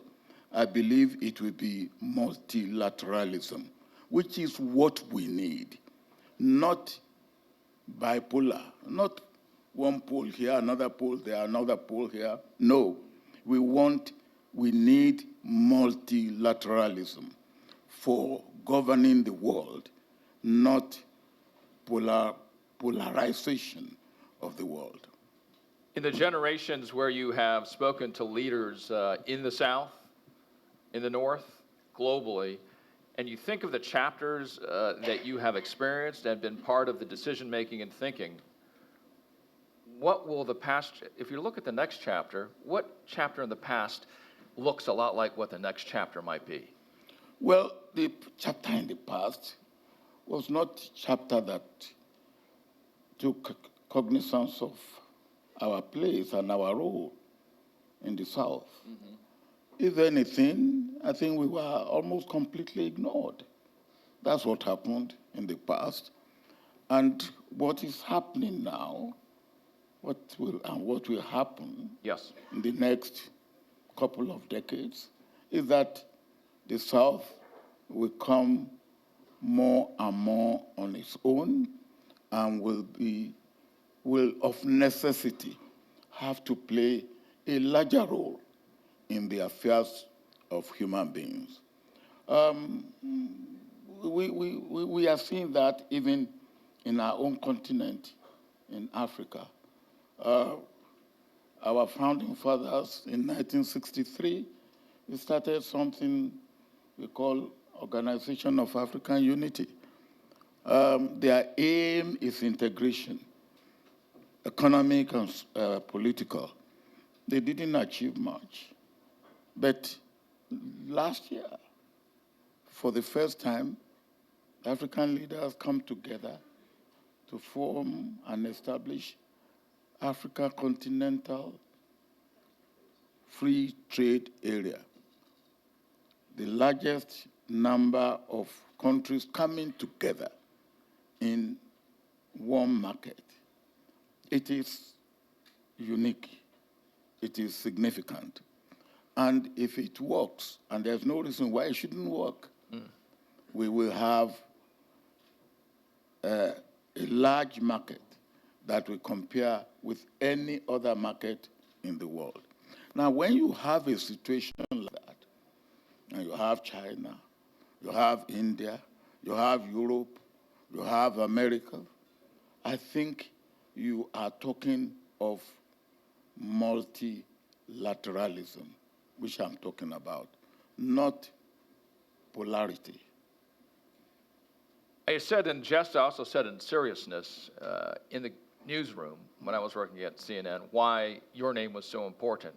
It is what you defined during a period, an era of leadership in the South. If you now had the ears of all leaders in the South and they leaned over to you and said, Mr. President, can you give me a piece of advice here? What would that be? I would say we should not be doing what we are doing well. And part of what we are doing well is what we are doing here, dialoguing. One of the things we never did well in the past is that we not even talk among ourselves. And therefore, we open ourselves to being talked to. We open ourselves to received ideas, not our own ideas. Now, let us talk among ourselves. Let us dialogue. Let us, even if we have to disagree among ourselves, while we are talking among ourselves, let us disagree. And let us disagree to agree so that we can present a common front. That we were not doing before. Now we have started doing that. And then we should do more of that. More of that?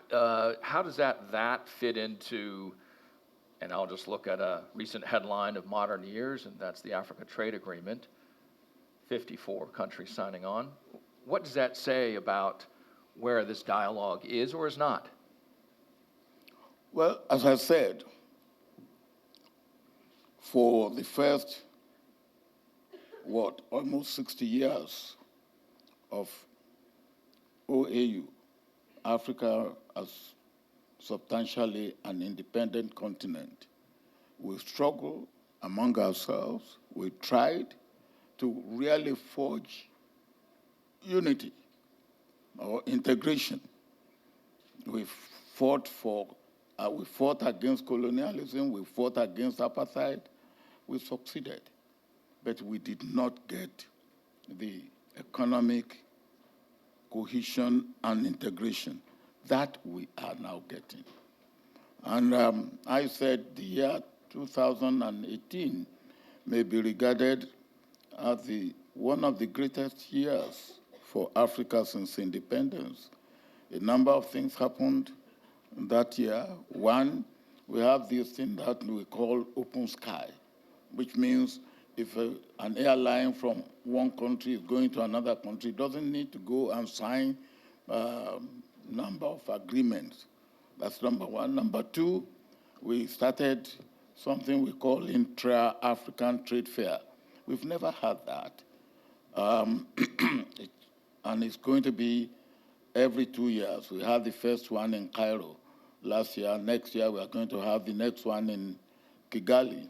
Where the third one will happen, I don't know. Maybe here, I don't know. It can be anywhere. Now, that is very good. The third thing was that we now are talking of common passport. And some countries, before we get to the common passport stage, say, well, look, you get visa on arrival. And many countries have introduced that. And then on top of that is the African Continental Trade, Free Trade Agreement. So these are good. And they are, in fact, for me, and I believe it should be for all Africans, something that we should be proud of and something that we should work at. We shouldn't say, yes, we have signed agreement, and for the first time in Africa, we signed an agreement. Within a year, it has been ratified. We have got enough ratification for the agreement to be launched. So the agreement was launched. And by 1st of July next year, African Continental Free Trade Area Agreement will go into operation. And we still have a long way to go in the area of providing infrastructure, in the area of protocols that have to be harmonized, rule of origin and all that. But let us make a start. And we are making a start. And it seems like it's a counter-narrative, isn't it, certainly, Mr. President, when you look at what's happening in the South. When you think of multilateral agreements, those are going by the way of the dodo. They're disappearing, where when you look at the continent of Africa, it's now implementing a very wide-reaching agreement that involves 1 billion people. Well, I think it's good. That's part of the reason why I say what is happening is good. You see, you have to break the egg to get omelette. What we are trying to get is omelette. And to get omelette, maybe the old order has to change. And the old order is in the process of changing.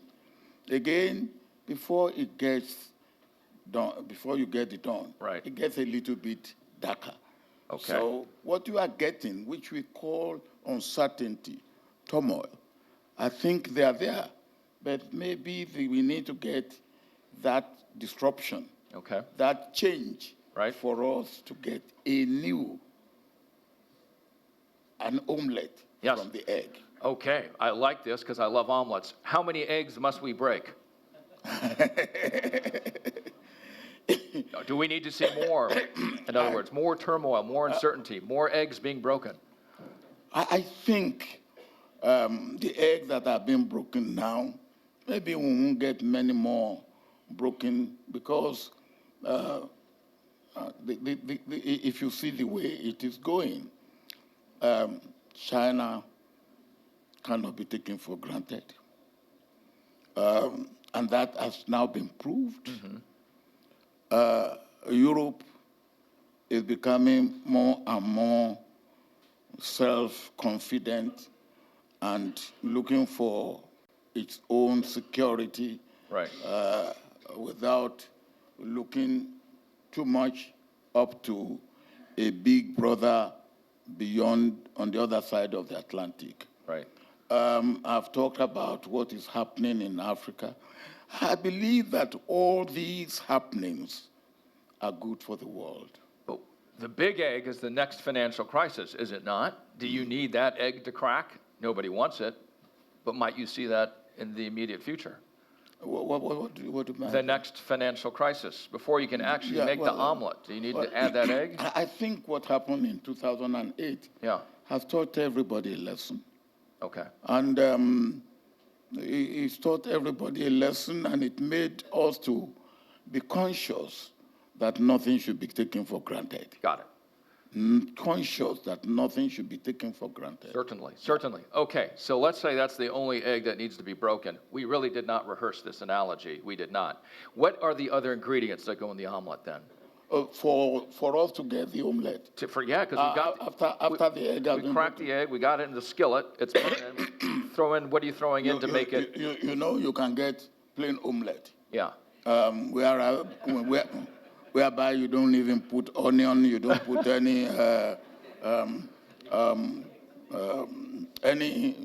any ingredient. I believe that. But I'm thinking like brain power. I believe that the way that we have to go, we will need to have some things in the omelette. Right. And in Infrastructure. fact, we cannot go without having some ingredients in the omelette. Right. I've talked about infrastructure. Yes.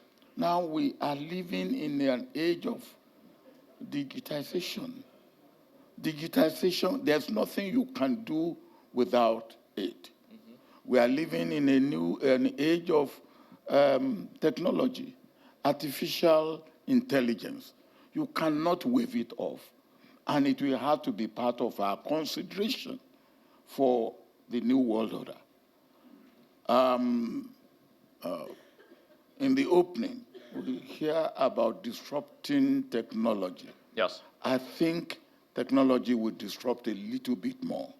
We cannot have the omelette without considering climate change. We have to, because if we don't do that, well, we will be consumed by it. And for people to say that, look, climate change is the imagination of scientists, I think that is probably, I would say, the most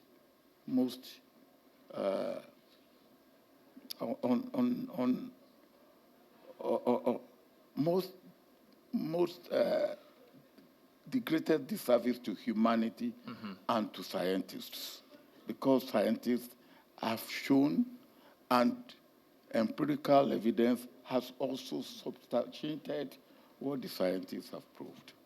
And I think then, Mr. President, then you're saying that technology may crack half an egg as we move forward. Speaking of this very space, I want to get into, because when we think of technology, the brains, talent, something you focused on certainly as leader of Nigeria. How do you develop the talent, an international talent, a talent pool that comes and goes, basically brain circulation as opposed to brain drain, right? That big debate in West Africa, based on the West African miracle, and Nigeria being a benchmark of what has happened there. But by the way, relevant to that conversation is the emerging leaders, the next generation of leaders, and I think they're here. I don't know if you can stand real quickly, so we can, as well as the alumni. They were spending 3 days talking about the Atlantic Basin.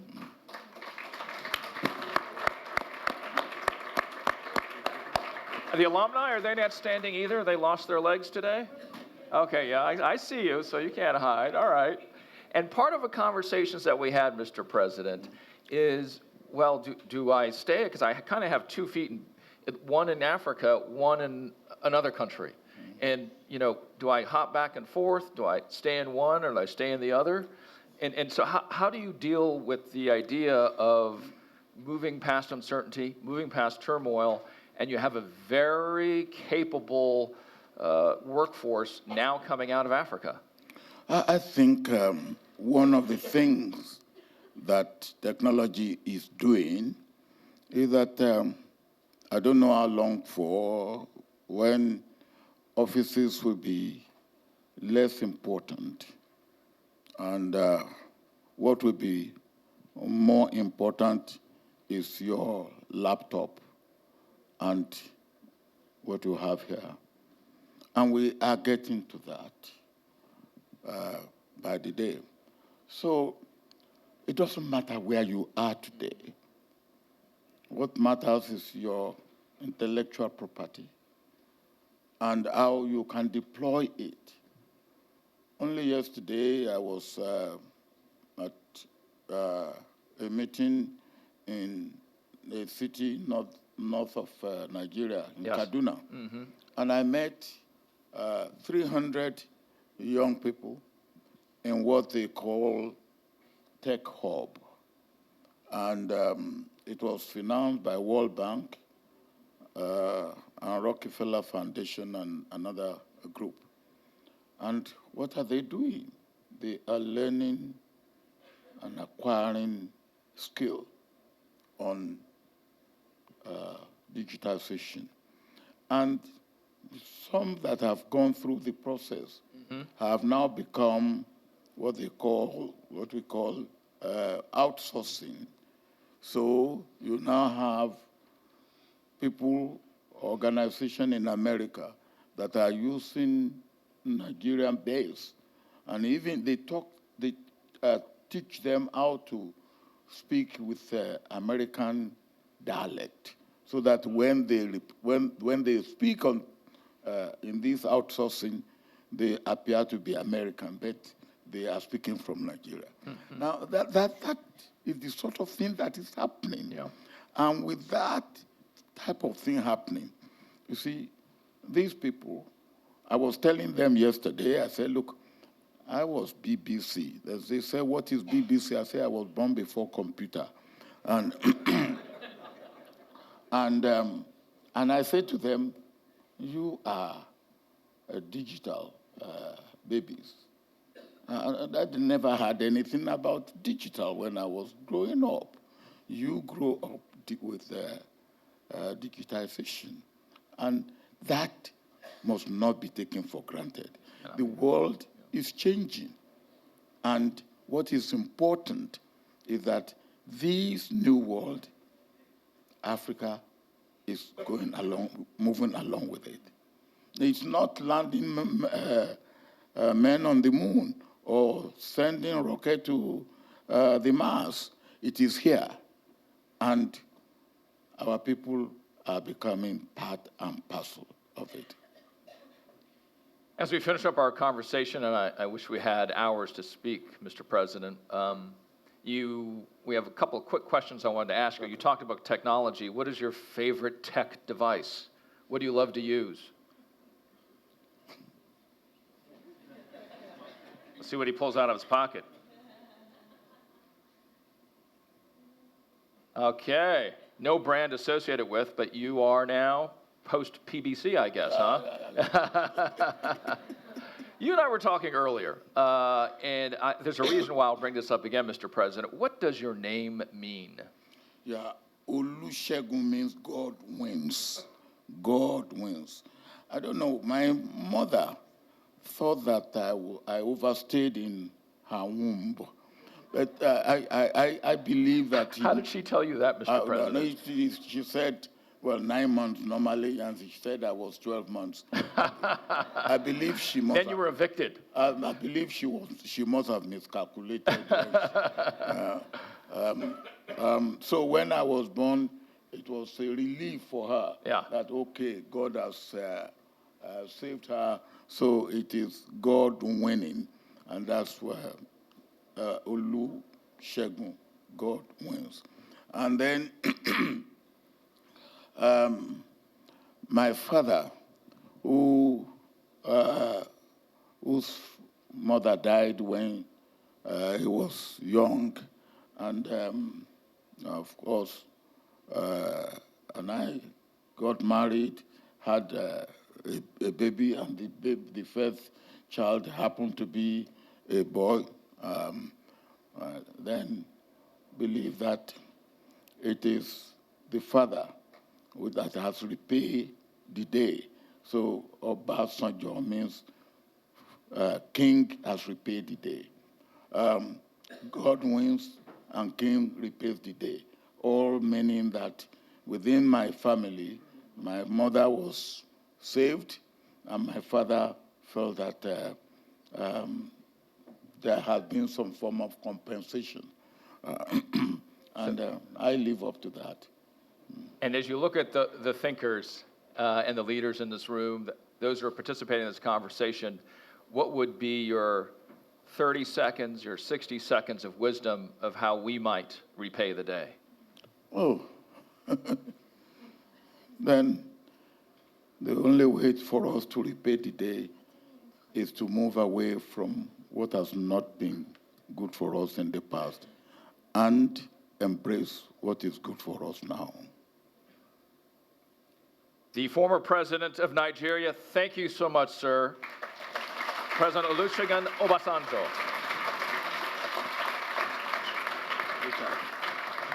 Ladies and gentlemen, we will now watch a short video. Thank you.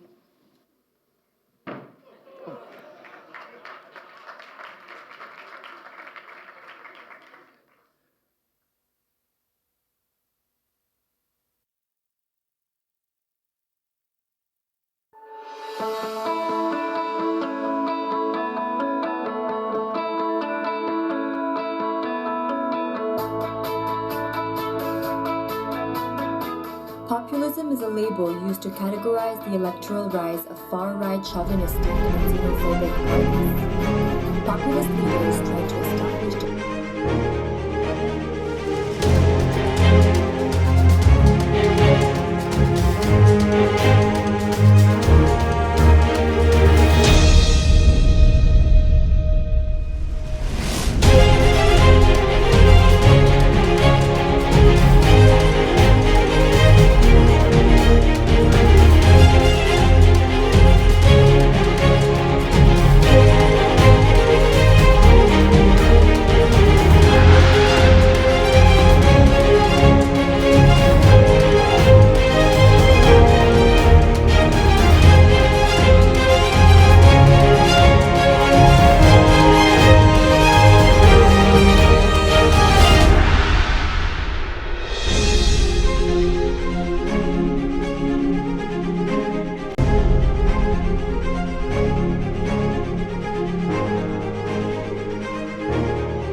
To our next session.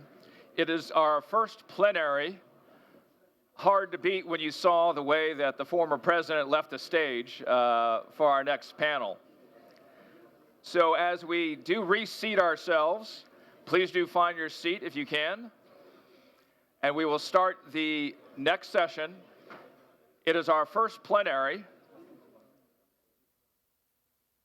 It is called the Prospects for Populism. And we have an esteemed panel, ladies and gentlemen. And if we give them due respect as they come to the stage, that would be great. First, Maria Eugenia Brizuela de Avila, former Minister of Foreign Affairs of El Salvador. Ladies and gentlemen. The former Minister of Foreign Affairs of Spain, Ana Palacio.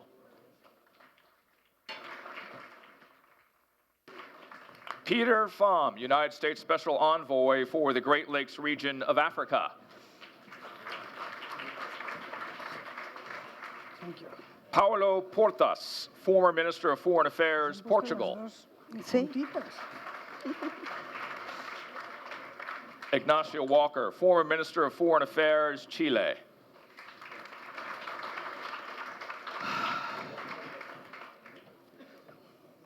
Now, none of you jumped onto the stage, and I thought after we set the standard at the last session that one of you might consider that. Nobody wanted to do it?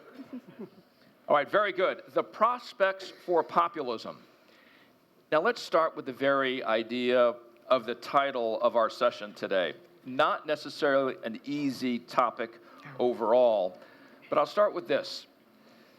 The idea of populism, is that the new normal?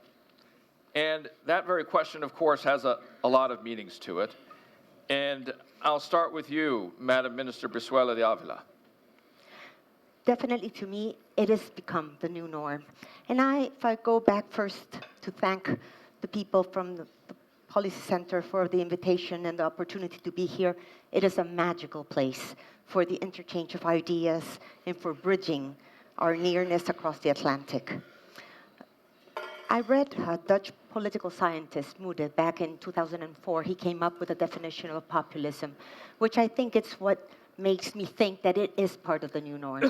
Because it's not a true ideology. It's a very thin ideology that thus needs to piggyback ride on others. And that's why you find populism all the way from the spectrum on the left to the spectrum on the right. And it's the basis that it has is very simple, is that there is a division in society that juxtaposes the people, which are supposed to be good, and the elite, who are supposed to be taking advantage of them. So on that very small basis, you find then the populist movement of trying to bridge and bring the goodwill, the good for the people, in detriment of those who are harnessing power and elective challenges. So that is why I do believe it is a new norm, because it's so simple in that discourse, because it works. It's a simple way of explaining to the people in a storytelling where there's a villain and there's a good guy and a bad guy, and who then can be pinpointed as the culprit. And so that is where our big challenge starts. How are we going to surpass this? Mr. Minister Walker, based on what Madam Minister Basuela de Avila has just kicked us off with, what is the idea of populism you believe in Chile? Well, many people have asked about Chile in the last weeks or so. Let me just tell you that coming from Chile is very easy to understand the topic of this conference, no? The South in times of turmoil. And let me just share to you, because I've been asked about this, and not only in Chile, what we could call 3 lessons that at least I have tried to learn from this recent experience in the last 50 or 60 days.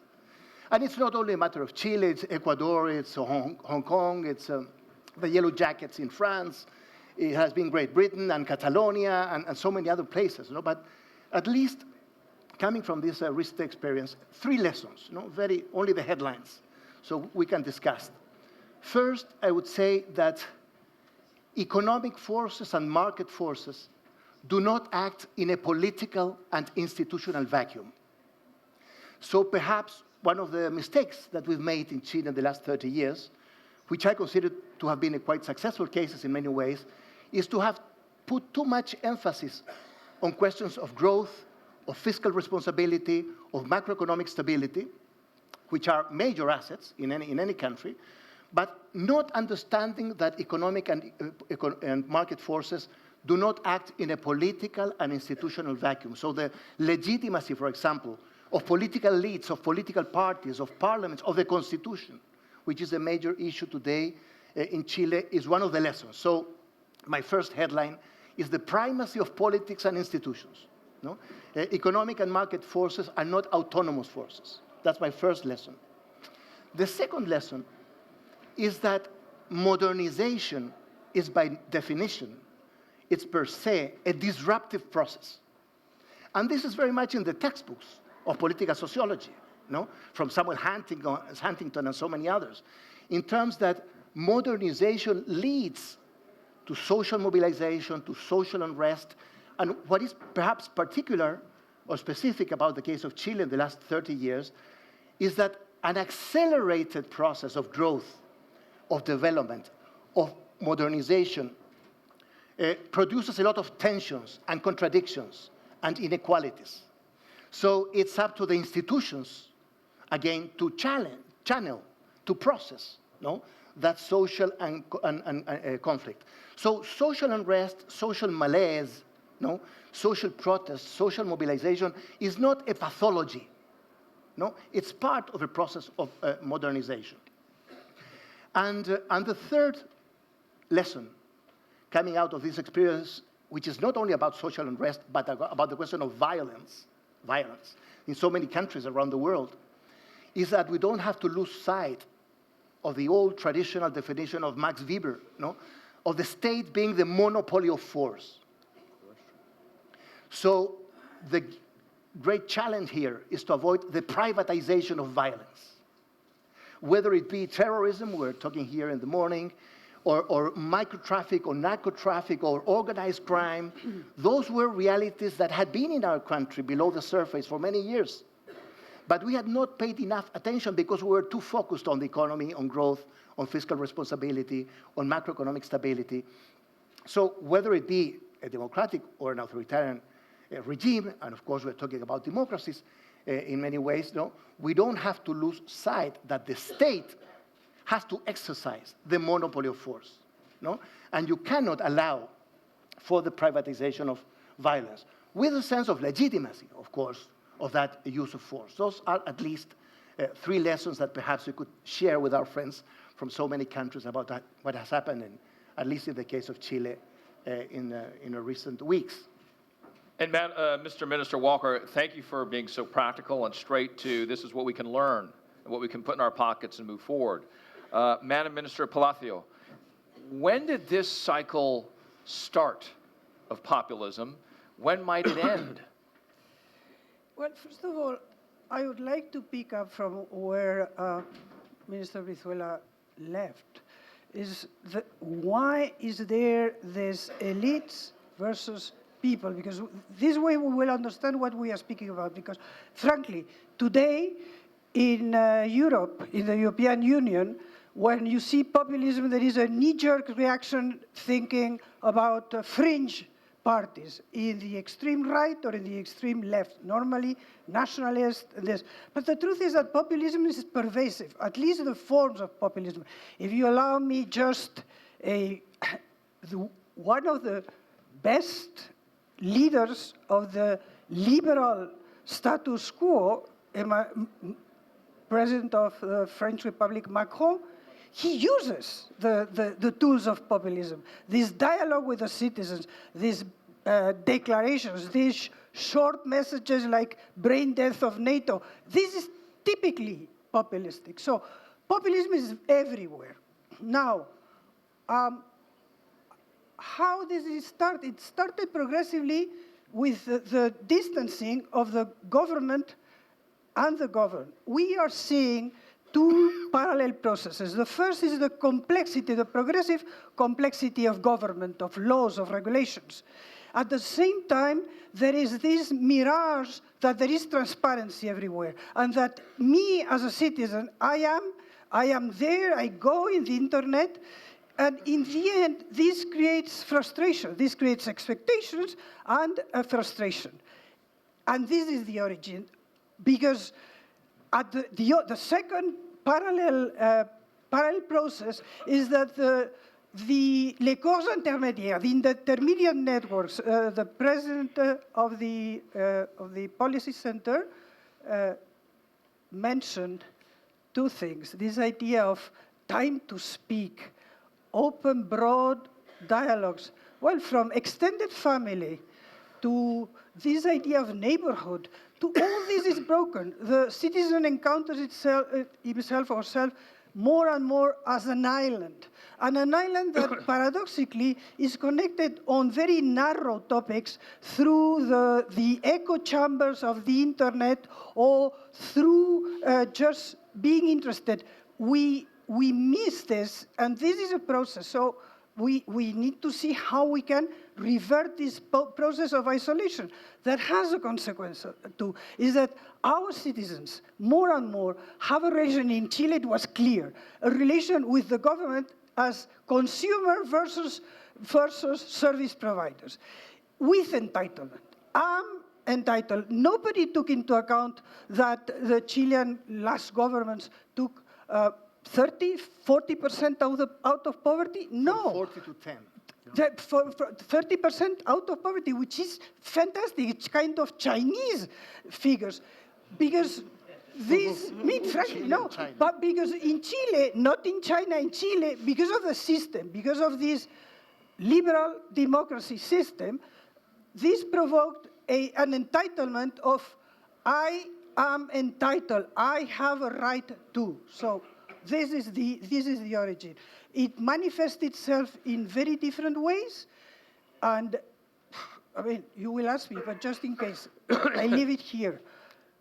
Keep these networks, keep the extended family, follow the advice of the president of the policy center. Take the time to speak, not to be isolated in the web. Take the time to relate in a broad sense, and frankly, just assume that being a citizen has also responsibilities. Last, Max Weber. There is something that comes here. Populism is linked to what Max Weber called the rational legitimacy. Us in the European Union, we have been very blunt on this idea that the rational legitimacy, traditional legitimacy, is to be kept. This is this idea of the wisdom in Africa. There is this traditional legitimacy through all structures that are forms of organizations of society that have an important value, and where in Africa, of course in Morocco, as in Spain, we have this traditional legitimacy through the monarchy. But it's not just that. It's this idea of anchorage of the people. This, I think, is where we have to go, because the danger is the third kind of legitimacy, which is charismatic legitimacy. And frankly, I leave you with this figure. 49% of the Italians wish for a strong man, which is Un strong. uomo forte. 49. Duce. El Duce. Mr. Minister Partas, populism, nationalism, put those two together for me, or don't put them together at all. First of all, thanks OCP and the Policy Center for the opportunity of these debates and the invitation.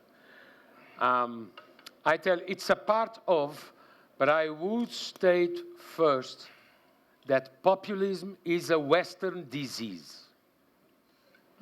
Sorry to warn you about reality. Half of the planet is not debating populism because half of the planet has no democratic regimes.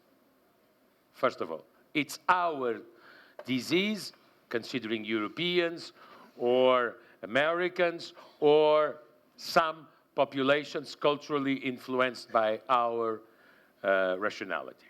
Second, there are usually the liberal press in the United States uses populism to insult. It's becoming the most democratic insult in politics. You're populist. But you have populists from the right, from the left, and from nowhere. Sorry to say again. Okay, Donald Trump is a populist, Boris Johnson is a populist, and Salvini is a populist, and Viktor Orban is a populist, and Podemos in Spain is not a populist, and Hugo Chavez was not a populist, and even more provocative, Bolsonaro is a populist. Yes, but Lula was also a populist because he used the national budget to new caciquism, which is paying the voters. Okay? So it's a Western disease, but it's not a right-wing disease, as some want to explain. It's a much more shared phenomenon. And the third thing I want to call your attention is there is a direct link between populism and digital democracy. Some weeks ago, Facebook announced, just Facebook, that they have matched and erased 5.4 billion, I insist, billion in the American sense, accounts and in Facebook. Falsification and hate rhetoric. 5.4 billion. If it would exist an authenticity link between profiles and citizens, it would be 60% of the global population or 70% of the global population. This is an industry of manipulation, falsification, violence, extremism, and they act, and this is my point. I prefer the limits of representative democracy to the virtues of direct democracy. Digital democracy is working more and more like a revolution. I'm a reformist. I don't love revolutions. And I think revolutions have bad consequences because they consider that history didn't exist before the revolution. Everything started with the revolution. This is against all the historical tradition, but more than this, they act as vanguards. You have more and more politicians, political parties, and institutions captured, caught by social media vanguards. For me, the democratic definition is the vote, not the number of likes. And you have more and more prime ministers and presidents that don't decide what is right, they just decide what gives them likes. This will corrupt democracy, and this will kill, as you told in the questions, this will kill classic democracy. I don't know In one moment, I just know one thing. People will be fed up with so many insults, so many lies, so many lack of respect, so many presumption of equality. I insult the Queen has to answer me, I'm in the same position than the Queen. Sorry, this is killing institutions, references, values. And instead, this said, obviously, digital democracy increases participation and possibilities. But So, just to say, just to end you need rationality, as Anna said. You need rationality. Tell me honestly, do you find rationality in digital democracy? I give you the Nobel Prize if you find it. Well, let's ask the panelists who believes that you do. Okay. I don't find. You don't have... Anybody on the panel Let me believe just tell you, you don't have two basic things to have rationality in politics. Okay. You don't have memory in the digital. Memory is yesterday night. I can guess, Mr. And you don't have future. I can guess, It's Mr. present. Minister, your answer to this question, when you talk about the negativity of digital options in democracy today and its negative impact, 10 being the worst, 1 being the least, you would give it a? If you were to say how damaging this is when we talk about digitization or the digital distribution methods of messaging, of canvassing votes, if 10 were the worst in terms of how bad this is, 1 being the least and potentially good. In the Western world? Yeah. 6 to 7. 6 to 7.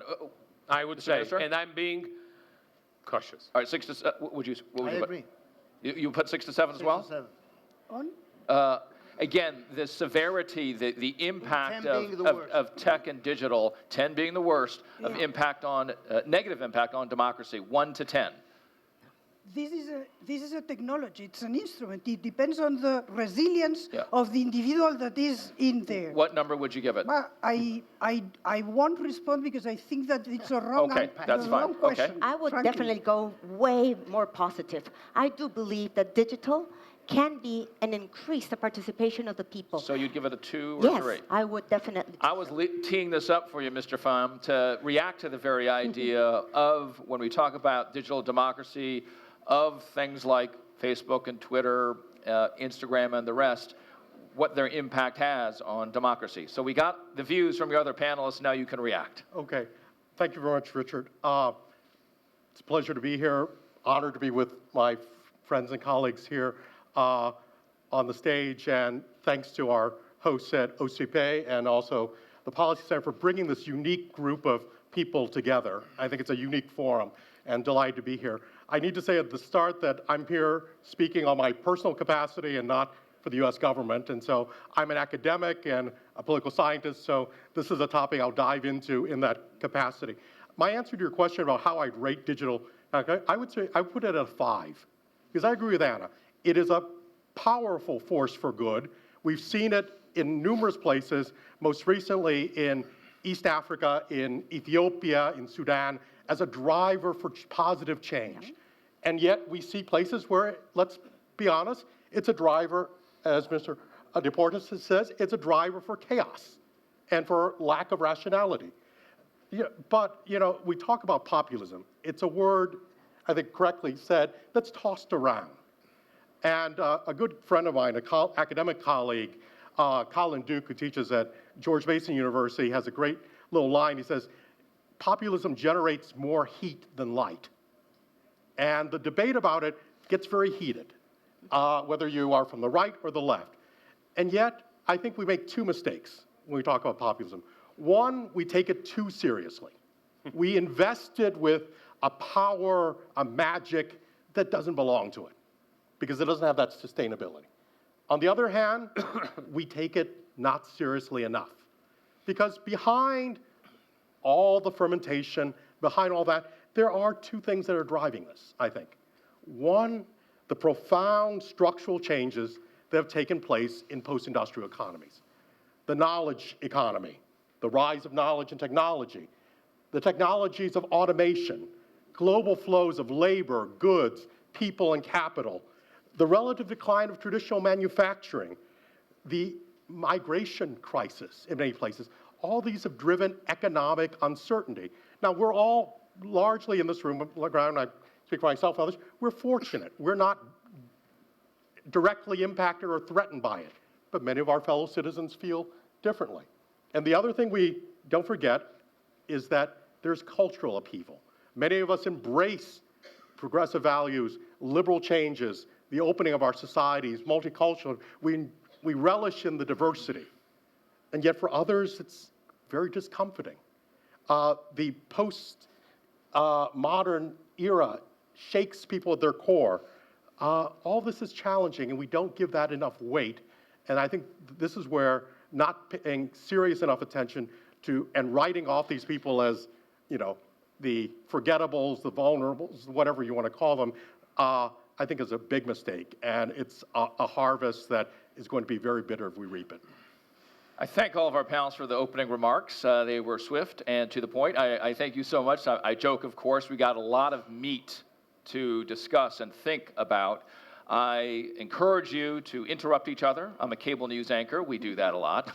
I also encourage you to be productive, though, and to the point if we can. To our audience, though, a quick question, and you can actually, you can go to your phones right now, and the question to you, this is a word cloud, so that we can make sure that we're covering all of our collective thoughts here as much as possible. The question to you is, what is missing in the conversation on populism? So if you go to your phones right now, enter in your thought on what's missing in the conversation on populism.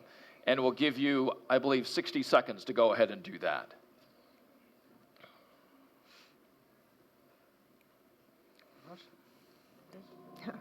Do we have word cloud music? Russia. I don't It's know not why. democratic. They don't care about it.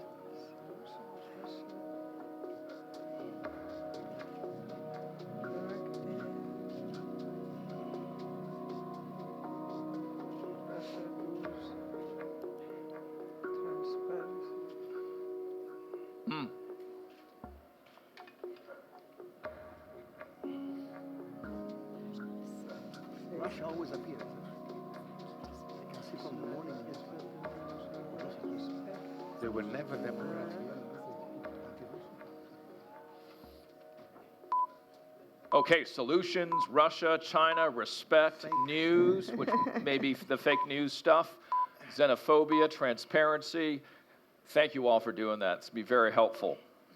Who would like to react to any of those words on the panel? I definitely go for solutions. Okay, go for it. I first want to quote President Barack Obama, because it picks up on something that my panelists have also said. The rise of populist movements, he said in a speech last summer, has helped spark a global boom for the politics of fear, resentment, and retrenchment that pave a path to authoritarianism, that is, authorities. And that is what Anna was talking about, that possibility that sparks. And why? Because populism is dividing society through hatred. And it breeds on finding those gaps in democracy in which we have not been able to deliver on what is promised. So if I look at the possibilities of solutions have to come especially not on anti-populist agendas, but on more ideological agendas, on educating our people, on being even more transparent, on taking advantage of technology the way that it is presented, that we can thus communicate even better with our people. That's what I wanted to say. Focus on solutions. Okay, Yes. thank you so much. And I would like to focus on solutions as well, because I have said, and in fact it's underpinning what Minister Brizuela has said, is that what we miss is the translator of a very complex conversation of governance to the normal people that feel frustrated because at the same time they have this mirage that they are entitled and empowered to be there. Now, I think that we have to restore, keep, and create these networks, these ample networks that are not sectorial, that are not just unidimensional. it's very interesting, and a study by Edelman on trust. Edelman, the big communications company, the American company, and speaking with them, they were a bit surprised that more and more the place where individuals put their trust is the business. And if you see, not having parties, not having unions, not having real family in the West, because I fully agree that this is mostly a Western, because it's linked to this rational legitimacy that I was speaking, they put on business. So, a silver lining. We have seen in June the Business Council in the United States understanding that business is about much more than having benefits, that it's not the shareholder, it's the stakeholder. So what we are seeing there is a network that did not exist, because on the contrary, the business was a very sectorial, unidimensional, just being expanded. So I would be optimistic. Education is fundamental, but education in the sense that it was mentioned about wisdom. It's not know more things. It's be able to analyze, be able to listen to other opinions that are not my opinions, not being fixated on MSNBC or on Fox, just having a community. This is what we need. And there are many. I mentioned this entry point of business, because I think that this is here to stay. And this is part, not of the, I don't see this in terms of hatred. I see it in terms of isolation, of frustration, of malaise, of longing, and you want America first, and you want my Great Britain back, because you feel insecure, and because, frankly, along the lines of Portas, the same that are feeling this are losing the world. The world was Western. The world is not any longer Western. So these ads are angoisse. Yes. This is Mr. Minister Portas, please, yes. Just to, I was. And then, yes, and then you, Mr. Walker, after. Or both together. Okay. Okay. I was surprised I didn't see two words who are the great food suppliers of populism in Europe: migrations and trade. And by the way, I think the moderates, I mean the moderates from the left, the moderates from the right, reasonable people, are highly responsible for the rise of populism through migrations and populism through trade. Why? Because they withdraw the debate. There is a lack of intellectual fight trying to explain in a rational and very evident way what free trade did for a more fair world. You live in a world of perceptions, not realities. Sometimes perceptions have no relation with facts. I remember two years ago, the best opinion poll survey company in UK asked the British, do you think the world is going for better or for worse? 70% for worse. Sorry? How many children in school and not at work? How many extreme poverty people left poverty? How many sanitarian access you have now and you hadn't 40 years ago? But the perception is going for the worst. You just fight this perception, fighting. You cannot consider trade or migrations technical issues. They are political issues. By the way, in Europe, fair to say, as we all know, we are becoming an old continent. In 2040, the average age of an European will be 49. The average age of an African, 20. We need, with these demographic rates, Europe needs, obviously, migrations. You need demographics and migrations. But you just cannot say the word migrations in the current situation in Europe. And this is moderates' fault. You have obviously no zero migration scenario, because in Europe you will need more actives to pay more pensions for people that retire sooner and will live much more time happily. So you have obviously a crash in the destiny. You don't have enough actives, and you will have much more retired people living much more years. So we need migrations. You have two scenarios. Or you choose the migration you need, or you are chosen by the migration you don't desire. But governments are doing nothing on that, and Europe is becoming unable of even approaching the question of migrations. I give you just a last example. Italy. Quickly, please. You criticize a lot Matteo Salvini. Can you imagine? Italy is a founding father of European Union. Europe left completely alone Italy during 2 years. Italy received 600,000 people with no help from European Union. It is the external border. It is an Italian problem. Greece, Italy, and Spain. Or you are able to approach with a common share and vision and rationality the migrations policies, or don't be surprised to have populist leaders with 40% of the vote. And by the way, I'm one of those who consider he will be Prime Minister of Italy sooner or later. You will see it. Mr. Minister Walker.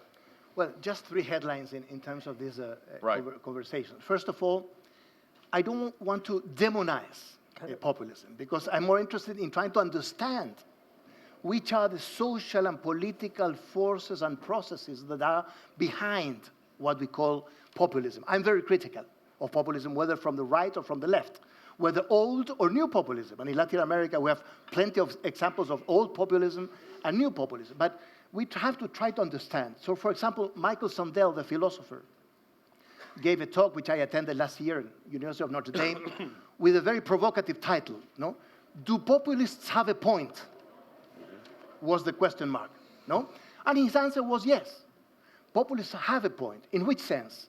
He said that political elites, we political elites, have to take responsibility of having created the conditions for the emergence of populist leaders, whether from the right or from the left. So populist leaders do not emerge from the blue. No, they are, for example, the weakening of political institutions. No, the weakening of political elites, of the state itself, the social crisis, the social unrest, no, which explain, not justifies, but explain the emergence of populism. So let us not demonize populism, but try to understand populism. Second, I think, going back, Richard, to your question about populism and nationalism, because they go hand in hand. So I do believe that this populist nationalist wave of today, new populism, whether from the right or from the left, is the most important threat over the institutions of representative democracy. No? And we could argue around that, but you know, that's the statement I would like to say in order to finish in the third statement.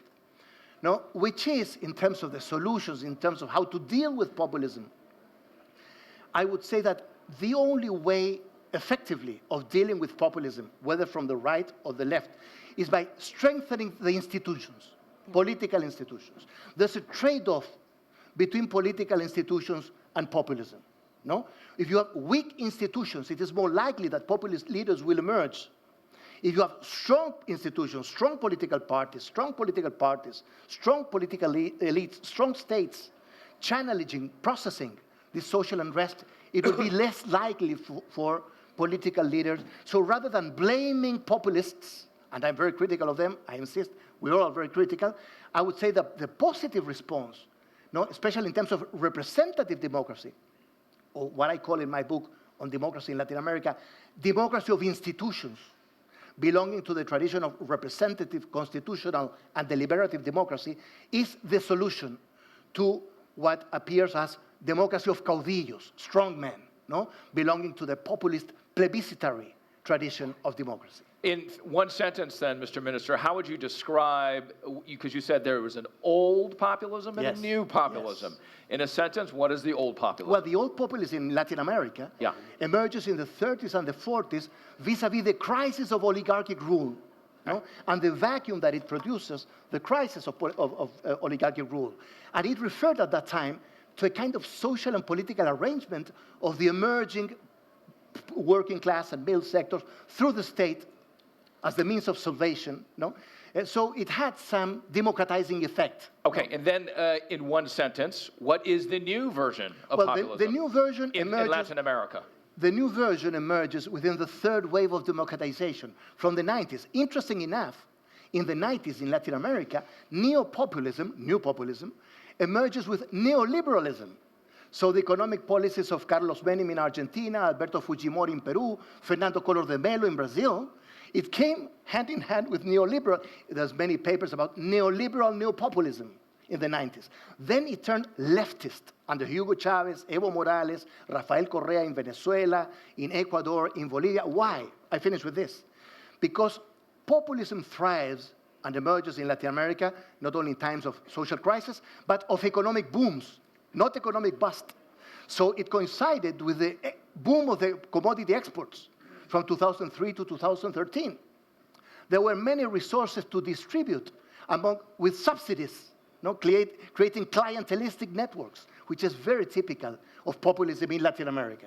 Mr. Pham, thank you so much. Let me just pick up what Minister Please do. Walker Yes. just said. I think it was a profound insight on the old populism arising as a resistance to the old oligarchic rule. I think that's exactly what it is. Populism is anti-establishment. Yes. And that's not necessarily bad, in my argument, because often we need to be challenged and we need to engage. The fact is, as Minister Portas pointed out, there have been tremendous gains in human welfare, economics, growth, the last 50 years, 100 years. But those gains have not been equal, and we have greater inequality in our societies. Those of us in this room benefit from all these trends, if we're honest with ourselves. But some to a greater extent, some to a lesser, but we all benefit. There's more in common, despite our differences in diversity in this room, than between us and our peers who are out there. And that's part of the problem, the anti-establishment part. Not that I'm suicidal or that I'm self-destructive, but I have to acknowledge, and I think we all have to acknowledge, that we haven't shared these gains in the same way with everyone. And this is what's feeding that populism. There is a legitimate part, and we do best not only addressing them, but bringing them into the conversation instead of writing them off as, the never-has-beens or precluding them. I'm going to be going out into the audience shortly to get your questions, so ready your questions, but I did want to ask you, Madam Minister Brizuela de Avila, your perspective on the versions, old, new, Latin American populism. Oh, definitely, I agree with Minister Walker in the sense of that populism has been and will be, and you can track it all the way back to Rome with the bread and circus policy of that time, in a sense, because every time there's a transformation, you will find someone looking for the easiest way to describe the story, the easiest way to jump in. And what I am afraid of, moving on forward between the old and the new, is the capacity to spread fake news. And that's the query with digital, in the sense of how far and how spread can fake news be, that because you need to educate the people, you need to strengthen institutions, yes, but at the same time, you also have the potential of fake news being distributed in such a manner that they distort and they evade the debate. And that way is, how do we move forward in instituting then the more democratic institutions and educating our people in a sense of being able to thus better cement democracy. Great. I'm going to grab a mic and I want to definitely, who has a question in here? Great. You first, name, where you're from, if you could stand, and I'll hold the microphone. Thank you so much. If you could keep your questions or comments to 30 seconds. Okay. Great. Hello, my name is Sarala. I'm an emerging leader. I'm from the United States and India. So my question is to you, Minister. You spoke about the digital age. As an emerging leader, I find it fitting to ask this question. Many of us are here because of the opportunities that were granted to us via the digital age and social media, and our opportunity to speak and express ourselves and engage with others in positive and in perhaps negative ways. Do you think, and this might be addressed to everyone, do you think that it might be beneficial to separate the idea of populism that is in reference to anti-establishment versus populism that is more in reference to xenophobia, hatred, violence, etc.? So we have two different definitions and we don't, populism isn't an insult, but rather a way to describe different sort of situations so we can handle them and address them separately. Thank you. Please. You're addressing to Minister Walker, no, is that just, correct? I Or think it was, Mr. No, Partas? it was to Paulo. Okay, Mr. Partas. Okay, 30 seconds also. Look, obviously, social media and internet is a fantastic new world. What I consider it is excessive, the dependence of social media from political deciders. It's a matter of independence. I listen, I read, I measure, but I don't decide to follow them. That's the difference. I just decide majorities in democracy are ballot votes, not vanguards, not activism, militantism. Because the large majority of the people has no time to be militant activists. And they are the majority. So I don't want political system, statesmen and stateswomen, depending on the number of likes, the number of waves, the number of pressures from social media. You have to declare a new independence, respectful independence between politics and social media. Let me just... Each one on its road. Another 30-second response from the panel? 30 seconds. Just Please. add to that the following. I mean, one of the big differences between old populism and new populism, in terms of new populism, is the digital era. No? Now, the digital era, the internet, can work for good or for bad.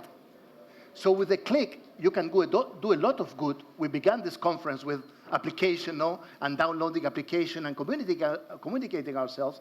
But with a click, you can also do a lot of damage, not only in terms of fake news and the post-truth and so on, but in the kinds of violent networks that are being created by many sectors of society. So it's rather neutral as a technology, no? But in terms of democracy, you cannot be naive. So I don't want to demonize populism.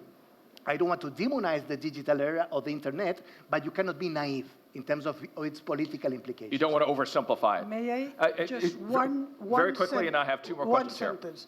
You have made a difference between two kinds of populism. I agree with you, but the second populism, you have the anti-establishment, the anti-system.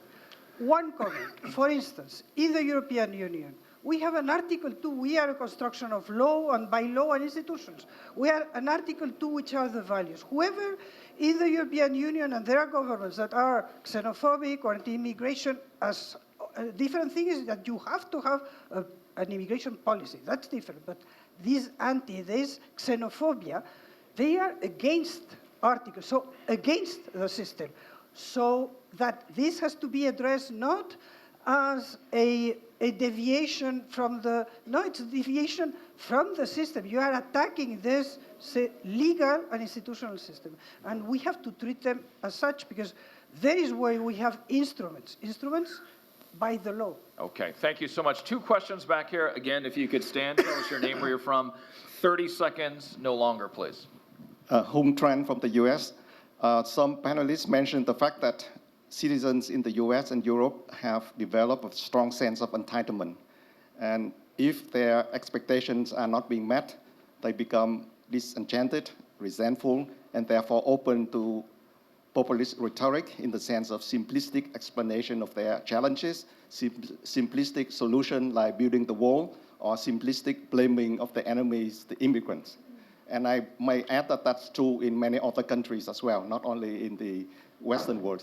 Now, my question to you is, what can we do to help those citizens to moderate their sense of entitlement and to reconcile their expectation with what can be realistic? Thank you. That's the first question. Second question, next to you, please, sir. If you could stand, tell us where you're from. I'm Plamen Tonchev of the Institute of International Economic Relations from Athens, Greece. I fully agree with Mr. Walker that we need to understand where populism comes from. And I think we need to understand what I would call the Joker effect. Referring to the movie, there's a man who is slighted, marginalized, yes. A man that Hillary Clinton would probably include in the basket of deplorables. And this man turns to violence. It's a controversial story, but it's not far-fetched. My question is, while we do have to understand the Joker mindset, is it easy or is it possible to do that? Because we're talking about millions, if not billions of people out there. Thank you. 2 questions for our panel. Who would like to take it? I'll take the first in the sense that what can we do, as you asked, to try to deal with these people who are turning populist or feel left behind? I think we have to take advantage of the digital revolution in bringing in more innovative tools that will allow them to feel more engaged, that will make for a wider political participation at national, local, and multilateral organizations. In a sense, it is thus widening this road, because I do believe it's tremendously hopeful to think that we can have a coexistence in building together, more possibilities for public policy. One word. I think that today what is still prevalent is TV. What creates a lot of these echo chambers is the Fox people, the MSNBC people, and I think that the media have also I won't take that personally, Madam Minister. I'm a man of thick skin, so it's okay. You need to take also responsibility on this effort. That's a different discussion. By the way, there will be the proof of the proof will be November 2020. That's right. First big populist experience ruling the country. Is he going to be re-elected or no?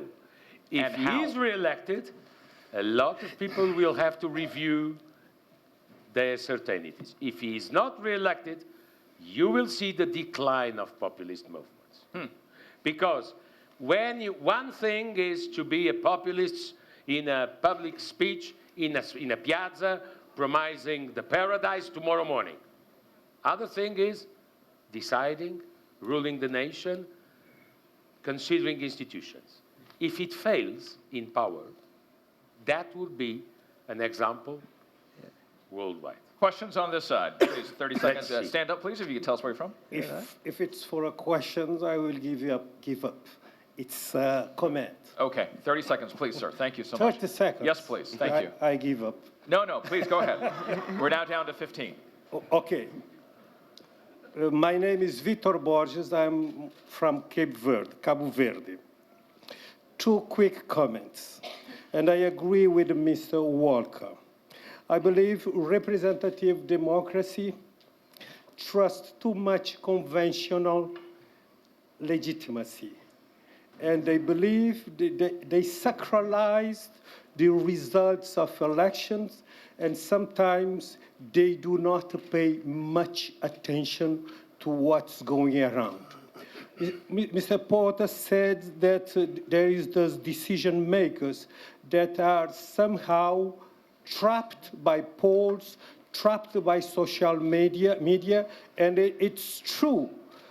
But at the same time, we cannot oppose the need to pay attention to what people are saying. I agree with you that perhaps you do not have much people speaking, but perhaps we need to pay attention, not opposing conventional legitimacy with what's going on, because the legitimacy you get from elections, it's not necessarily the political, the sociological legitimacy you need to rule a country. Last comment is about getting people out of poverty. And Anna spoke about 30% of people out of poverty in Chile. And it's a huge figure. And yet, we need to pay attention that when you get people out of poverty, it's not only a question of income. Economists will like it.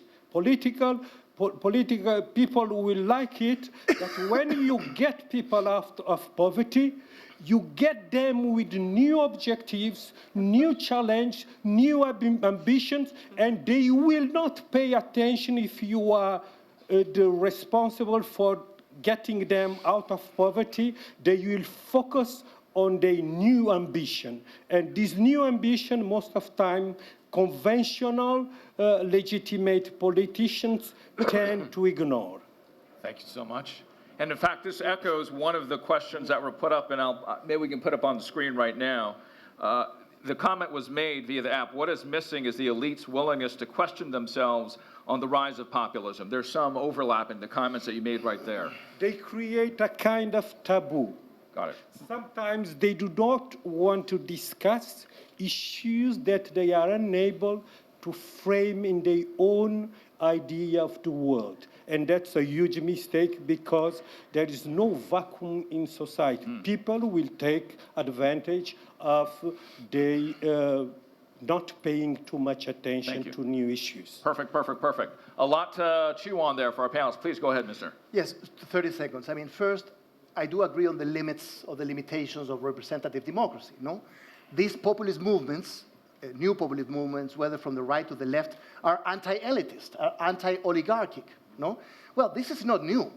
The elitist theories of democracy of the early 20th century, Robert Michels, Pareto, Mosca, spoke about the iron law of oligarchies, no? As a characteristic of represented elitist democracies. However, I defend representative democracy as a first best, because the alternatives to representative democracy and its institutions are so-called direct or participatory forms of democracy, which sounds very good. But in the case of Latin America, at least in this new wave of populism, they end up under authoritarian regimes, no? So Hugo Chavez came into power in 1998 with a discourse on direct or participatory forms of democracy, constitutional assemblies, and so on, and he ended up with Nicolás Maduro in a dictatorship, no? So representative democracy or democracy of institution still is the best antidote, no, to the rise of populism, whether from the right or the left or the right. I think so. One more response, 30 seconds. Well, sorry, Peter. My question about being caught, we agree, my dear Vitor, but my question is, do you think, I give you an example, an academic example. Imagine Winston Churchill with Facebook and WhatsApp and Twitter. Imagine the first war speech of Winston Churchill. What he said to the British people? We go to war against totalitarian Nazis, whatever it costs. We shall never surrender. Do you think he would have been prime minister for many days after doing this speech in the digital society? It's because you don't have in digital society, this is my alarm, you don't have notion of history, past, memory, and long term. You just have emotions in present. Emotion now, emotion in 5 minutes, emotion in 1 hour, after emotion after emotion. Sorry. National interest is a little bit different. Mr. Pham, please. Let me just add one thing to what Mr. Portas said about that you don't have. You also don't have a sense of limits. Yes. And that is necessary. You know, you mentioned very rightly that we deliver on one thing, they want something more. And people have forgotten that democracies, republics, there's limited government. Government is not supposed to give you everything.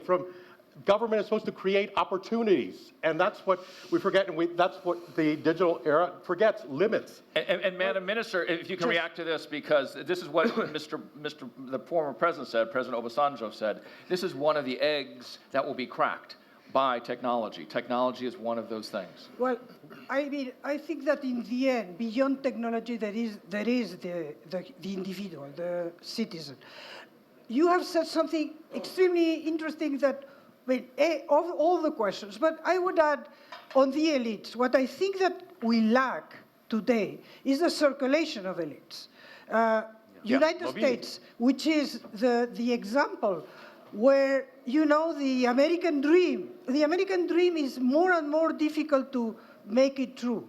So again, I fully stand by representative democracy because it's the worst, but excluding all the others. You know, it's this paraphrasing. Thank you so much. We have some questions over here. I believe I need to correct something. Okay, sir, if you can, 30 seconds, please. I'm not opposing digital democracy to representative, and I agree with Mr. Portas that that's the base. But what disturbs me in your answer is that you are opposing them. No, I do not oppose them. I believe that the representative democracy is the starting point for this conventional legitimacy, and we'll need it, but it's not enough. That's all I want to say. Otherwise, you will offer the terrain to others to do whatever they want to do. Thank you. I'm going to head over this way.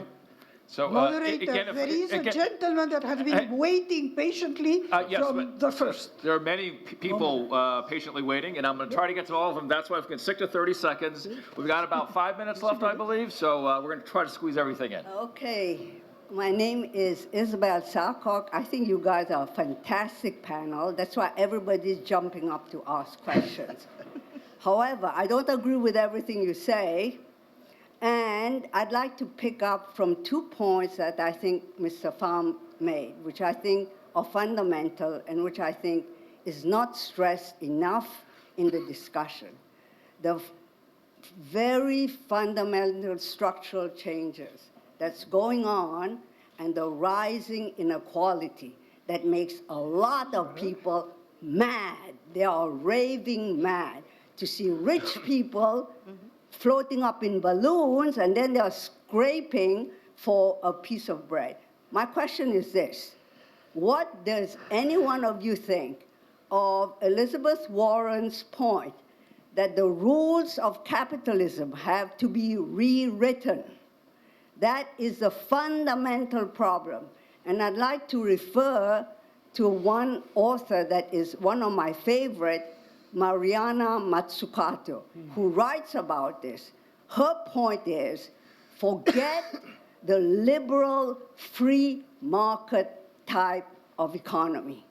We need a state that is entrepreneurial, and we need to rewrite the rules of capitalism. So I'd like to see what you think of it. Thank you. That's, you get 2 more comments, and then the panel can react here. Okay, please go ahead. Whoa, there we go. Thank you. Maybe I move there so they can see me. Okay, great. I will follow you. I have the microphone. Thank you so much. Good afternoon. My name is Chiara. I come from Italy, and specifically from Sicily. And you mentioned that Italy has been left alone for the problem of the immigration. And as a consequence, I don't put myself there, but Italians voted Salvini. And my question is, where was Portugal, where was the EU to avoid Salvini? And I'm not talking about now that there is a bit of more mobility, but I'm talking at the beginning, in the first phase, to avoid Salvini to be there.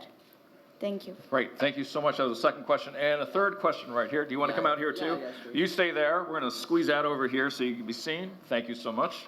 Third question. Okay. Yeah. My name is Leonardo Parraga from Colombia. I would like to take on Mr. Pham's comment regarding how populism is anti-establishment, and I would like to take it one step further. So basically, in populism, we see how someone can capture the ideas, the vision, some feelings that the population is having. Mostly it's associated with a negative perception, but I want to ask to the whole panel, do you envision, do you see a possibility of populism in the sense of capturing the people's voice, the people's ideas, in a way that it can be positive to society and not create this kind of polarization, but rather unity and a common goal to look forward? Thank you. Thank you all three for your questions. Please, to the panel, if you can. If I can start, Richard, since 2 of them were addressed to me. With the respect to the last question, that's what I've been calling for this whole period, is that we need to listen. We need to listen. It doesn't mean that the voice is always right, but we need to listen. Secondly, to the question about capitalism, let me answer very quickly on that. Capitalism, any form of the market, requires a culture, it requires institutions around which it does not exist in the abstract. And so we need to look at the institutions, the values, the culture on which we frame that. That's absolutely necessary. As for specific candidates who are populists on the left, who are running in my country's elections, the only thing I can say to that is inequality is a problem, but if we're all equally poor and miserable, that's an even bigger problem. Or if I can add one question, why do people try to migrate to US and not to Venezuela? And if I can add another sentence. Frankly, if just there a detail, just a detail. Where is the dream? Where is the dream? Okay, capitalism has a lot of vices and limits, but for the moment was able to create the most large proportion of social mobility we ever saw in the world. And by the way, are you worried having rich less rich or poor less poor? My priority is the second one. I will add one thing. If there is a populistic declaration is this, we need to rewrite the capitalism rules. Frankly, there is an oxymoron there, but what we need is to act. And I mentioned an area. If there is something that is capitalistic, it's businesses. And what we are seeing is that businesses are taking upon them that they are not for the shareholder, but responsible to the stakeholder, which is taking this responsibility. So it's a way not of rewriting, no, it's of just harmonizing the structures with the needs of the society. And I repeat, I mentioned that trust today is in the business for individuals. And this is Edelman, you can check.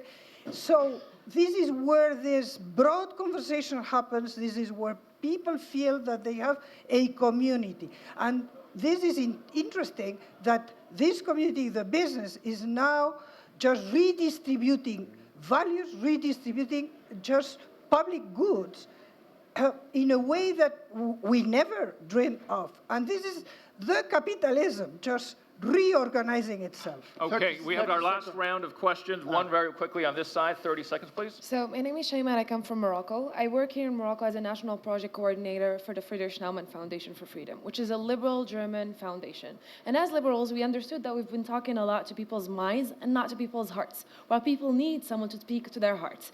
Now, my closing question of the debate would be, out of populism and the rise of populism, what have we learned from that and how can we use it? And I would love to hear your ideas about it, given that you come from different backgrounds and professional experiences. Thank you. And we have two more questions I have to squeeze in. One down the middle, because I have not forgotten you, sir, and I'm going to get to you.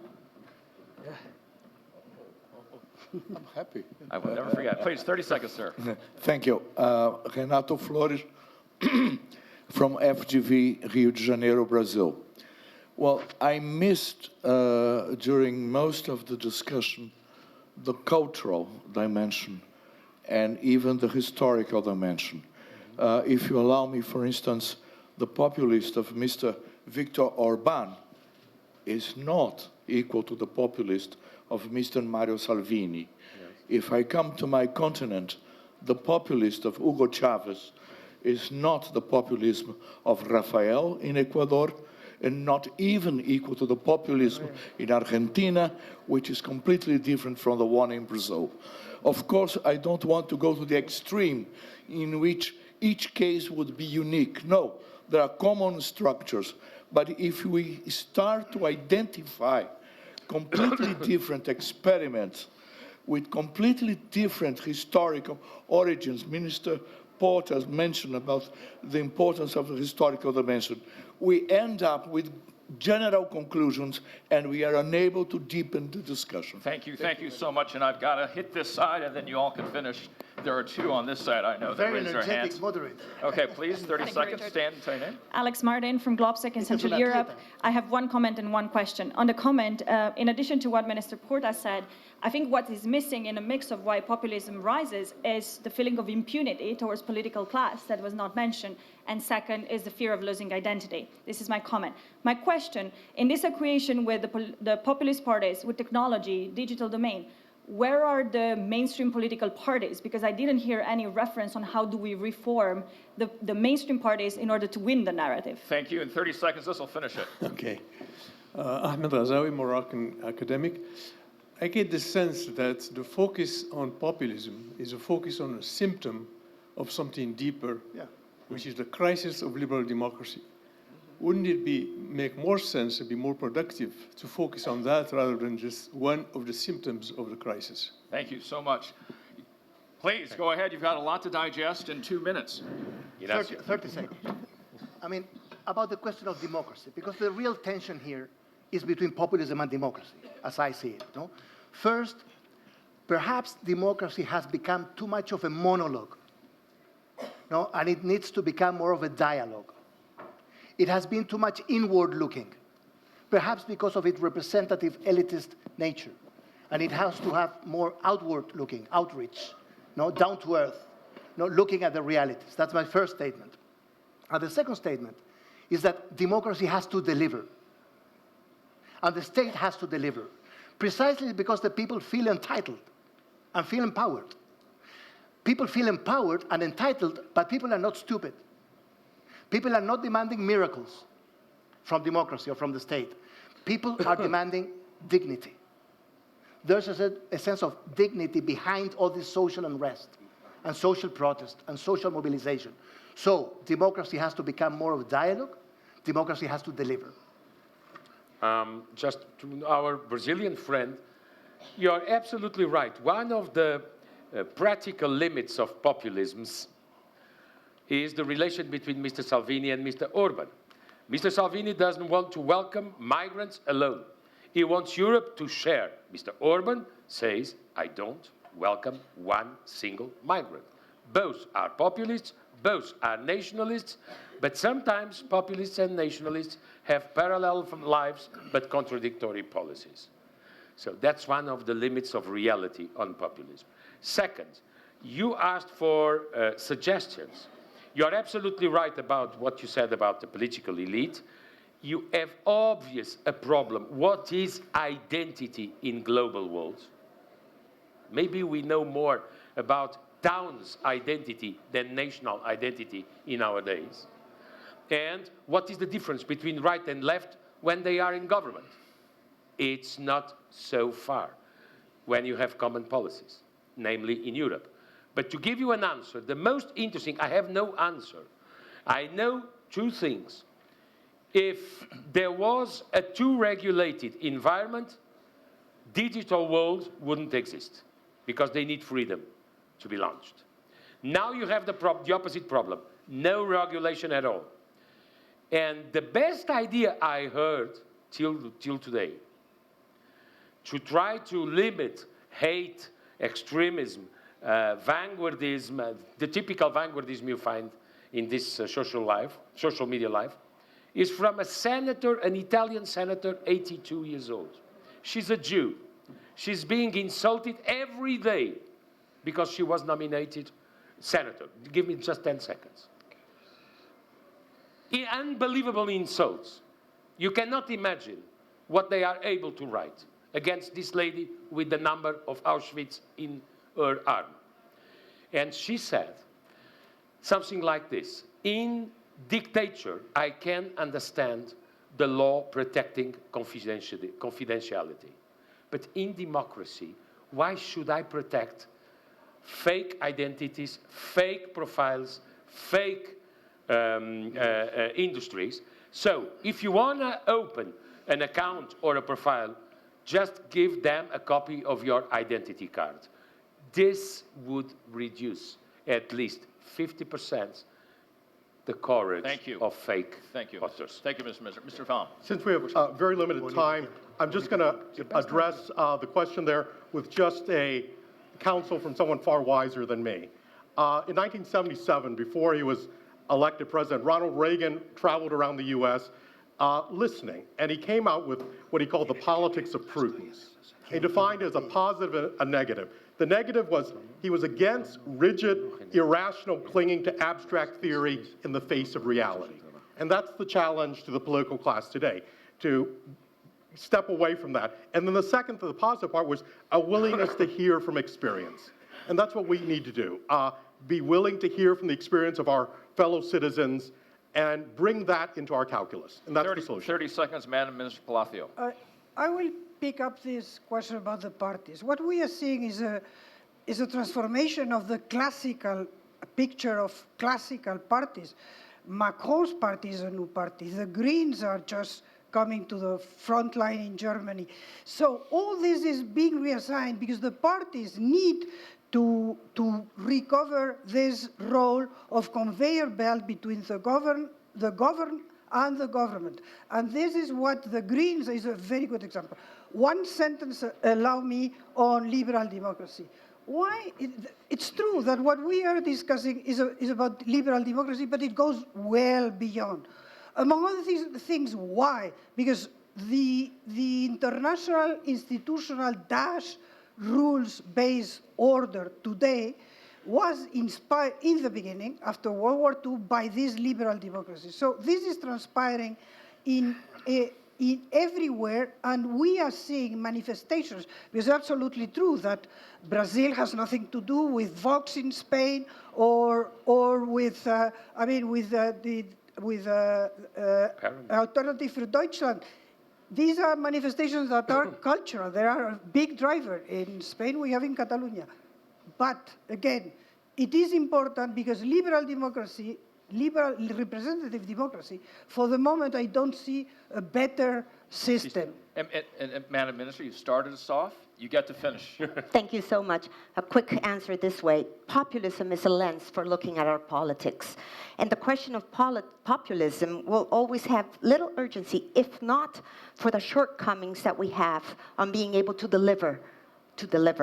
And on the digital revolution, to me, it's not only technical or economic, it is also a politics and citizenship revolution. And this is where we jointly have to be able to bring in more transparency, which at the end will strengthen institutions. I thank you all for sticking to our time limits. There were more ideas that we could cover today in the prospects for populism in this first plenary. Thank you so much for giving your all. Thank you to our panelists as well for giving your all today. Enjoy. To you, Richard.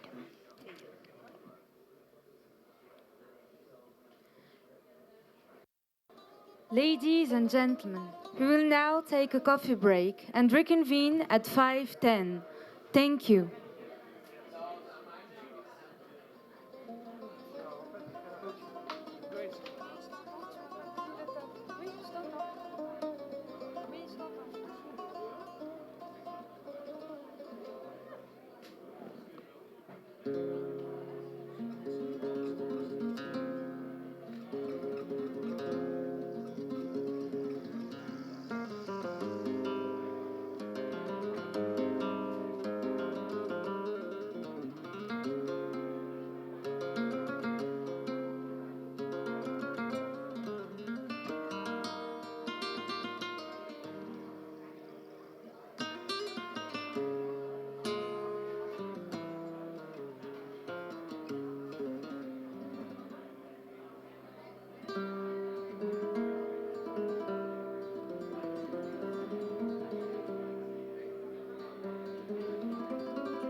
Bassou, bonjour. Vous êtes Senior Fellow pour le Policy Center for the New South et vous êtes spécialiste des questions de sécurité dans le Sahel, entre autres.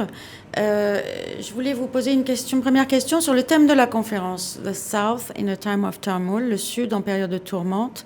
Qu'est-ce que vous inspire ce thème? D'abord, il m'inspire, c'est-à-dire un Sud qui prend conscience qu'il est dans un environnement qui est l'environnement du monde.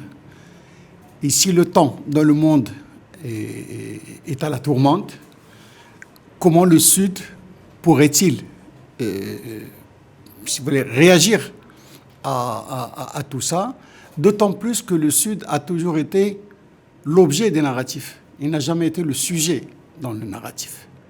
Et donc cette manière de dire qu'est-ce que c'est que ce Sud dans la tourmente, c'est une manière de lui donner la parole, pour qu'il s'exprime, pour qu'il dise lui-même ce qu'il sent et ne plus être toujours rien que le complément d'objet. C'est vrai. D'ailleurs, il y a deux chapitres du rapport Atlantic Currents qui correspond au thème de la conférence et qui est en train d'être présenté au moment où nous parlons, qui porte sur l'état du monde post-américain et qui pose la question de l'avenir de l'Europe carrément. Je trouve que c'est très intéressant ce point de vue du Sud sur des enjeux du Nord. Et il y a une inquiétude au Sud sur l'avenir de l'Europe, ce dont on n'entend jamais parler en Europe, et c'est d'une originalité totale. Si vous prenez par exemple ce Sud, si on le fait correspondre à l'Afrique, par exemple, l'Afrique est très attachée aux pays européens. Il y a des relations, je préfère dire historiques, pas de colonisation, mais des relations historiques. Et ces relations ont fait que ces pays du Nord dépendent un peu de ce qui se passe au Nord. Or, le nouvel ordre ou désordre mondial met un peu l'Europe dans une situation qui n'est pas très enviable. L'Europe, au lendemain de la chute du mur de Berlin, croyait que c'était fini, que ce n'était plus que le monde capitaliste, donc on va s'occuper beaucoup plus de bien-être que de sécurité ou que de menaces. Et déjà, au début du XXIe siècle, il s'est rendu compte que c'était le contraire qui allait se passer.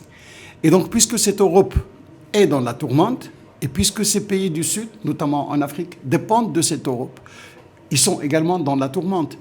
Donc, de deux choses l'une, où l'Europe comprend qu'il faut s'entraider avec ce Sud, et que ce Sud est utile dans cette lutte, et les deux peuvent s'en sortir, ou on continue dans les anciennes perceptions, le Sud qui perçoit le Nord comme un colonisateur, le colonisateur qui perçoit le Sud comme une source de menace. Et à ce moment-là, je crois que les deux vont être un peu dans l'embarras. Oui. Ils ne pourront pas s'en sortir tous les deux. Aujourd'hui, l'Europe a besoin du Sud. Le Sud a besoin de l'Europe. D'autant plus que pour ne pas être écrasé par les deux grands qui sont en train de se rivaliser aujourd'hui, la Chine et les États-Unis. Le débat sur la migration est récurrent en Europe et évidemment l'Afrique a un autre point de vue sur sa propre migration. Est-ce qu'il vous semble que les termes du débat restent parfaitement erronés tels qu'ils se posent en Europe?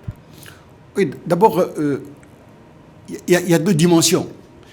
Il y a un problème europo-européen, c'est-à-dire qui se passe entre les Européens. C'est les Européens qui, entre eux, ne savent pas comment réagir face à cette migration. L'autre dimension, c'est la dimension Afrique-Europe. Et dans cette dimension Afrique-Europe, je crois qu'il y a un peu une exagération de la question. Ce n'est pas aussi menaçant que ça. Bon, il y a eu ce flux de 2015, et ce flux de 2015, d'ailleurs, où les Africains n'étaient pas, qui n'était pas dû aux Africains, qui a créé un traumatisme dont sont victimes les Africains aujourd'hui. Parce que si vous prenez, je ne fais que répéter les chiffres, c'est-à-dire que 80% de la migration africaine se fait à l'intérieur de l'Afrique, ce ne sont que 12% d'Africains qui vont en Europe, les autres ils vont dans... Donc 12% d'Africains, c'est quoi? Si toute l'Europe n'abrite que 9 millions, je crois, d'Africains, 5 pays africains abritent 9 millions de réfugiés africains. Donc, ce problème de migration, je crois qu'il est un peu exagéré, et on ne le prend pas du bon côté. En revanche, la question de la sécurité dans le Sahel, qui pousse quand même des populations à se déplacer et à migrer, comme on le voit aujourd'hui au Burkina Faso, reste une question centrale. Est-ce que cette question sera abordée pendant la conférence? Est-ce que vous allez vous en parler?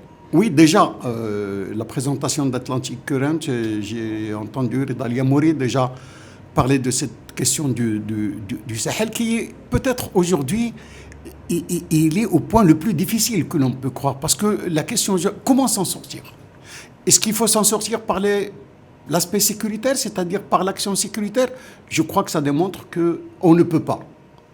2013, les gens n'étaient qu'au nord du Mali. Aujourd'hui, ils sont déjà aux confins du Bénin, donc aux confins du Burkina pour atteindre le Bénin. Donc, comment s'en sortir? Et je crois qu'on s'est mal pris au début. Dès le début, on s'est mal pris.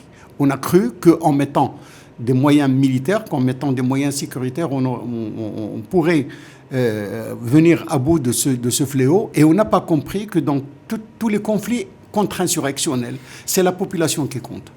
Je crois que jusqu'à aujourd'hui, on n'a pas compris qu'il faut gagner les cœurs, qu'il faut gagner les populations. Et tant qu'on n'arrive pas à gagner les populations, on ne gagnera pas cette guerre. Cette guerre, qui est aussi une guerre du développement, c'est-à-dire que les problèmes sécuritaires dans le Sahel dérivent d'un ressentiment, d'un sentiment d'avoir été négligé pendant longtemps par le pouvoir central, d'une difficulté d'accès aux services sociaux de base, etc. Est-ce que une vision claire du développement comme arme, comme riposte à une situation sécuritaire fait défaut?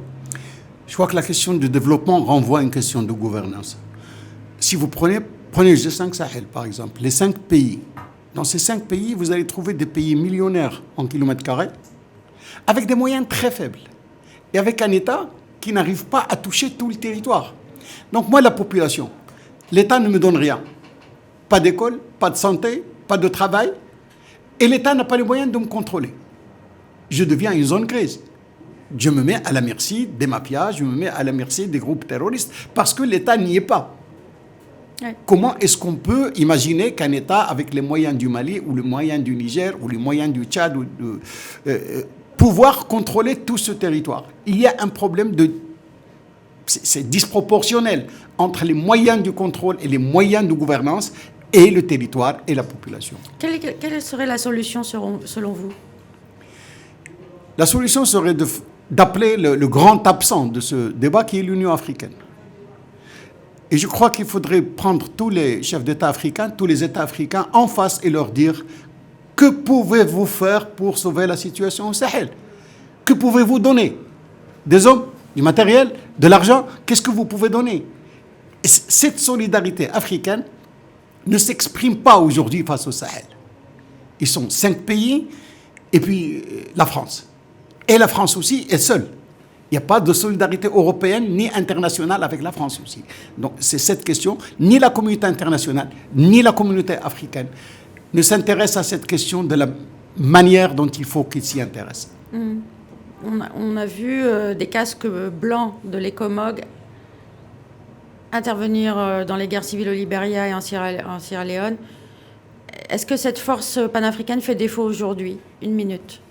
Oui, cette force africaine fait défaut. On nous parle de stand-by forces, des forces africaines en attente. Ils sont où? Depuis leur création, ça fait plus de 10 ans. Ils sont où? Et pour la question du Sahel, où est le bataillon de l'Afrique de l'Ouest?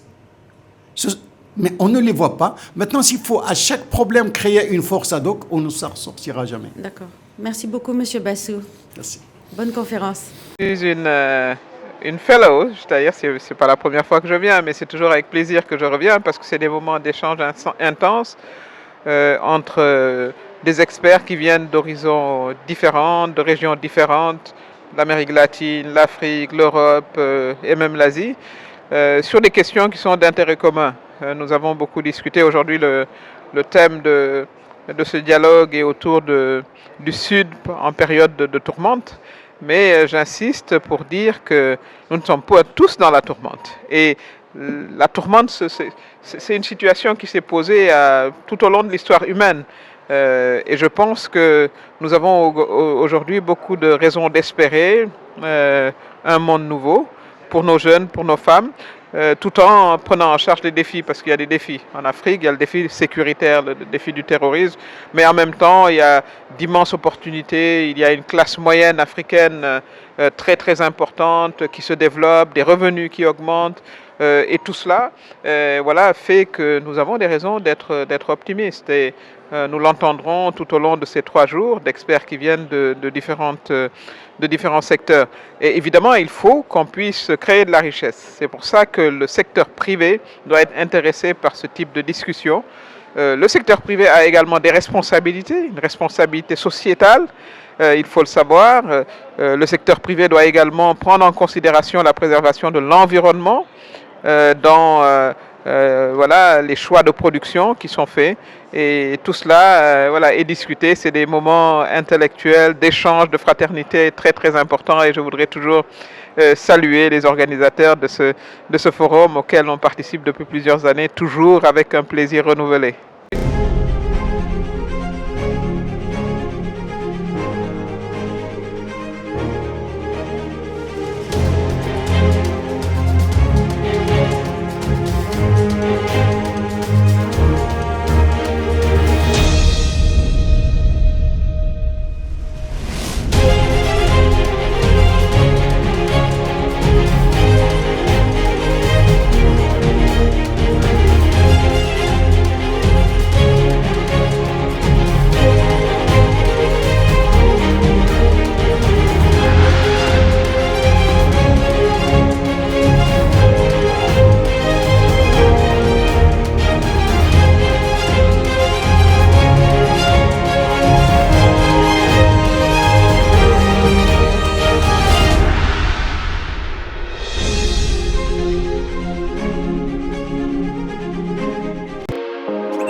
Diálogos do Atlântico, The Atlantic Dialogues, é um evento anual que vem ocorrendo desde 2012.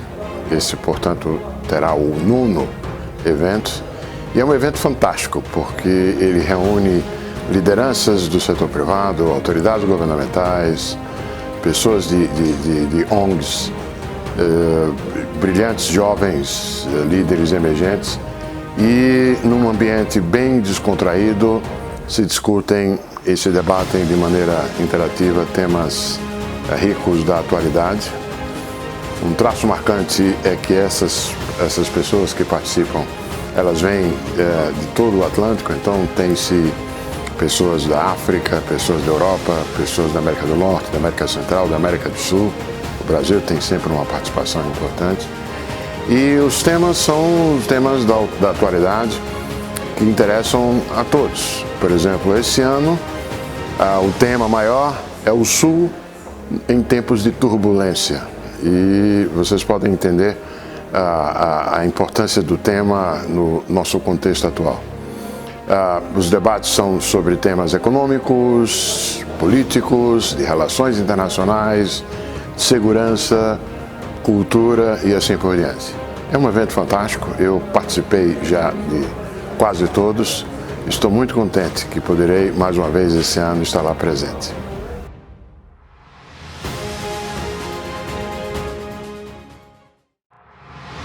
I have a long experience with ASI because I'm from the beginning on it.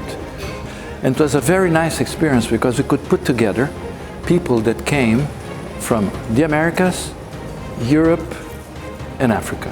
And that was fantastic to have this kind of a real Atlantic dialogue for the first time we had a kind of Atlantic dialogue that was the whole Atlantic, and not only North American Atlantic, but also trying to put together also the South Americans and the Africans. And that made us think differently. And what was very, very nice, it's a very diverse people came in. And so it was a kind of way of talking freely in a very good ambiance. And it's very creative. It's very, very creative.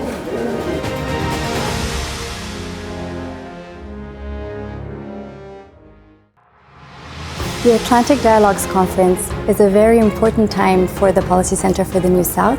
It's a time where the Policy Center staff comes together to organize a high-level conference, and it's really the fruit of team effort. My experience at the Atlantic Dialogues Conference started in 2014, where I participated as a volunteer. I then joined the Policy Center staff in 2015 as permanent staff, and I have been very fortunate over the years to play different roles.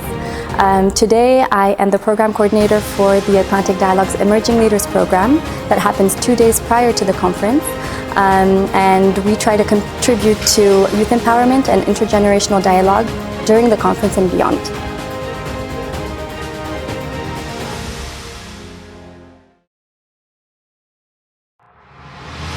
طبعا كنت قد شاهدت الكثير من القمم ومن الحضور، ولكن كانت على المستوى الحكومي. أول مرة يمكن أن نرى أن مؤسسة غير حكومية تنظم مؤتمرا أو لقاء بهذا الحجم. هذا عن فيما يخص يعني التنظيم والحضور. أما فيما يخص الموضوعات، ما يخص الموضوعات هي لقاءات أطلسية بكل معنى الكلمة. كذلك تستجيب لطموحها، هذا الطموح اللي هو أن تمتد أهمية المحيط الأطلسي وأن لا يبقى مقتصرا فقط على الشمال، فهو كذلك ينزل إلى الجنوب. نرى هنا لقاء بين ناس من ضفتي الأطلسي، ضفته الغربية وضفته الشرقية، وكذلك من شماله ومن جنوبه. المواضيع التي كانت تطرح هي كذلك مواضيع التي يمكن أن نستنبط منها ما يمكن أن يكون نافعا أو دروسا في الحالة التي يعيشها العالم في يومنا هذا. هذه حالة تردد سياسي، والحالة أكاد أقول الفوضوية التي يعيشها العالم، فيمكن أن نستنبط الكثير من الدروس من تدخلات هؤلاء الشخصيات الذين عايشوا العالم لا في صفته القديمة أي أثناء الحرب الباردة، ولا هؤلاء الذين يفكرون الآن في حلول أو في المنظار الذي يمكن أن ينظر به العالم في وقته الحالي.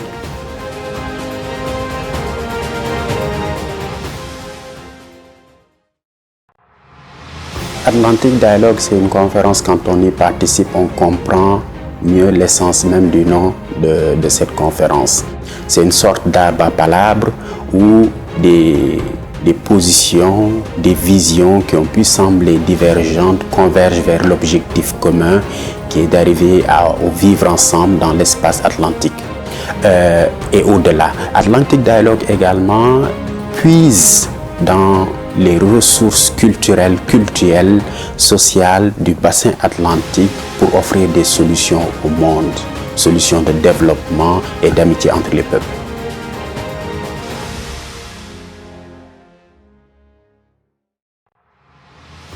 The Emerging Leaders Program is one of the most interesting and wonderful programs I've been part of. Not only are you able to meet people from all over the world, especially young leaders from Africa, from Europe, from South America, from America, but you're also able to learn on the most important topics of our day. You're able to hone your leadership skills and learn how to have a more profound impact. The Atlantic Dialogues has also become one of the most important meeting points of all the international affairs players. Join it.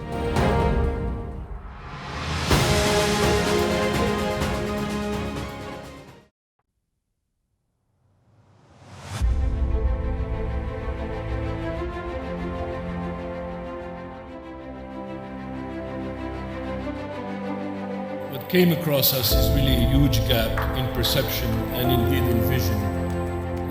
And I have to say it as such, between North and South when it comes to the Atlantic and the potential and the vision. How do we reset the policy agenda in this wider Atlantic community so it reflects the interests of these new powers and the common goals of all nations that border the Atlantic? Today about the empowerment that there is right across so many areas, so many communities. What value are national borders now, whether in Africa or in North and South America or elsewhere? So now when you are going home after this beautiful conference, you have two choices. Either you close the book, you say that, oh, it was really nice to be here, got a new friends, new perspectives, new ideas, but you know the world is still bad out there, you know? What can I do? Or you change the page to a new page. In being here, I learned from all of you. You are some of the most creative and smartest people in the world dealing with issues around the Atlantic Basin. Connecting with communities at the grassroots level, trying to bring the knowledge of expertise and science, which we believe in, to local communities, all stakeholders to build together better policies by involving the populations. Africa is young. The rest of the world is aging. But we're ready to take on that challenge because we're ready to change Africa. We're ready to make sure that the millions of people of Africa will have the same opportunities. The potential of Africa with a very young population that is now being educated and is in fact really ready to play their role. I think to always expect the worst and hope for the best.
Welcome to the stage the moderator for our second plenary on education, Quandary, the founder of Trace and True Africa, Claude Grunitsky.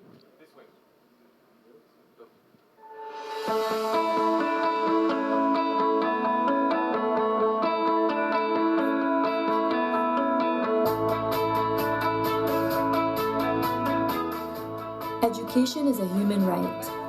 It can be a powerful driver of development and one of the strongest instruments for reducing poverty, improving health, and promoting gender equality. However, education in the Southern Atlantic region is still not meeting its population's expectations. Education policies must shift from promoting numbers of schools and of children in school to promoting learning. What are the skills needed to promote sustainable development and ensure employability? How can we ensure that education meets the aspirations of children and of their parents? How can education better drive long-term economic growth, spur innovation, strengthen institutions, and foster social cohesion? Is online education the new paradigm in learning?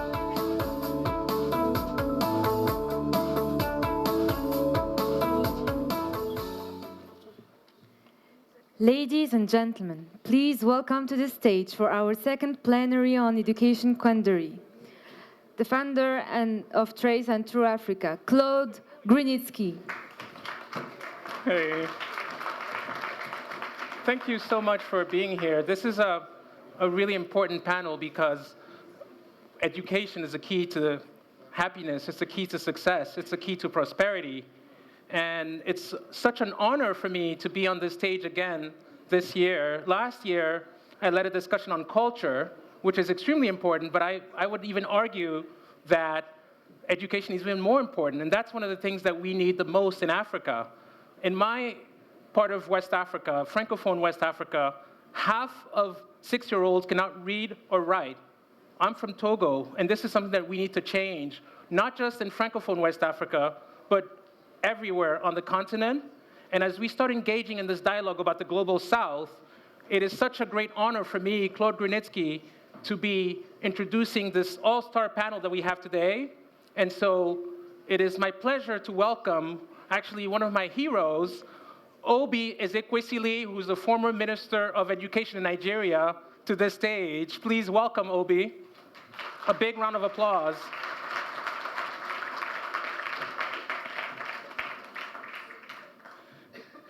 We have another luminary, and she's actually coming not from my part of West Africa, but actually from France. If you can sit here, Obi, it would be wonderful. We have Najat Vallaud-Belkacem as well. So now we have, who's a former Minister of Education of France. So now we have 2 former Ministers of Education on this stage. That's how we roll. And then I have my fellow countryman, Didier Akwete, who's the founder of Afrique Search. He has been spotting talent all over the continent and globally. And I'm proud to say that I've known this man since we were just chill kids. So it's great to be on stage with you, Didier. Welcome. Okay. And last but not least, we have Gregory Nguyen Tung, who is another former minister from Vietnam. And please welcome, he's now teaching economics at Howard University in Washington. So as you can see, we have a pretty good representation of the Global South. And we're going to jump straight into it because the numbers don't lie, and the numbers are actually really, really scary.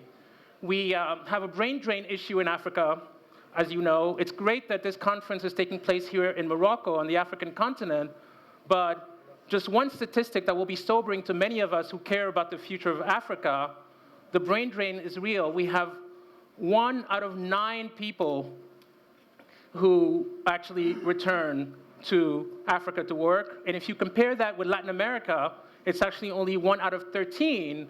And if we compare Africa to Asian countries, it's 1 out of 30. So we have a problem with brain drain in Africa. The best and brightest are not wanting to work on the continent. They're not wanting to sacrifice what they need to sacrifice in order to grow these economies. And I'm just going to jump straight into it, Obi. Why do you think we're in this situation now where our most able and skilled workers do not want to come back to the continent and help to grow and create conditions for stability and prosperity on the continent? I think that even though you may contest it, you and I, depending on the level of your patriotism quotient, and I do patriotism in asterisks, right? Because the definition of patriotism is best left to the person who wishes to convey it.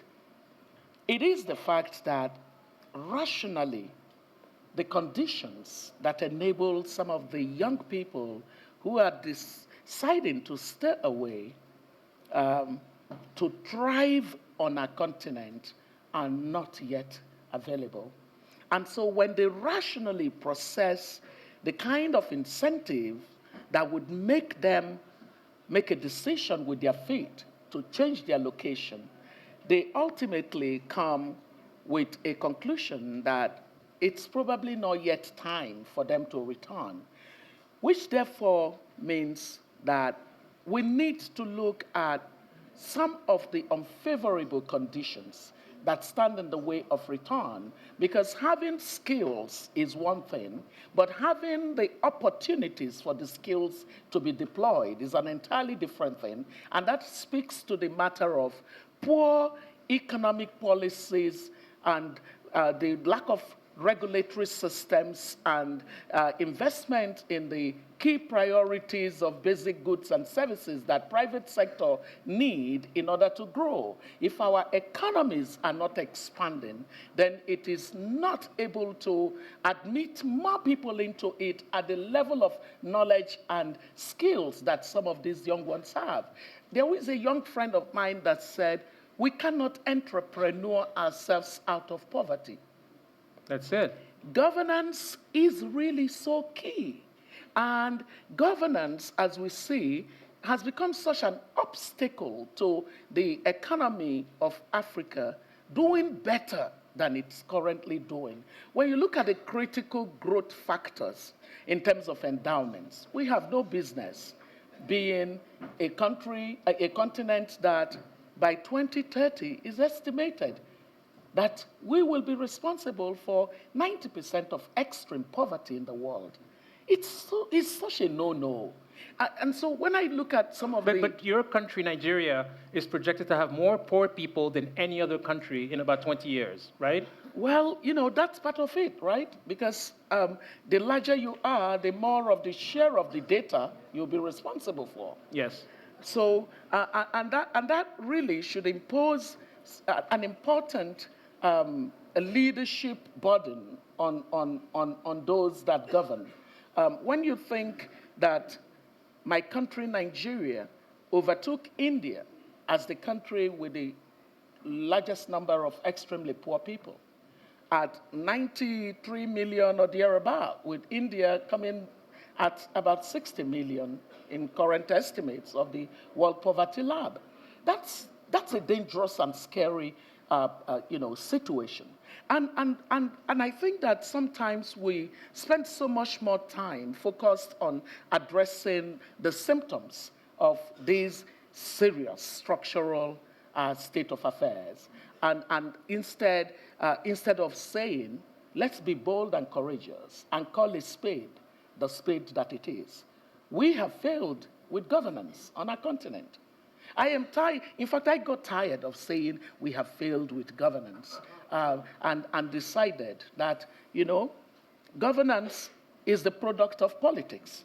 And in as much as I despised politics in the past, I eventually found myself getting into the arena of politics, because if you don't fix politics, it's impossible to get good governance. Well, that's why when people say that our leaders have failed us, let me put myself in the shoes of a young Nigerian, right? There's more, this is my favorite statistic, there's more children born in Nigeria every year than in the entire European Union of 27, 28, depending on how we count it. And so I'm a young Nigerian, you are Minister of Education. If I'm going to hold you accountable, what did Obi do for education in Nigeria? Very brilliant question that you've just asked me. So one key thing that I saw as Minister of Education was this phenomenon of out-of-school children. When we talk about inequality and we talk about, the poverty, we really are talking about education and the lack of access to it. So, for me, education is economy. It really is. So when I saw the number of children that were out of school, even at that time, it was about 6 million.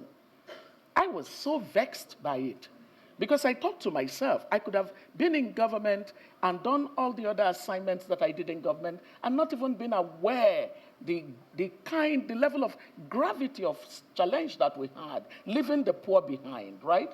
So we focused on that as part of our reform agenda. In the course of one session of school year, we actually took about a little over 500,000 of those children to the classroom. How? And then I left. There are a series of things you have to do. You have to create the incentive. The part of the country that was most affected is the northern part of the country. So for every 4 people in school in the south, you're likely to have 1 person in school in the north. And 3 states were particularly so affected in the northeast of the country. So we had to focus on a number of policy mechanisms. Number one, we used the tool of a federal intervention that was incentivized to promote more admission of children into primary school, into basic education. We used traditional systems to get people of authority, moral authority, to actually make education an important priority for their communities. You mean religious leaders? Religious leaders, traditional rulers, and all of that. We looked at the matter of girls not going to school, and we realized that if we could get female teachers in the classroom, it incentivized families to send their children to school. We looked at the matter of having water. If you set up like a water system in the school, it meant that families wanted their children to come. As a matter of fact, today there's a lot that is said about school feeding program. Yes. It started during my time. We looked at the fact that nutritionally, there is an incentive for people to want to send their children to school just to get some food to eat. But we knew that it had serious implications for capacity to absorb knowledge. So the learning factor increased significantly if children had access to nutritious meal. So we did a number of these, and then You're saying they just go to school so they can get a free meal? Some of them would. Oh, there are families that sent their children to school simply to be able to get that meal. But it was not just achieving the purpose of giving them food, it was also improving their capacity to process learning. And I think that the key issue for us when we look at education on our continent is, are our children learning? Are they really learning at every level? Whether it's basic education, by the way, the continent needs to take early child care education as even more important than any other thing. In fact, it is the situation where the children of the poor, majority of the children of the poor, have no access to early child care education. That is what starts off the gap. Inequality is given to the poor, the child of the poor, as early as when they are a year old and could be put in a school, in a daycare. It's a social learning environment and all of that. But I am telling you that evidence has shown that it can determine how far that child reaches in life.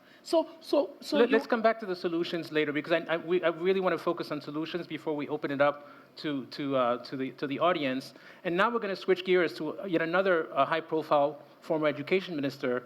And because this is Atlantic Dialogues, we can be bilingual. Maintenant, on va parler en français. Najat Vallaud-Belkacem, vous êtes connu. We will speak now in French. So you have been under the presidency of François Hollande in France, and you install the different digital era, and you had a lot of problem, and we don't have any problem as far as the access of school in France because it is mandatory. But what is your, let's say, positive balance of what you have been doing in France, in the French society?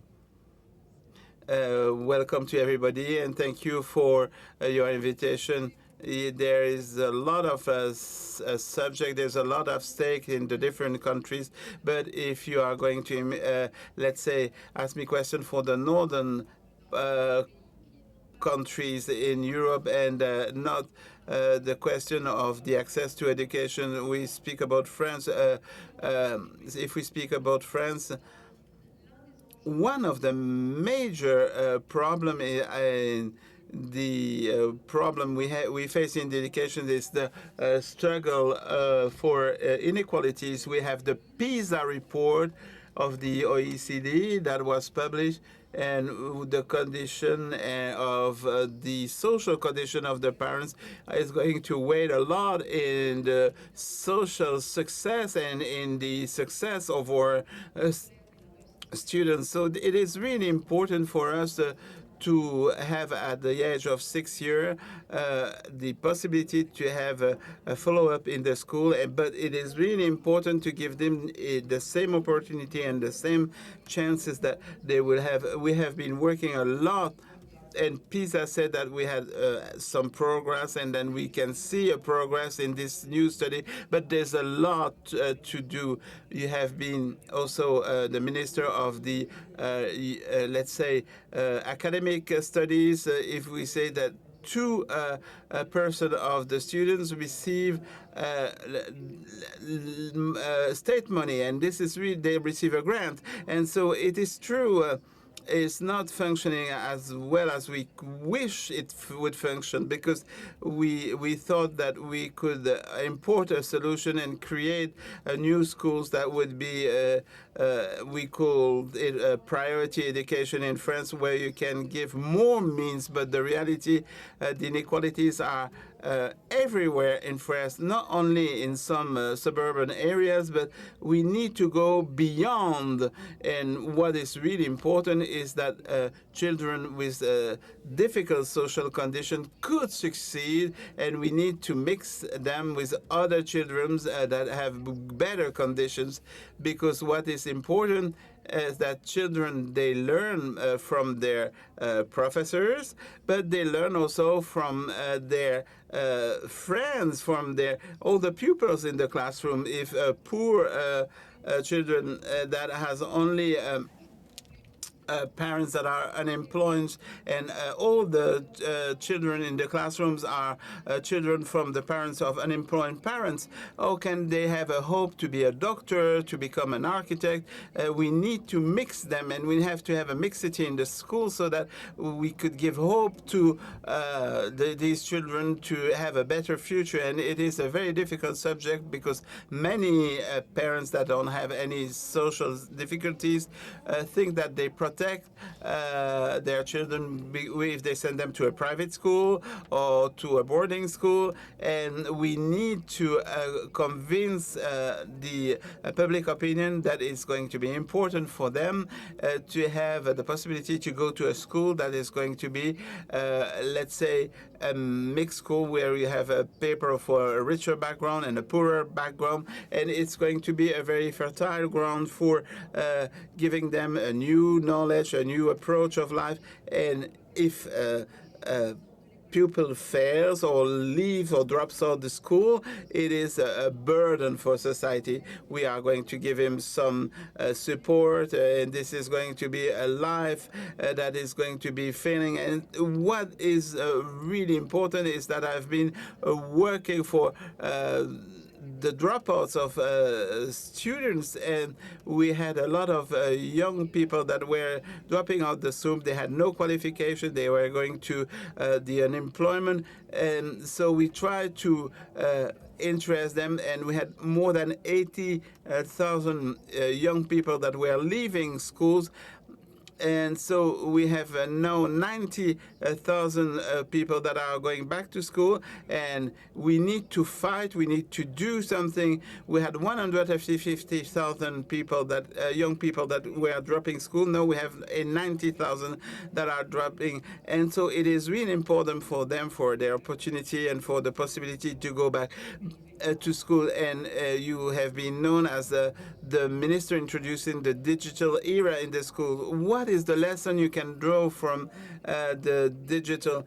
When you say that I have done a lot for the digital era, I'm not a fan of the digital. I have children of 11 years, and I'm looking so that they don't spend all their time in front of a screen. I'm a mother also, and what I did is not to overexpose the children, but it's to the digital era, but to explain that the children are going to live in a world where we have a digital world, a lot of automated professions, and that they have to master the machine and not be mastered by the machine. So they need to learn from the young age. They have to introduce data data in the computer. They have to understand the functioning of the machine, and they believe that internet is something miraculous, is something magic, and that all the games are magic. But you have to teach them that this is all built through programs, through people, and their profession of tomorrow is going to be part of these algorithms. And this is the digital plan that we introduced in the school, and it was really important. And I was using the same formula. It's not because our children are surrounded by digital that it means that they can use it. When we were in a library, we had a lot of books all around us, but we had to learn to read to have access to these books. And so this is really important. We have to learn and teach them how to use the computer, how to use the digital era. We need to do something. We need to give to the young people the possibility. In the 3 years that I was a minister, we tried to equip the schools with digital tools to train also the profession, to build a new strategy, to have a new programs that were on these digital tools. Because when you have a tablet, it's not only to scan a book and to put it on the screen. You need to use these digital tools. And I will give you one example. We all know the question of the dyslexic children. You know that this as a relationship, the way of the different letters appears on the screens. So they don't have the same, let's say, difficulties to understand. And the digital tools, I've been using software so that we can see the letter appears as the way these dyslexic children see them. And this is something completely different. And this is what we need to have. This should be a help for the professor. This should be a help for the child. And it's not going to replace the professor, and it's not going to ask less effort to the children, but it's going to help them to integrate the system. And this is, I would like also to speak about the loss of responsibility in the access of information. The roundtable, former roundtable, was very important because we had a lot of data, a lot of fake news, and we need to be very clever, and we need to see what's wrong and what's true, and what is the responsibility of the teacher or professor with the parents to train young people to distinguish the fake news and to see the real information. It was a very round table that was really important. But if I could have jumped in this round table, I would have said what is really important. What is important for the question of populism is the populism. They play on all the different prejudice, on the different ideas, and they flattered people by saying. And what is important is the role of the people that should fight against populism is to have a critical spirit, to read and just leave and drop out all the prejudice. And for example, in what I've been doing at Ipsos, which is a study group that carries out studies all over the world. Sometimes we make a lot of mistakes because we have ideas, we have preconceived ideas, we have prejudice. And if I ask in this exercise, how many migrants do you have in your country? How many foreign people do you have in your prison? How many obese people do you have in your prison? Overweight people? You would have completely wrong ideas. And so you have to fight against these prejudices and all these false ideas. And sometimes in the media, they just amplify reality. You see that you have a lot of refugees in your countries. It's not the case, but it's a false idea. It's a lot of prejudice. It's a lot of false ideas.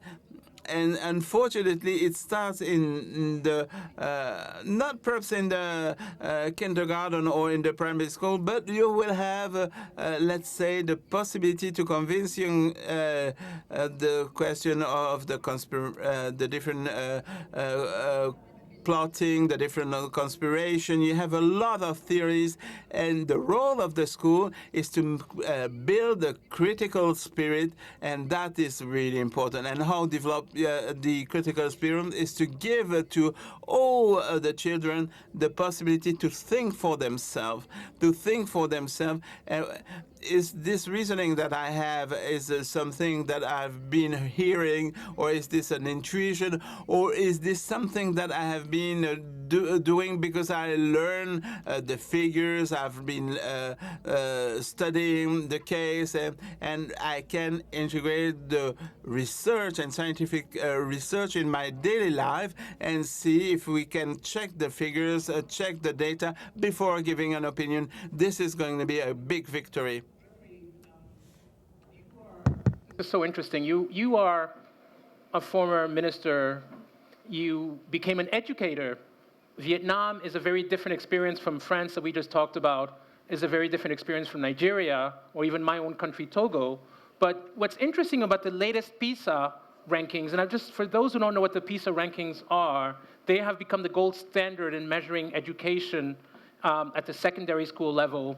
So for instance, this year, actually it was last year, 2018, they actually tracked more than 600,000 students in 79 countries, and then they ranked the different countries. So for instance, this year, France came in at 23 out of 79, which is okay. It's the average in the OECD, but it's not amazing. However, what those of us who track PISA notice is that the countries that are always leading the pack are always Asian countries. And I know, Gregory, that you have a strong interest in Singapore. And so I'd like you to tell us why Singapore is always usually number 2 or number 3, sometimes number 1 in the PISA rankings. What is it about Singapore that is now considered the model for education worldwide, and why is it you personally have been studying it? You are so right. You just mentioned PISA. PISA, P-I-S-A, Program for International Student Testing of OECD. OECD 2018 just came out and ranking Singapore number 2, China number 1. And PISA has a 3 dimension of measurement, mathematics, science, and reading. But so let me interrupt you. I have to clarify. They didn't study all of China. They only studied about, I think, 7 or 8, or maybe even less provinces, fewer provinces in China. It's not as if they studied the entire. Yeah. That's so true. I think it's a little bit biased as well. Yeah, but it's biased. It's biased, I know. But anyway, when you talk about data in the in China, Vietnam, and so on, there will be a big question mark. Let me go back to Singapore, and I'm very interested in that country because of my own experience. I work with them and I follow. How come they are so fast? I love to keep souvenirs. So let me show you my entrance. In early 1960, there were no, the only source of good data for economists like us is the International Monetary Fund financial statistic. And I still keep a copy of January 1961 international finance statistic from the Fund Monetaire. There's no Singapore. I was wondering why. Because there was no such a country called Singapore in 1961. Can you imagine? The country was born out of the blue in 1965. So. But you had a lot of the African countries which became independent in 1960. Yeah, that's right, that's right. Yes, I used to work in the Sub-Saharan Africa, so I'm familiar with Senegal and all that. But anyway, how come they are so fast? Because in 1962, I remember, the World Bank began to publish data on Singapore, even though it was not officially a country yet. And the per capita income was $490. 25 years later, in 1987, and because I'm a professor, so I keep every year So I still keep World Bank Development Report 1989, which provide data for 1987. What is that? Can you tell us more? What is that? This is, I think everyone is economist. Main source of data of the world is the World Bank Development Indicators, les indicateurs de Banque mondiale. Oui. Et chaque année, il y a beaucoup de pays. And every year, they gave data on the three groups of countries: low-income countries, middle-income countries, high-income countries.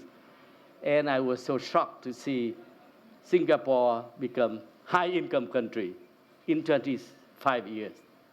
So what force did they use? Well, I'm convinced, because I follow this country. Unfortunately, I don't have enough time here to elaborate on their model. But they effectively use education and training to develop the economy. So how long do I have to summarize the? Maybe just 2 minutes, because I want to move okay, 2 minutes. Yeah. 2 minutes. First of all, they make decisions on conceptual basis. First, and I have not seen any country do this.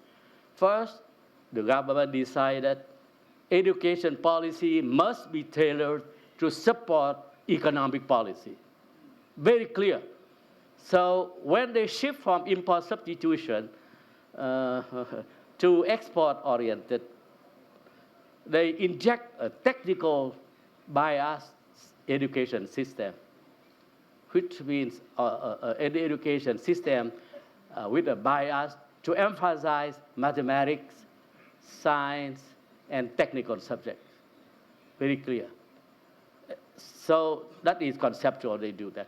And so what are their instruments? Instrument of policy. 5 main instruments. First, they establish a technical department of education, the technical department of education within the Ministry of Education. Very specific, with the goal every day to follow that. And then secondly, they change indicators to monitor. Monitoring education progress is no longer emphasize literacy rates, how many school year, how many graduates, school enrollment, but how many workers, how many skilled workers available in each export manufacturing. What is their productivity level? That is to monitoring technical change. And then 3, they establish an education economic development board, very powerful to implement the government policy of export orientation. And that board also pay attention to what Madame Bankas said, support for the children and in a difficult situation, but to promote technical change. So, and then another instrument is that they establish a technical bias curriculum injected into secondary and tertiary school.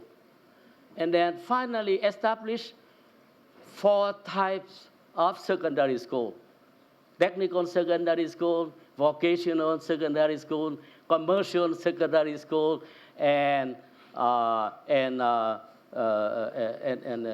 one more I forgot. Anyways, to do with vocational, technical. Maybe. Yeah, vocational. That's right. Yeah. So, and that is the instrument. And then yeah. The way impressed me very much is they foster cooperation. In many countries, we talk about cooperation, la coopération entre nous, cooperation between our 2 countries, between public and private. But specifically, they foster public education, public sector and private sector. That is one level. For example, a student in technical school would study 2 years in school and then 2 years in a factory training. That's great. Very difficult. That is they foster. And then they foster the link between university and industry. Industry would provide, university would provide what industry needs, what kind of talent, what kind of skill. And in turn, industry support university and give a feedback. This kind of training is not appropriate, and so on. So university has a feedback to be flexible, to adjust their curriculum every few years. I think it's a great set of best practices that a lot of people have tried to copy. I remember when I was a student at MIT, the Singaporean students never used to have money problems. They always used to have money to go out drinking. And then we found out maybe 3 months into the class that the Economic Development Board, EDB as they call it, paid for everything. So they had a free ride. They didn't have to worry about money. So it's great because they were funded by the state and they got a free ride. Come back to even from the elementary, from secondary, already got a lot of support, especially in the difficult position. But then I want to go to the chicken and egg. Singapore is now a high-income country that can afford to send these students to the best universities abroad, that can afford to train them in these different schools at home, but not every country in the global south can do that. Exactly. But then it takes me, and I want to transition to my fellow countryman, Didier, because you're Togolese, but you're also a citizen of the world like me. And I remember a conversation we had in a car in Lomé about 5 years ago, and we were writing for almost 45 minutes, and you were talking about Singapore for 30 minutes, because you've always been very much modeling yourself after Singapore, and you go there a lot. So now that you're in the business of finding top talent for top companies in Africa, what do you think Africa can learn from Singapore, and what is it about Singapore that attracts you so much? They attract me so much because... No, let's get to him. Let's get to him. I'm sorry. I'm sorry. Yeah. Thank you so much, Claude. In fact, we did basically the opposite. Meaning, while Singapore was trying to focus on different type of education, and in the secondary system, making sure you have technical field, vocational training. In most of the African countries, we kept educating people in science, art, humanities. So you have 70% of the African students who graduate from those fields, while the economy is requiring people that have a little bit of technical skills. Meaning you cannot have a continent or countries that have massive extractive industries, that run logistics, that have agribusiness potential, and keep training people in the wrong field. Like, for instance, we hardly train 2% of Africans in agriculture. But at the same time, agriculture contributes between 15 to 25% of the GDP. And it's 70% of the jobs across sub-Saharan Africa. 72%. So the whole discrepancy is there. So we have conducted a survey out of 12 African countries 5 years back to find out what companies were looking for in terms of skills. And basically they say, everything dealing with sales, marketing, finance, audit, we find. Because you have a lot of those private schools right now training young Africans in those fields. But when it comes to technical, like a good electrician, a good guy that can work in a manufacturing company, we can't find that. So basically, we're facing a real difference between what we're producing and what the market is offering. And the other thing is that when you look at the statistic, basically, when you have like 100 Africans that have just started school, elementary school, by the time you get to secondary school, you lose 70% of them. 70%, this is huge. And from secondary to tertiary, you lose another 20%. You have less than 10% that reach the tertiary education. It's 9% of Africans reach third tertiary. Yes, but when they get there, the thing is that the training you provide to those guys don't match at all the market in terms of skills and competencies. So you may have a degree from tertiary education, but you can do nothing with that on the market. So basically the profile now is young Africans, well-educated, jobless. What is ridiculous? The other thing is that if I told you that you lose 70% of your people from elementary to secondary school, what do you do with the 70% people that you lost along the way? Nothing. Nothing. So those people, how do we make sure when you lose them along the way, you give them, basic skills that they can adapt into a market that is changing? Very important. The second thing, the 70% of people that you lose. If you look at the statistics, in fact, the market can afford to employ people who have basic education, secondary school education. Those people, you can always train them, give them some skills to employ them. But there are only 30% of them. So how do we make sure you go back to the 70% and provide them some skills to take them up to the secondary level in terms of capacity of, adapting, adjusting, understanding, being an entrepreneur a little bit, and provide them some of the skills, short-term skills along the way to adjust to the market needs. So those are the kind of things that we should put on the table. And then in terms of impact, you were talking about those Singaporeans who used to, study MIT scholarship. I guess you know that in most of the countries in Africa, and of course, governments are investing massively in education system. Sometimes the budget is, 20% to 40% of the budget goes into the education system. But I guess you know what? 40% of this budget goes into operating cost. 30% into scholarship. 20% in salaries, and only 10% investment. So if education is investment, you cannot afford to spend only 10% investing in education. And last thing, before I guess you move into the last question, people say that Africa will be 2 billion people by 2050. Yeah. So can you imagine how many classrooms you need to build every year? Millions of classrooms. And no country has that capacity. You cannot, build like 100,000 schools every year in the country. Impossible. So again, we should try to move a little bit away from the traditional way of teaching, thinking that you have to put all those kids into classrooms. No, you have no classrooms. And back to my point, as we don't have enough formal jobs on the markets, in some countries, it's 10 to 15%, the formal jobs that we give to people. So most of the people work in the informal sector. And you know what? People who didn't pass the elementary school or first grade or whatever you want, who move into the informal sector, 90% of the people that work in the informal sector are trained on the job side, So there's no formal training to those people where we're requesting technical skills. So meaning you leave people on the road, they walk on the road, on the streets, they learn on the streets with no specific skills. So why do you want to put those people back into classrooms that you cannot build? So my point is that we should start thinking differently. This is what I call outside schools. And I can tell you, if I go on the street of Lomé, Douala, or even Johannesburg or Nairobi, and I stand in the middle of the streets, I'm like, guys, you guys who repair cars on the street, come over here.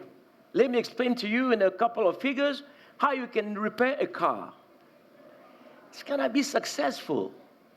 Because people live on the street, basically work on the street. So why you want to put those people in classroom? You cannot build. So let's think differently. Let's bring expertise, skills to people where they are and make sure it's practical. They can learn from it and be on the job overnight or go back to the job with some basic skills. So the whole thing is, how do you make sure you bring those basic skills to people who have a minimum level of education, who can understand quickly, who can learn quickly, who can adjust quickly, who can adapt? South Africa, that's the problem, for instance. Back in the days, this country was, massive producer. Industry was massive in South Africa. They produce cars, everything. And the factories, what type of people do you need? Low labor people, low skills people. Exactly, you come, you fix the thing, that's it. Now they move from a low skills requirement labor to a little bit higher, moving to high value economy. And people who don't have the skills to adjust into this economy say you cannot provide jobs to those people. That's why there was a report from ILO 7 years back saying that— the International Labour Organization. Exactly. 1.5 million young South Africans were looking for jobs on the markets. And you had 800,000 jobs available who cannot find anybody to fill those jobs because the discrepancy between what the market is requesting and what you're producing, a huge gap. So it won't happen. And this tsunami is about to come. We need to fix this thing. But then let me stop you there, because in January 2013, McKinsey published this incredible report, which is called Education to Employment. You should download it, it's free. Just type Education to Employment McKinsey, and you'll read the report. And they studied a few countries, including Morocco, and not just South Africa. And they all have the same problem. UK, United States, they all have the same problem. They're training people for jobs that don't exist. And so there's a shortage of skills because people don't get the kind of education that the new economy actually needs. And so I want to switch maybe to Singapore again one last time before we talk about Africa and the global South. I want to switch to Singapore, and I want to actually speak to Najat about this, because le modèle singapourien, c'est le modèle asiatique. The Asian model is not the panacea, the cure-all that we are describing on the media in view of the excellent classing or ranking of the Asian countries in the PISA. What are, in your opinion, the flaws and the shortfalls with this Asian model, which is considered to be, rightly so, the best top-notch the world over? Fact is, for me, PISA is somewhat like, in the economic world, the GDP. The fact is, at a certain time, we deemed or considered that the GDP was the reference indicator to measuring, to assessing the health of economies. Whereas, in reality, hasn't been always the case. You know how the GDP is born. It was during the United States economic crisis at the beginning of the 30s. We needed something to measure or to gauge the magnitude of this economic crisis, and whereby this indicator of GDP has been created. And post-Second World War, we decided this indicator will become a reference indicator to comparing or benchmarking the world economies and see where they stand. The fact is, this indicator, the GDP, everyone has started a chase to the GDP, and it led to a growth model. In reality, has not accounted for other as important challenges as the economic question, that are the societal challenges, the ecological challenges, the well-being, the happiness stakes and challenges. So much so that today, rightfully, we're asking whether to continue with the GDP or ponder on another indicator, because it has really brought us back against the wall. PISA, for me, is the same thing. We did create PISA at a certain time, saying and thinking it's going to allow us to assess all of the countries as to whether the children know how to, their capacities to write, to numerical and alphanumerical and also scientific capabilities. And we've also added the social inequalities. But now, these four seemingly very important points, do they say everything about the analysis, the country that we are analyzing? Does it say everything? My answer is no. I have nothing against Asia. I'm keen to say it, because in the last PISA, we have seen that Asian countries and China that come really at the highest rank. Is it our conclusion to say we want the same system as the China system or Chinese one? Because behind an educational system, there's a whole political, economic, democratic system, or not a cultural system. So what I am saying, and what I wrote on the topic, is say, let's beware. Let's beware not to bake this indicator, the alpha and omega, that would cause us to stray from what we're looking for our children and students. And maybe there is a local dimension in education. We should not do likewise in the US and Morocco. I'm talking about the critical spirit. In France, we are really, in France, there are a lot of countries also, but our countries where we have worked on the topic, and we have given it more importance. I heard what my colleague was saying a moment ago, and the vocational training and a technical training and adapt education to the needs of the economy. It is a noble intention, indeed, but we can also consider that education does not only need to adapt to the needs of the economy, because if we only adapt to the needs of the economy, what would happen? We will not be making any philosophy, no ethics, whereas we haven't talked about that topic. But we are now going towards a more and more automated labor market, and like us to talk about it. We already know, you've talked about the McKinsey report, we know that de minimis, or at least 70% of the jobs are going to be impacted by the task automation. We also know that in 10 years from now, everything having to do with repetitive tasks, be they manual, work, train, driver, pilot, accounting, human resources, all going to come in the hands of machines. I'm asking now, what are the competencies and the skills that we have to develop for tomorrow for men to master in the heart of the machine, and the machine does not go snafu? And the philosophy question is very important. Does PISA master and evaluate the capacity of countries to develop in the philosophy and ethics? The answer is no. Many microphones, sir. Thank you. But the question of ethics, it is very early fit in the school system. But once again, it's not a criticism against those who do PISA today, because they're of good quality. That's not a problem. It's us, how really leave ourselves to be blinded by a single sole indicator. And after that, we apply our policies to run after this indicator, and it becomes a little too belated or too late to change path.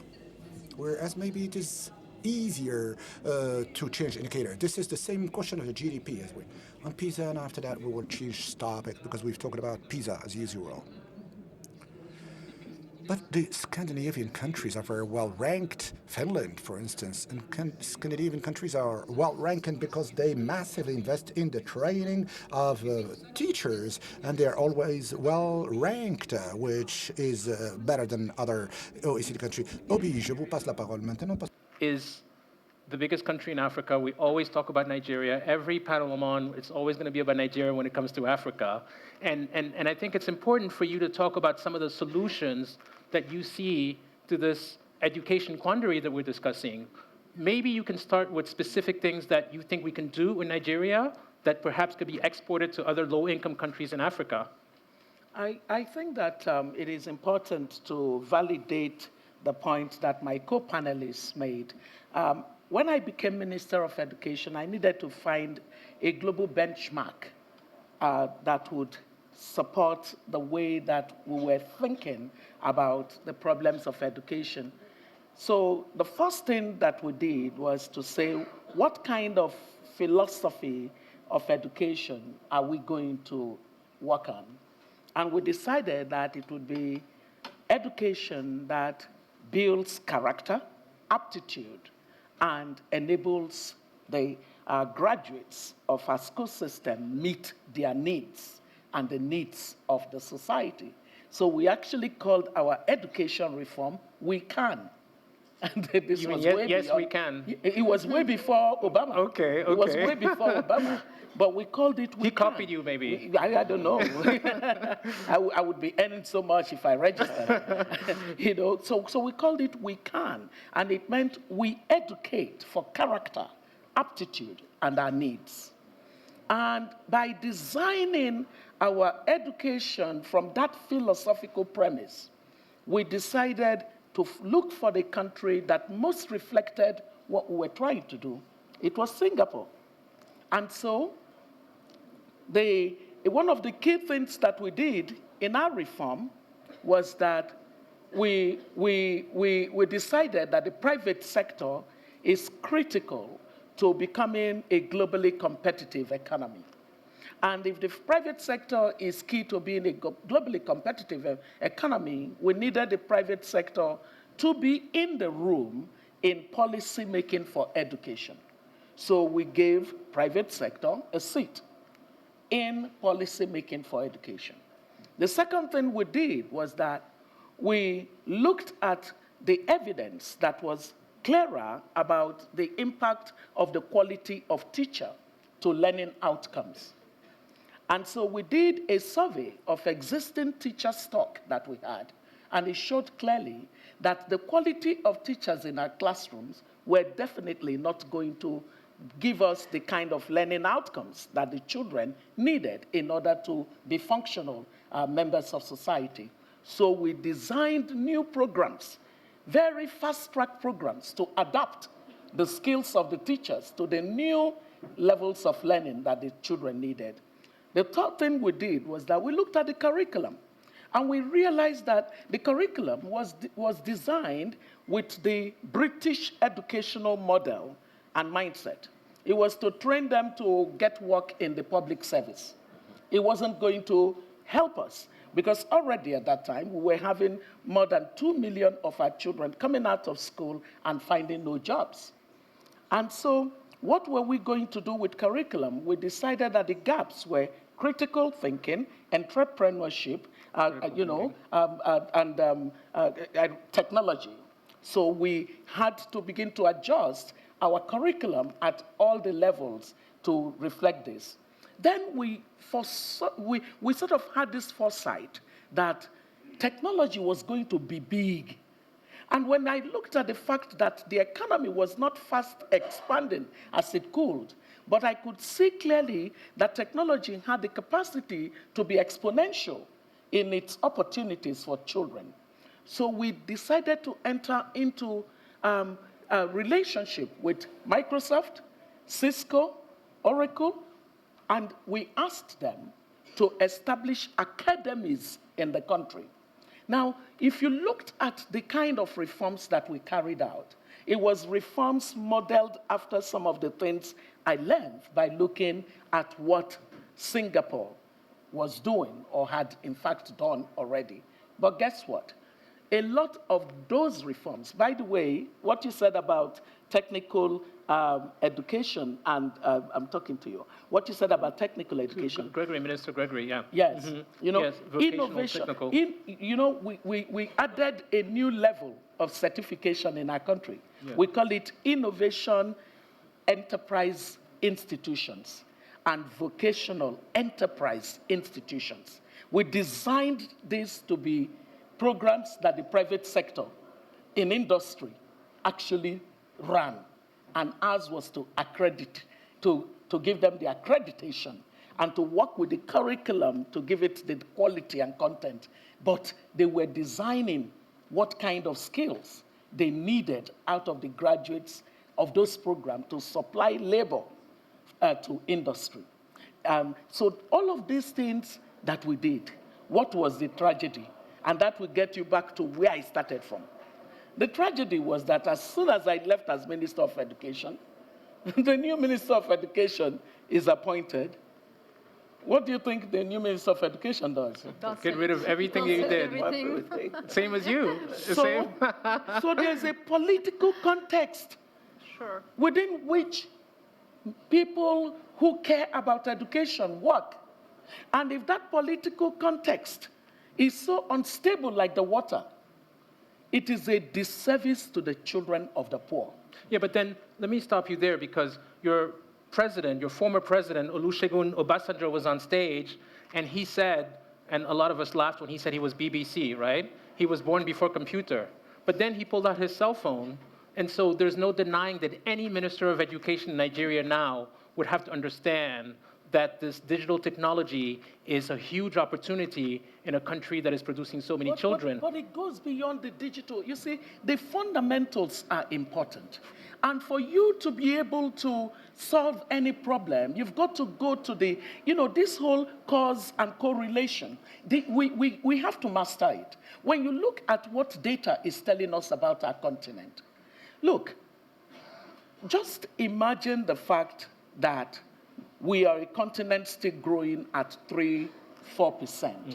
We're not even scratching the surface that gets you to the inflection point where you begin to tackle poverty big time, right? Yes. Now, for you to be able to expand growth to that level and to make it broad, you need a level of productivity and competitiveness that can only come through a deliberate attention to the issues of education.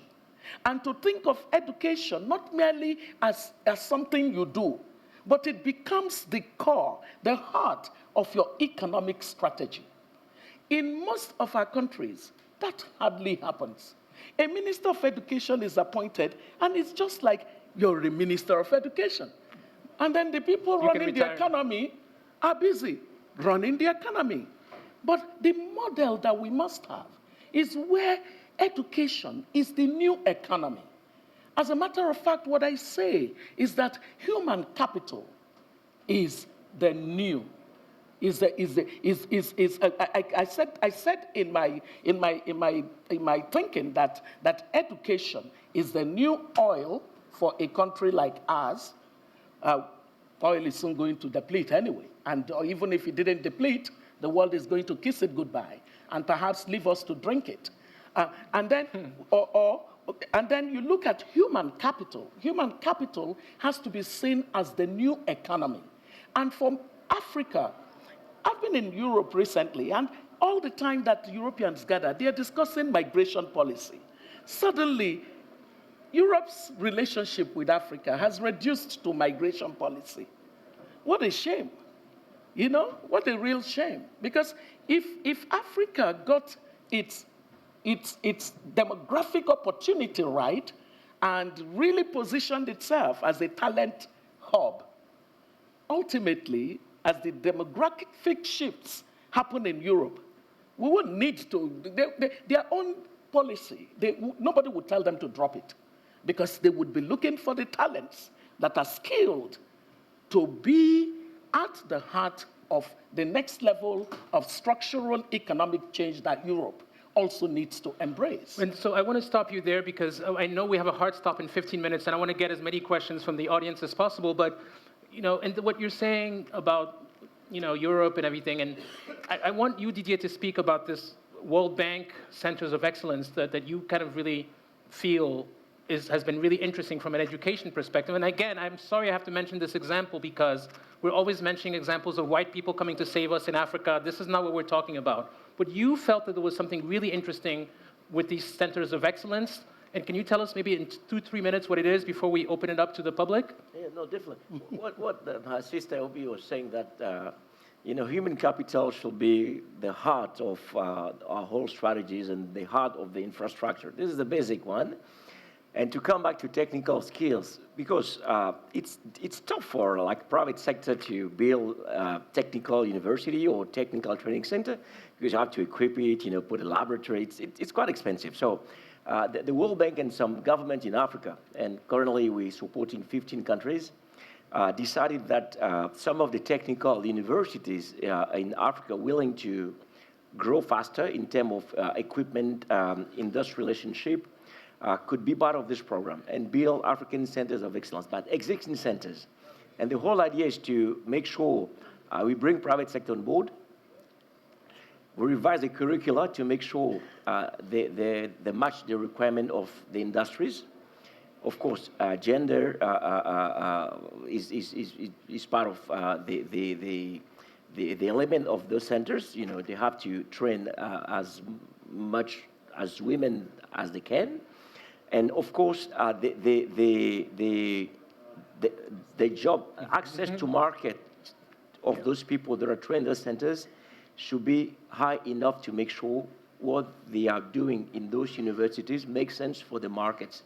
And so we have 25 universities running the program in West and Central Africa and reaching out to East Africa as ACE2, African Centers of Excellence 2.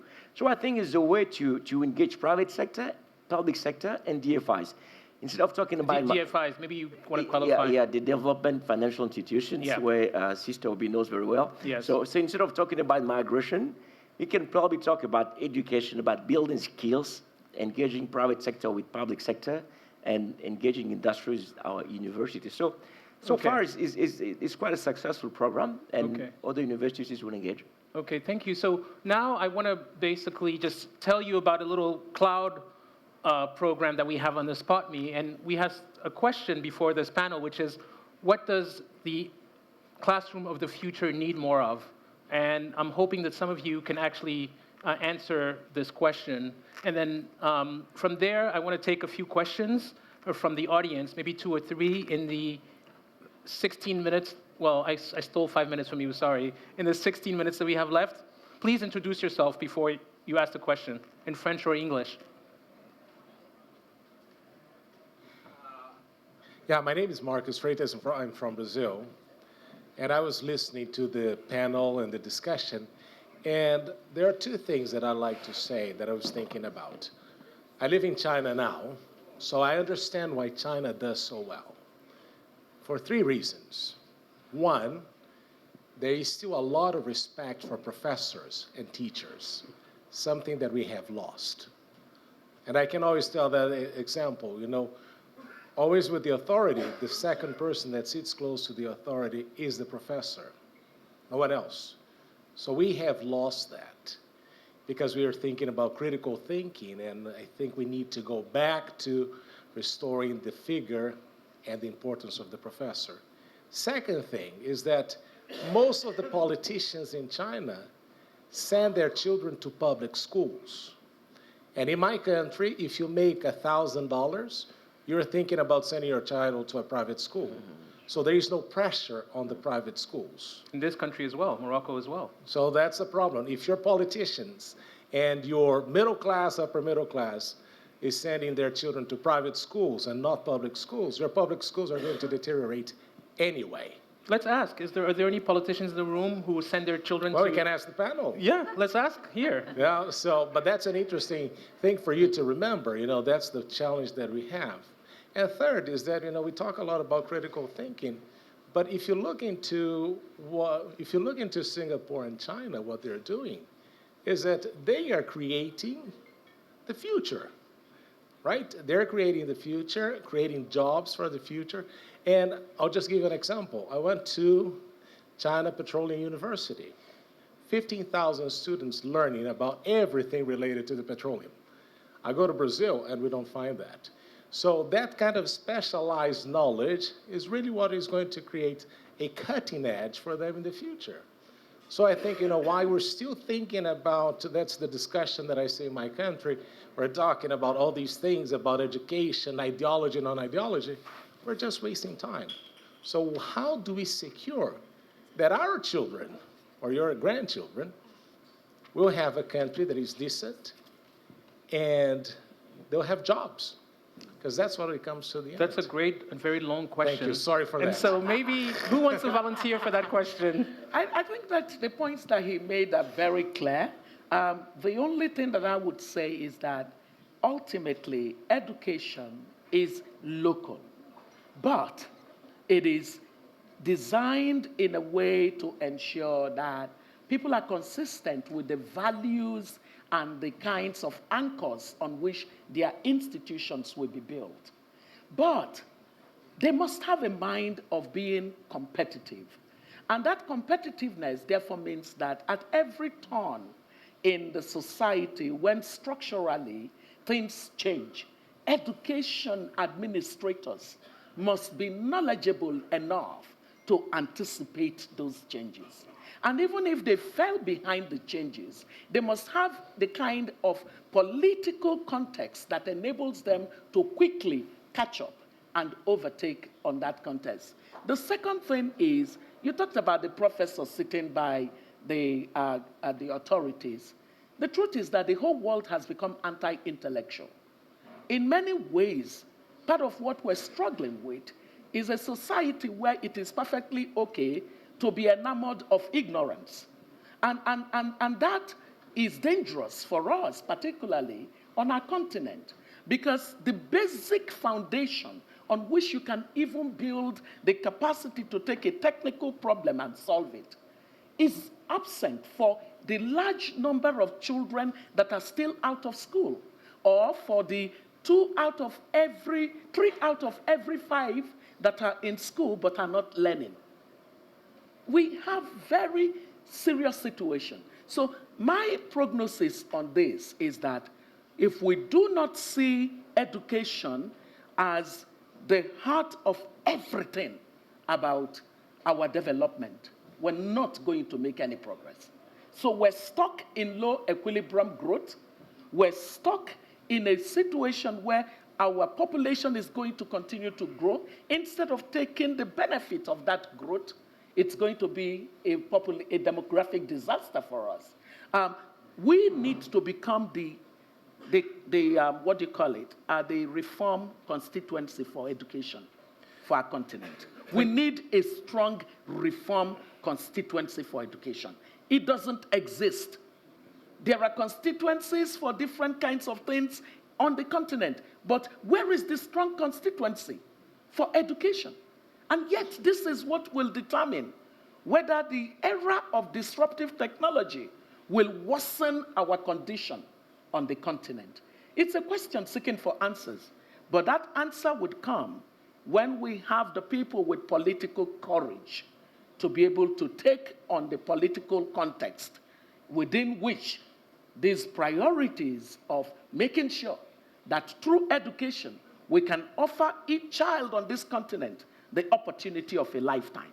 Because after all, the difference between the person who is well and okay and the one who is not is access to opportunity.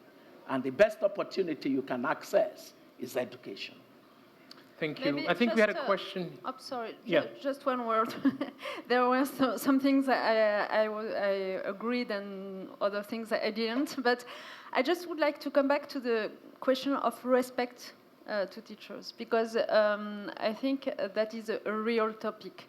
And it's true that in our societies, teachers are suffering to be less and less respected. But I would like to say something, because there is a mistake that is often done on this topic. This lack of respect doesn't come from the children, from the students. This lack of respect comes from the society, comes from the parents. The more well-educated they are, and the less they respect the teachers, because it's like, okay, I already know you don't have anything to teach me, okay? So from the parents, from the media, from the politicians. So we all have to ask ourselves what is our part of responsibility, but it's not the question of the students or the children. So I think it's a good question, but don't mistake in the way you raise it. I think there was a question here. Excusez-moi, Mohamed Iliakoubi. Mohamed Iliakoubi. I'm a university consultant. I'm also the chair of the Professional Organization of Accountants in Morocco. I have a question based on 3 main items. Could you please summarize your question, because we have lots of hands hanging.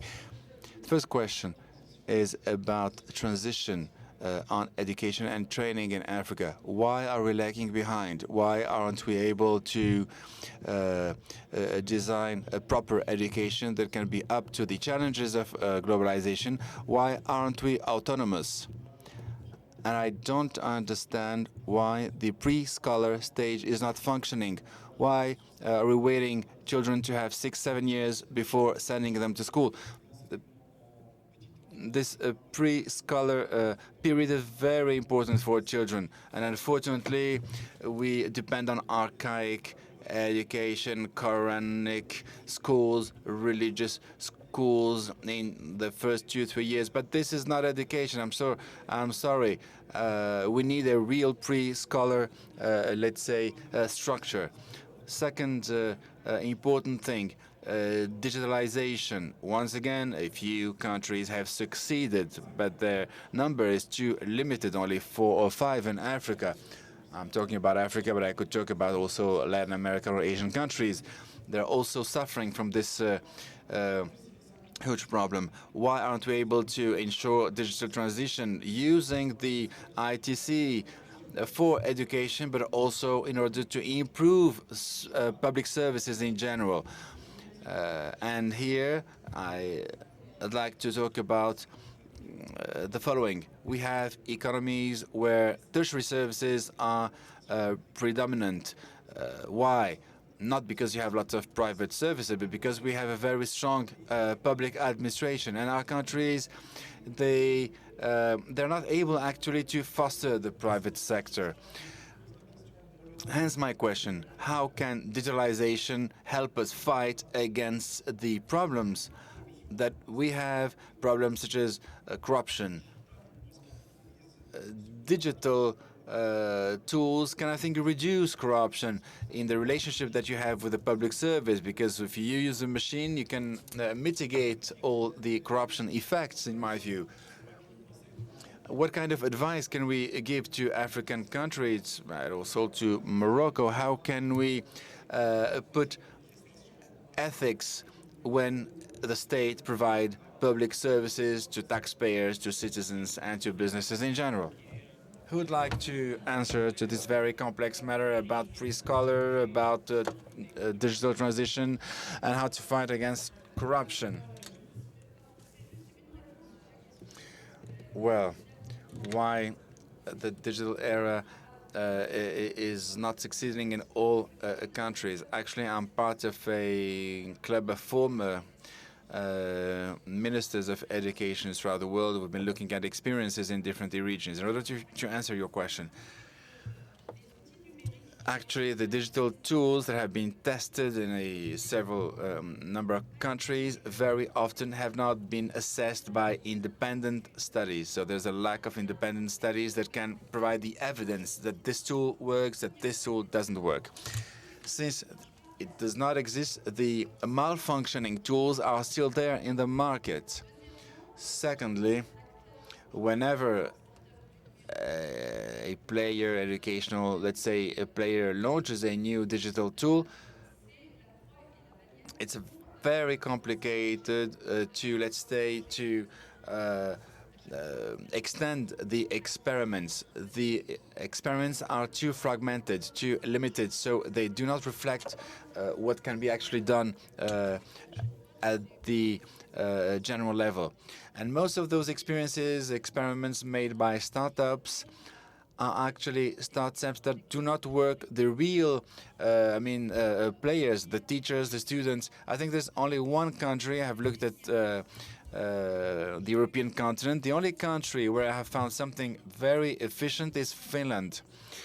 There are teachers throughout their educational career, they are able to step out to work in a digital startup, maintain their status, and the outcome is that this teacher, with their knowledge, they can enrich the digital tools, and that's how they can become more efficient. One last question. We have 3 minutes left. Last question.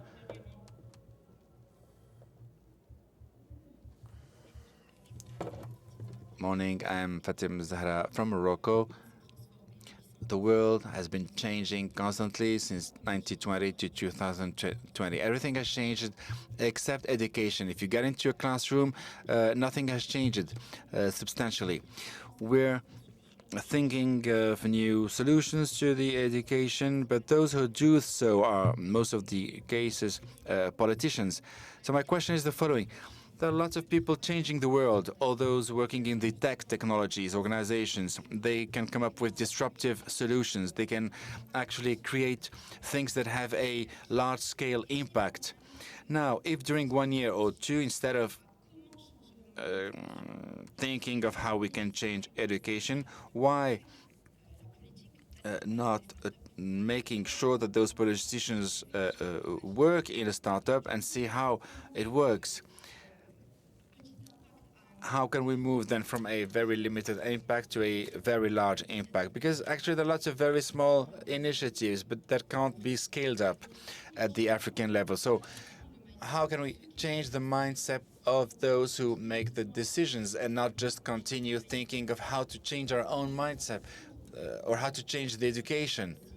how can we somehow educate also those who make the decisions? And this is where I think the main issue is.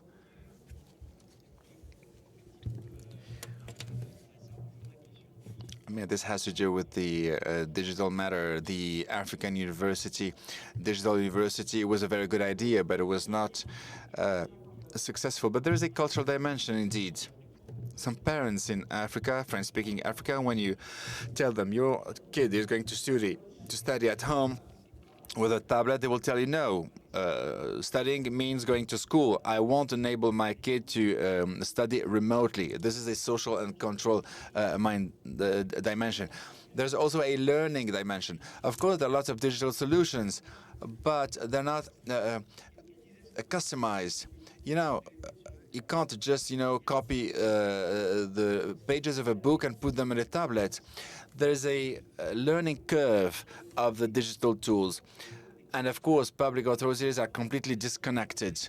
If you go to university, books of economy are books of 40 years ago. We're not talking about Airbnb, we're not talking about GAFA, we're not talking about digitalization. So students are learning things from 40 years ago, as if you would get into a school classroom in 1920. And even the teachers, I can tell you this.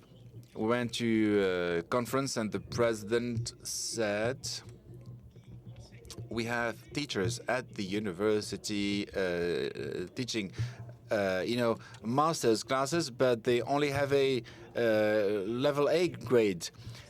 How can you teach something to students, master students? So there's a disconnection between the skills of the teachers in some countries and the reality and the needs of the students. And once again, there are going to be so many young Africans in the market. You have to think in terms of digital tools, even though the access to internet is not that developed. But just think of the impact if you delocalize the knowledge, if you make it available in a very practical manner. That's how you can fight against the problems we have in the educational era. It's also a matter of transmission. Mr. Azoulay, do you have a last word on this to conclude? Because it's a major topic. The transmission. There were lots of things, indeed, very interesting things, but I think he has indeed something to say. Give him the microphone. I may be just a little bit provocative. It has been a very passionate panel. I listened to what Najat said about the GDP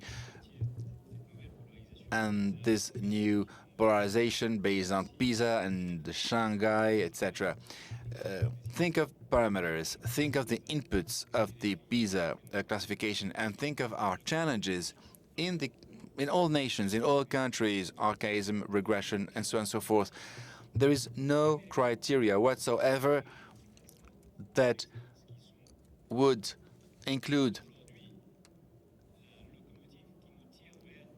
that very important thing, the best examples. The problem is that the best examples are not providing any solutions. And I think also Najat said something, and the gentleman next to her, the ability of finding jobs, but not according to the definitions that we are familiar with. And at the same time, there are so many things to do. Think of how culture is marginalized in all those programs.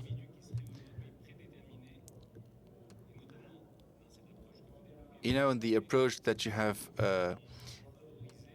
developed, why not promoting the school of life, the school of tradition, the school of family? I think we would in a better position in the face of the future challenges. I can tell you stories about my own city where I was born. Those kids who were raised in a society where thinking is important. You can produce different types of individuals. But unfortunately, in all the thinking, in all the reflections that we have, these aspects are not taken into account. While there are very clear evidence that responses are there, but nor Pisa nor Shanghai are actually provide. Thank you very much, Mr. Azulai, for your explanations on transmission. As to what the future classroom actually needs more of, I don't know if anybody actually went through with that exercise. Please, can you show it to us in the world of diversity, critical thinking, languages, empathy, leadership, economic values? With that being said, I want to thank our wonderful panel, Ms. Obi Ezekwesili. Please, a round of applause. Ms. Nashat Valo-Belkacem, Mr. Didier Akwete, Mr. Gregory Nguyen Hong. Thank you so much. It's the Education Quandary. Wonderful. Ladies and gentlemen, this concludes our last plenary for the day. We invite you now to join us at your assigned breakout dinners. Buses will be heading to your dinner venues promptly. Please.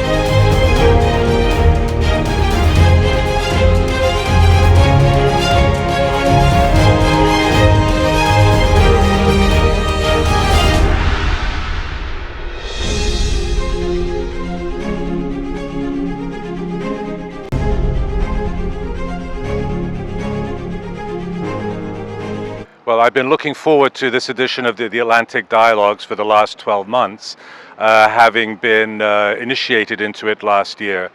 Why am I looking forward to it? I met some extremely interesting people last year, which I was hoping to hook up with again. It's an ideal place for networking, receiving new ideas, discussing new ideas, and then coming up with something completely different. Perhaps the major change for my field, migration, over the last 12 months has been the new Africa Continental Free Trade Agreement that President Obasanjo just referred to in his opening statement. It's great to be back here in Marrakesh at the Atlantic Dialogues Conference. I was actually here last year moderating a panel on culture, and this year I'm going to be moderating a panel on education. What I really love about this conference, it's a real gathering of thought leaders from the global south, but it's really interesting in the way that we are able to intersect with what's happening in Europe, what's happening in Asia, what's happening in North America, and the center of gravity is definitely in Africa, which is so rare. You go to so many conferences and Africa is usually just an afterthought, but the way that this is organized, everybody has really a voice, and it's really, really shared between different countries and different perspectives, and that makes it a unique conference, and I can't wait to come back. Hi, my name is Chika Owazie, and it's such a pleasure to be back at the 2019 Atlantic Dialogues. I was an Adele alumni in 2017, and it's really great just to see another set of emerging leaders talking about gender, talking about diversity, and talking about the turmoil across the Atlantic. And so I feel like this is one of the places where you can actually come and see a diverse audience, people from public and private coming together to really share about how they can move the agenda forward. Je suis une fellow, c'est-à-dire c'est pas la première fois que je viens, mais c'est toujours avec plaisir que je reviens parce que c'est des moments d'échange intenses entre des experts qui viennent d'horizons différents, de régions différentes, l'Amérique latine, l'Afrique, l'Europe et même l'Asie, sur des questions qui sont d'intérêt commun. Nous avons beaucoup discuté aujourd'hui, le thème de ce dialogue est autour du Sud en période de tourmente. Mais j'insiste pour dire que nous ne sommes pas tous dans la tourmente. Et la tourmente, c'est une situation qui s'est posée tout au long de l'histoire humaine. Et je pense que nous avons aujourd'hui beaucoup de raisons d'espérer un monde nouveau pour nos jeunes, pour nos femmes, tout en prenant en charge les défis, parce qu'il y a des défis. En Afrique, il y a le défi sécuritaire, le défi du terrorisme, mais en même temps, il y a d'immenses opportunités. Il y a une classe moyenne africaine très très importante qui se développe, des revenus qui augmentent. Et tout cela voilà, fait que nous avons des raisons d'être optimistes. Et nous l'entendrons tout au long de ces 3 jours d'experts qui viennent de différents secteurs. Et évidemment, il faut qu'on puisse créer de la richesse. C'est pour ça que le secteur privé doit être intéressé par ce type de discussion. Le secteur privé a également des responsabilités, une responsabilité sociétale. Il faut le savoir. Le secteur privé doit également prendre en considération la préservation de l'environnement dans voilà, les choix de production qui sont faits. Et tout cela voilà, est discuté. C'est des moments intellectuels, d'échange, de fraternité très très importants. Et je voudrais toujours saluer les organisateurs de ce forum auquel on participe depuis plusieurs années, toujours avec un plaisir renouvelé. Monsieur Bassou, bonjour. Vous êtes Senior Fellow pour le Policy Center for the New South et vous êtes spécialiste des questions de sécurité dans le Sahel, entre autres. Je voulais vous poser une première question sur le thème de la conférence, The South in a Time of Turmoil, le Sud en période de tourmente. Qu'est-ce que vous inspire ce thème? D'abord, il m'inspire, c'est-à-dire un Sud qui prend conscience qu'il est dans un environnement qui est l'environnement du monde. Et si le temps dans le monde est à la tourmente, comment le Sud pourrait-il si vous voulez, réagir à tout ça, d'autant plus que le Sud a toujours été l'objet des narratifs. Il n'a jamais été le sujet dans le narratif. Et donc cette manière de dire qu'est-ce que c'est que ce Sud dans la tourmente, c'est une manière de lui donner la parole, pour qu'il s'exprime, pour qu'il dise lui-même ce qu'il sent et ne plus être toujours rien que le complément d'objet. C'est vrai. D'ailleurs, il y a deux chapitres du rapport Atlantic Currents qui correspond au thème de la conférence et qui est en train d'être présenté au moment où nous parlons, qui porte sur l'état du monde post-américain et qui pose la question de l'avenir de l'Europe carrément. Je trouve que c'est très intéressant ce point de vue du Sud sur des enjeux du Nord. Et il y a une inquiétude au Sud sur l'avenir de l'Europe, ce dont on n'entend jamais parler en Europe, et c'est d'une originalité totale.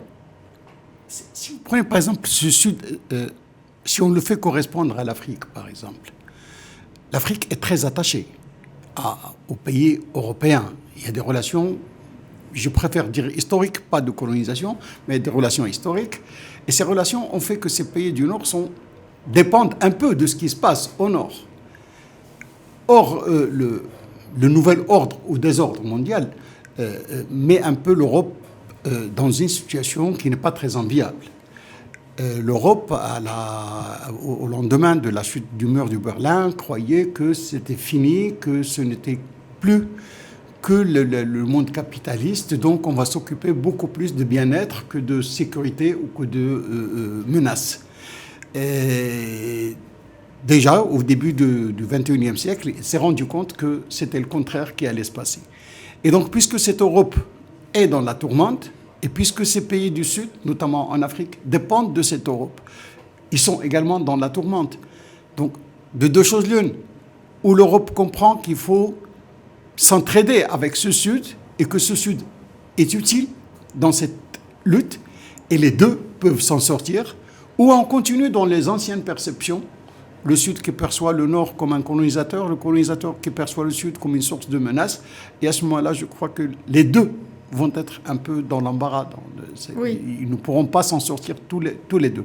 Aujourd'hui, l'Europe a besoin du Sud. Le Sud a besoin de l'Europe.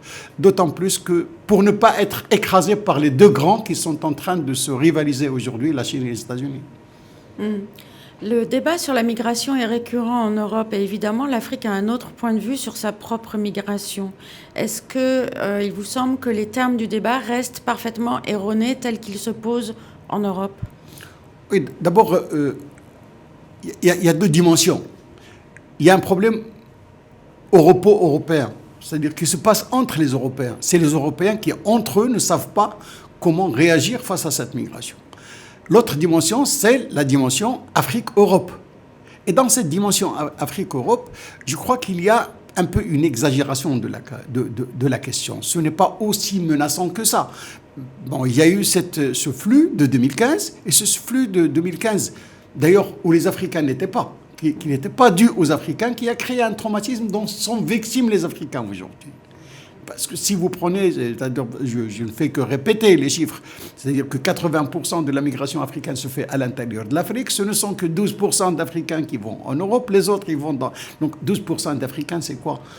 Si toute l'Europe n'abrite que 9 millions, je crois, d'Africains, 5 pays africains abritent 9 millions de réfugiés africains. Donc, ce problème de migration, je crois qu'il est un peu exagéré, et on ne le prend pas du bon côté. En revanche, la question de la sécurité dans le Sahel, qui pousse quand même des populations à se déplacer et à migrer, comme on le voit aujourd'hui au Burkina Faso, reste une question centrale. Est-ce que cette question sera abordée pendant la conférence? Est-ce que vous allez en parler? Oui, déjà, la présentation d'Atlantic Current, j'ai entendu Dalia Mouri déjà parler de cette question du Sahel, qui peut-être aujourd'hui... il est au point le plus difficile que l'on peut croire. Parce que la question, comment s'en sortir? Est-ce qu'il faut s'en sortir par l'aspect sécuritaire, c'est-à-dire par l'action sécuritaire? Je crois que ça démontre qu'on ne peut pas. 2013, les gens n'étaient qu'au nord du Mali. Aujourd'hui, ils sont déjà aux confins du Bénin, donc aux confins du Burkina pour atteindre le Bénin. Donc, comment s'en sortir? Et je crois qu'on s'est mal pris au début. Dès le début, on s'est mal pris. On a cru qu'en mettant des moyens militaires, qu'en mettant des moyens sécuritaires, on pourrait venir à bout de ce fléau. Et on n'a pas compris que dans tous les conflits contre-insurrectionnels, c'est la population qui compte. Je crois que jusqu'à aujourd'hui, on n'a pas compris qu'il faut gagner les cœurs, qu'il faut gagner les populations. Et tant qu'on n'arrive pas à gagner les populations, on ne gagnera pas cette guerre. Cette guerre, qui est aussi une guerre du développement, c'est-à-dire que les problèmes sécuritaires dans le Sahel dérivent d'un ressentiment, d'un sentiment d'avoir été négligé pendant longtemps par le pouvoir central, d'une difficulté d'accès aux services sociaux de base, etc. Est-ce que une vision claire du développement comme arme, comme riposte à une situation sécuritaire fait défaut? Je crois que la question du développement renvoie à une question de gouvernance. Si vous prenez le G5 Sahel, par exemple, les 5 pays. Dans ces 5 pays, vous allez trouver des pays millionnaires en kilomètres carrés, avec des moyens très faibles, et avec un État qui n'arrive pas à toucher tout le territoire. Donc moi, la population, l'État ne me donne rien. Pas d'école, pas de santé, pas de travail, et l'État n'a pas les moyens de me contrôler. Je deviens une zone grise. Je me mets à la merci des mafias, je me mets à la merci des groupes terroristes, parce que l'État n'y est pas. Comment est-ce qu'on peut imaginer qu'un État avec les moyens du Mali ou les moyens du Niger ou les moyens du Tchad pouvoir contrôler tout ce territoire? Il y a un problème c'est disproportionnel entre les moyens du contrôle et les moyens de gouvernance et le territoire et la population. Quelle serait la solution selon vous? La solution serait d'appeler le grand absent de ce débat qui est l'Union africaine. Et je crois qu'il faudrait prendre tous les chefs d'État africains, tous les États africains en face et leur dire que pouvez-vous faire pour sauver la situation au Sahel? Que pouvez-vous donner? Des hommes, du matériel, de l'argent? Qu'est-ce que vous pouvez donner? Et cette solidarité africaine ne s'exprime pas aujourd'hui face au Sahel. Ils sont 5 pays et puis la France. Et la France aussi est seule. Il n'y a pas de solidarité européenne ni internationale avec la France aussi. Donc c'est cette question. Ni la communauté internationale, ni la communauté africaine ne s'intéressent à cette question de la manière dont il faut qu'ils s'y intéressent. On a vu des casques blancs de l'ECOMOG intervenir dans les guerres civiles au Libéria et en Sierra Leone. Est-ce que cette force panafricaine fait défaut aujourd'hui? 1 minute. Oui, cette force africaine fait défaut. On nous parle de stand-by forces, des forces africaines en attente. Ils sont où? Depuis leur création, ça fait plus de 10 ans. Ils sont où? Et pour la question du Sahel, où est le bataillon de l'Afrique de l'Ouest? Mais on ne les voit pas. Maintenant, s'il faut à chaque problème créer une force ad hoc, on ne s'en sortira jamais. D'accord. Merci beaucoup, Monsieur Bassou. Merci. Bonne conférence.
Diálogos do Atlântico, The Atlantic Dialogues, é um evento anual que vem ocorrendo desde 2012.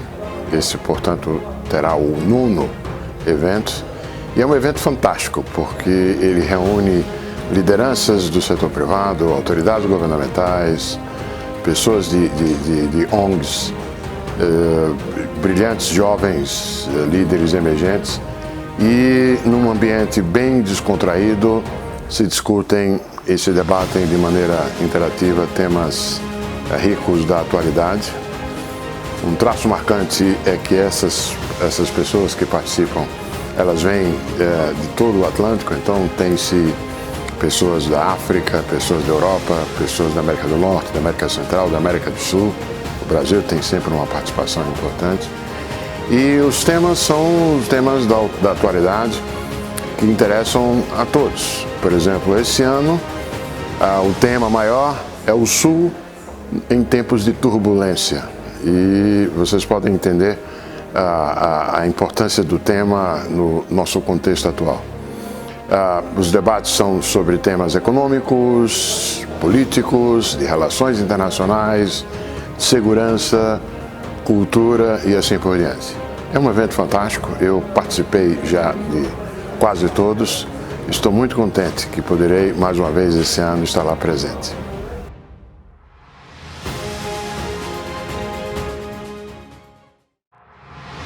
I have a long experience with ASI because I'm from the beginning on it. And it was a very nice experience because we could put together people that came from the Americas, Europe, and Africa. And that was fantastic to have this kind of a real Atlantic dialogue. For the first time, we had a kind of Atlantic dialogue that was the whole Atlantic, and not only North American Atlantic, but also trying to put together also the South Americans and the Africans. And that made us think differently. And that was very, very nice. It's a very diverse people came in.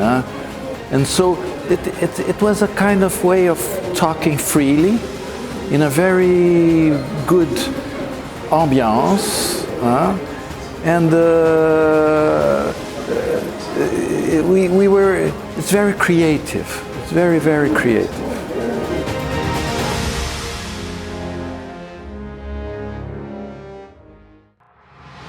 The Atlantic Dialogues Conference is a very important time for the Policy Center for the New South. It's a time where the Policy Center staff comes together to organize a high-level conference, and it's really the fruit of team effort.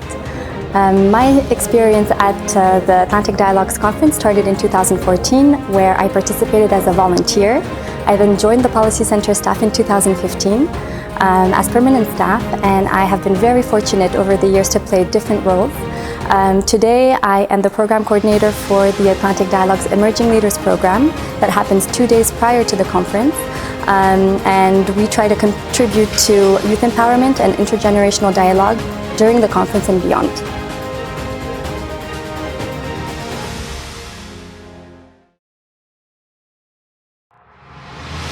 طبعا كنت قبل قد شاهدت الكثير من القمم ومن الحضور، ولكن كانت على المستوى الحكومي. أول مرة يمكن أن نرى أن مؤسسة غير حكومية تنظم مؤتمرا أو لقاء بهذا الحجم.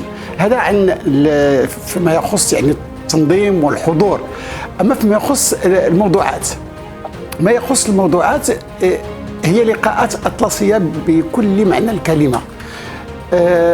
كذلك تستجيب لطموحها، هذا الطموح اللي هو أن تمتد أهمية المحيط الأطلسي وأن لا يبقى مقتصرا فقط على الشمال، فهو كذلك ينزل إلى الجنوب. نرى هنا لقاء بين ناس من ضفتي الأطلسي، ضفته الغربية وضفته الشرقية، وكذلك من شماله ومن جنوبه. المواضيع التي كانت تطرح هي كذلك مواضيع التي يمكن أن نستنبط منها ما يمكن أن يكون نافعا أو دروسا في الحالة التي يعيشها العالم في يومنا هذا. هذه حالة تردد سياسي، والحالة أكاد أقول الفوضوية التي يعيشها العالم، فيمكن أن نستنبط الكثير من الدروس من تدخلات هؤلاء الشخصيات الذين عايشوا العالم لا في صفته القديمة أي أثناء الحرب الباردة، ولا هؤلاء الذين يفكرون الآن في حلول أو في المنظار الذي يمكن أن ينظر به العالم في وقته الحالي.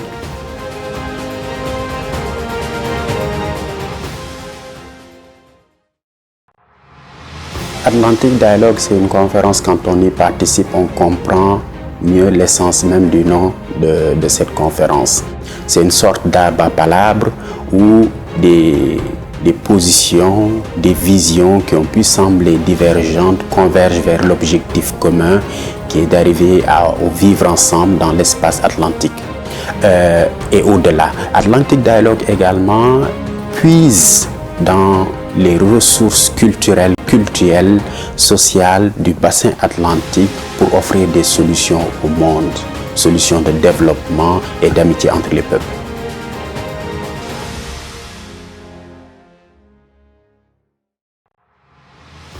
The Emerging Leaders Program is one of the most interesting and wonderful programs I've been part of.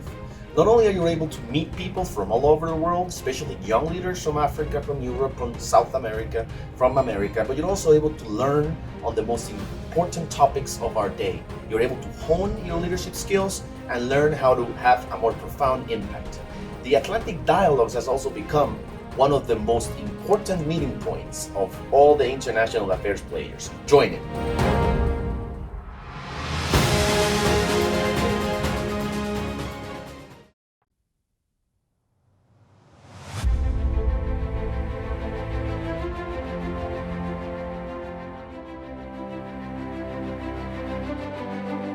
What came across us is really a huge gap in perception and indeed in vision.